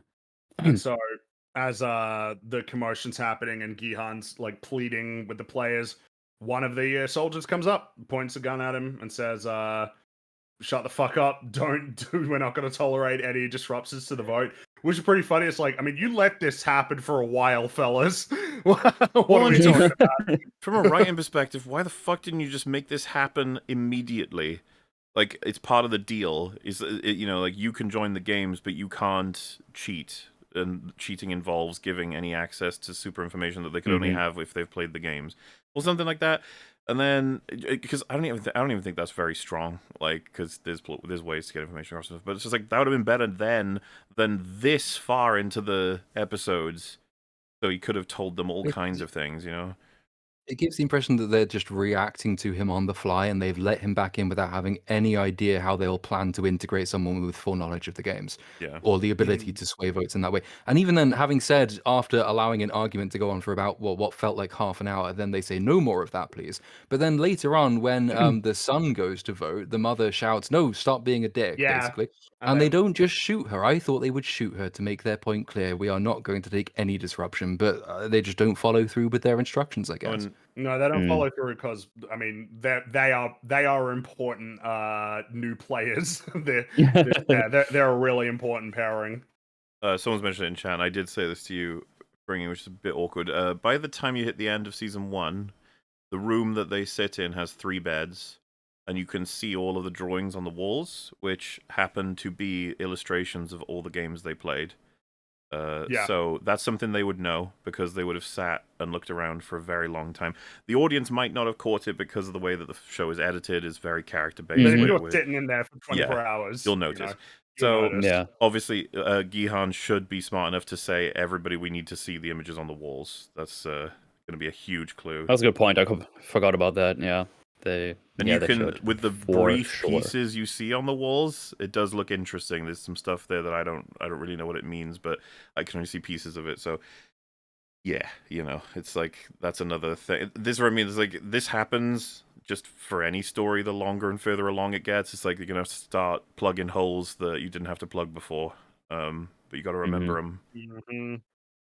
That's right. But with Gihan suppressed, the vote continues, and it ends up with an even split again, like in season 1. And then player 1, whose face you can't see, they put a lot of emphasis on him as he's walking through the crowd. He walks down and he hits O, which breaks the tie and ensures that the games will continue for at least one more round. Player 1, he turns around. And oh my god, it's Inho, the front man. Did I not? When we were watching it right before he turned around, I said, "It would be cool if this was front man." Yeah. Oh shit! Like, oh shit! And it is really cool because as soon as you see that, you're like, "Oh shit, that's going to be some good drama." Yeah, that's some juicy drama right there. Num num num drama. He's in the game and he's pretty happy. Gihan ain't. And that's the I think the most to make sense of this is that perhaps there was a player 1, he got killed, and nobody really noticed, and this guy's come in and just replaced him. That's... And inserted, yeah. And now he's there, and he's in, and it's gonna be some good shit in subsequent episodes, because that's the end of episode 3. Really is. No more detective scenes to make note of. No. None at all. Fortunately, that last one that was that. So That was the good. last one. Yeah. We're good. No worries. We're good for now. Last one for the season. Yeah. No, unfortunately, no. Well, Little fringy. That's episodes 1 through 3. So it's a mixed bag up to Yes. this point. It is. episode mean- 1 Mediocre, is a the mixed clear bag. winner. Detective I would scenes say. are still there. Sorry? Episode Oh, one, yeah, One for is sure. the clear winner. Absolutely. Not only. Absolutely. I mean, those two Russian roulette games are. Yeah, I would say fantastic. best average score goes to episode 1 out of the 3, and that it has the highest high currently. Mm-hmm. But I mean, mixed in this sense definitely doesn't describe like mediocrity. It's much more so describing you've got good stuff and you've got bad stuff, and it kind of evens out. Yeah, in a sense. As shocking as it may sound, I feel that this is doing better than Arcane's first act, season 2. Absolutely, yeah. it is. I mean, Easily.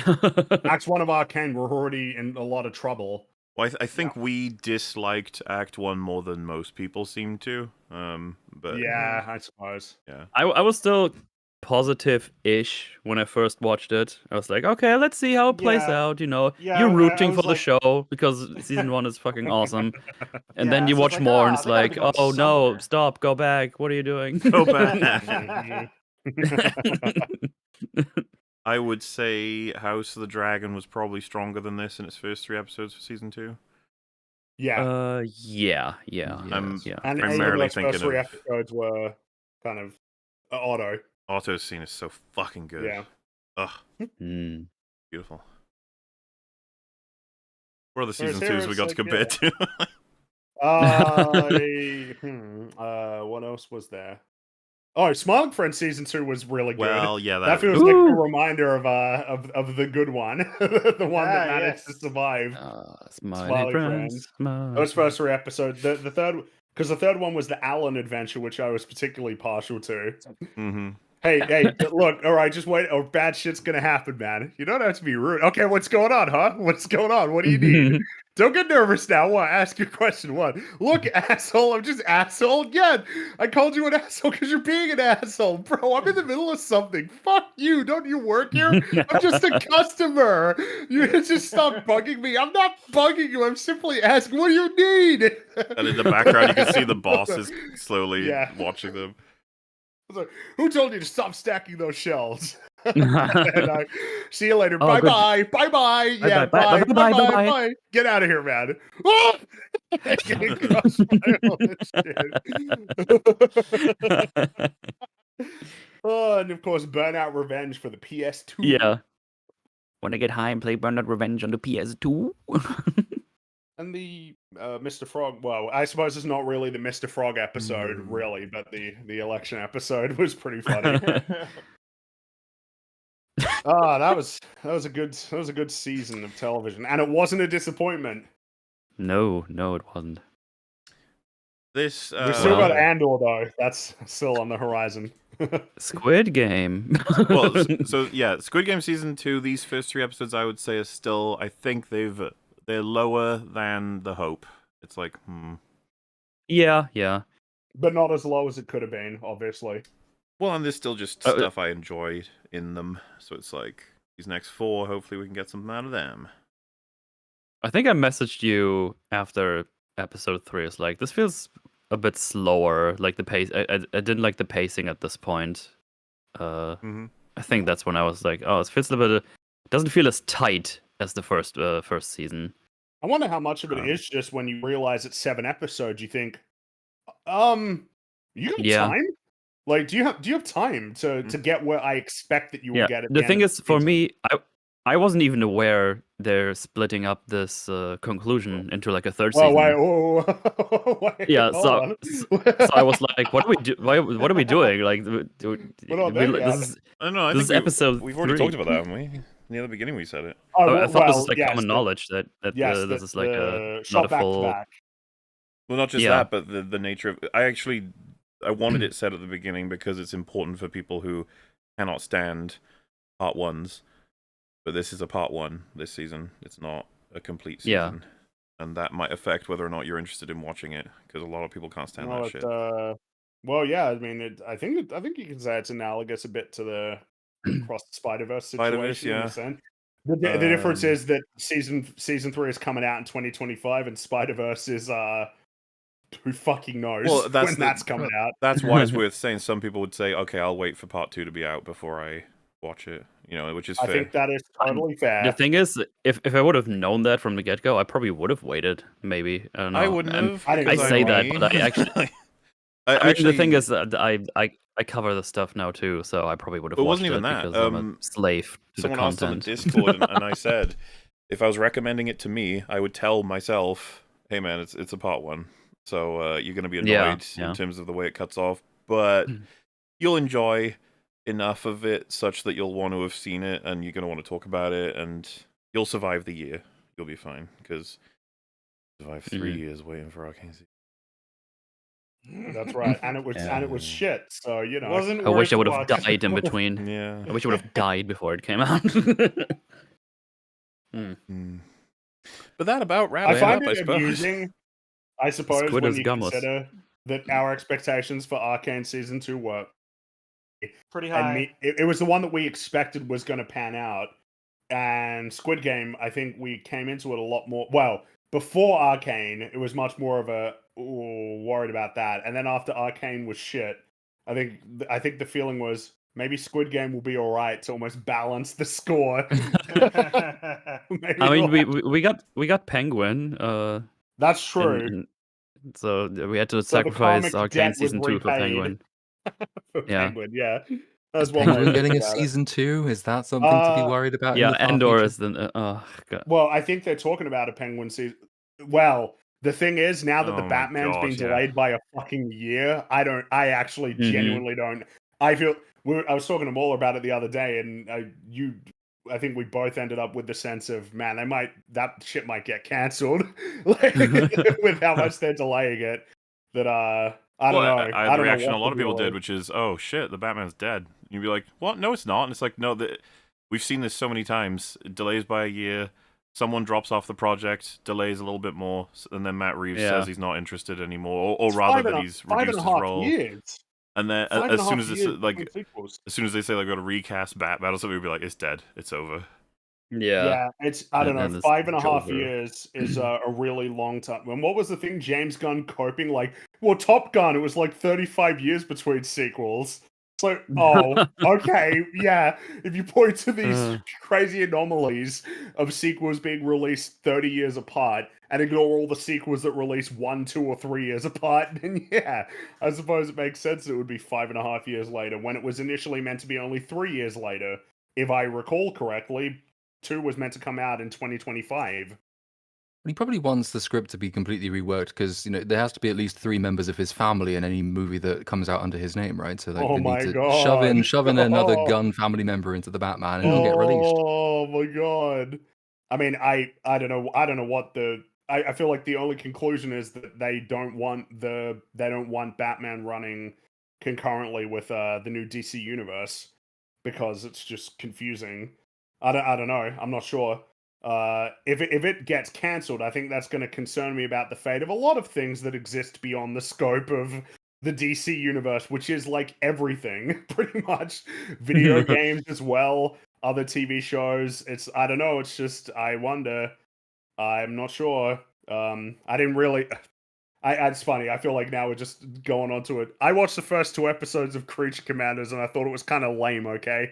And it gets me a little bit worried about it made me a little bit worried about what's coming in terms of, I don't know, man. It's like it's been a while since Guardians of the Galaxy 1, which is the best of his superhero projects. It's been a decade. I don't know. Fuck. Decade. Fuck me. It has 2014. Yeah, it's been 10 years since Guardians of the Galaxy came out. I'll drink to that. Cheers. Oh, also, there's like no date on the DCU Batman either. The one that's being directed by the Flash director. I don't know what the deal is. I don't know why they're dragging their feet on Batman. Batman's more popular than Superman. You make more money from Batman films than you're likely to make from a Superman film. I don't know why it's taken so long to get it done. And the thing of like, well, the script's not ready. It's like, well, you can't work on scripts indefinitely, right? Like at some point at some point the script's gotta be done. But I don't know, we'll see. But I mean, hey, Oh, that's well. Squid Game. That's DC, and we're talking about Squid Game, and we're finished with the first 3 episodes. We are Whoa, we indeed. did 4 it. High more to five, guys. go. Yay! Next week.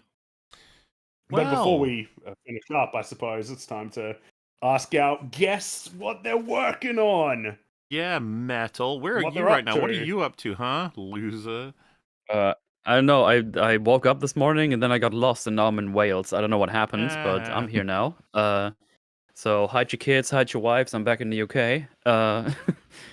So yeah, I mean, obviously this means I'm not doing any streams over on my channel, but you're getting a little arc on the Forge. For anyone who doesn't know, we pre-recorded the Batman and also 2 episodes of the Penguin. And we got Wolf and Theo along for the ride, so that should be fun stuff. So those are going to come out the next 3 Sundays. The next one tomorrow would be the Batman with Mr. Wolf. It's gonna be fun stuff. Go check it out. And yeah, in the meantime, I'll be here, getting drunk and play video games with Mauler, and we're probably gonna play video games here in this channel, and it's gonna be We're gonna do a stuff bit of a happening. big long stream tomorrow of Dark Souls 2. Get as far Yeah, as So, we can. but EFAP already covered Penguin. Why would I watch your coverage? Mine was recorded first, actually. Wow. It's just all mean. You just hate. Why Racism you is just hate? rampant, Anyway, man. it's very racism. But yeah, I'll be here. So yeah, come stay here and check the things out. It's gonna be fun. What? Little Platoon, what about you? I'm gonna get drunk and play video games all on my own because Oh, that's Yay! it's Christmas. No, for the first time in like 3 years, I'm trying not to work on anything this week.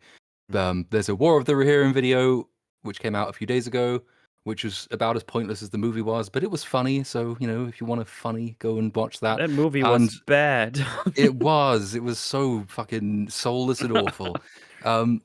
Otherwise, for next things, I don't know. I need to do like a Dune and or an Arcane video at some point. So that will be, I think, in the next few weeks that will come out. Cool. All right, beautiful. Awesome. Excellent. Wonderful.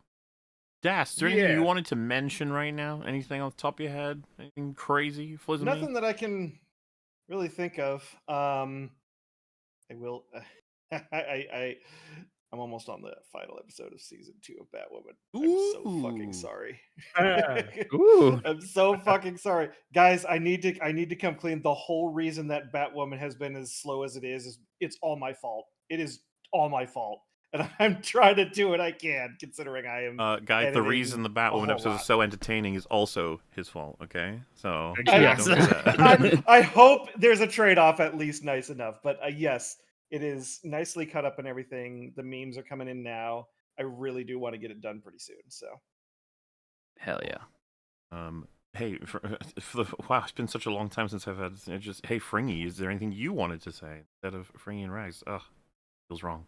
Oh well, look. You know the deal. Just working away. Nothing. Just working away.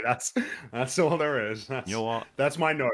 Please write Doing the more. same thing, and I think that we're allowed to say we're working away because you guys got a whole blast of holiday content from EFAP, and it was Yes. Goddamn. That was a Yeah, lot you guys got of blasted. Die episodes, Hard, guys, The God. Grinch, Penguin, Squid Game. Gringo. My goodness, and The Squiddles. Grinch was like 2/3 kind of fun, happy, positive.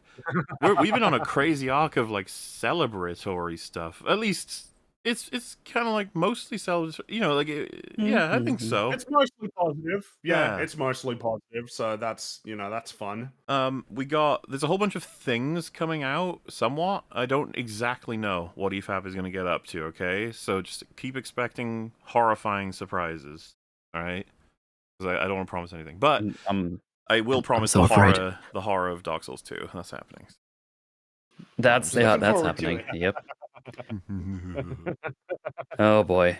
But, I need to get looking more than forward to beers that. for that. It's gonna be good. Fuck yeah. All right. On that note, we shall say goodnight. Thank you so much for hanging out with us. We appreciate it, and we shall see you in the next thing, whatever that may be. The next For now, year, though. Yay, Yeah. things! We like Yeah, things. happy See you around, guys. 2024 death. Yeah. Oh my See you next God. year. See you later, everybody. Bye. Bye. It's gonna explode. Bye.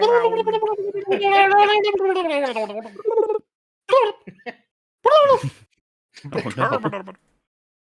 He's fucking losing it.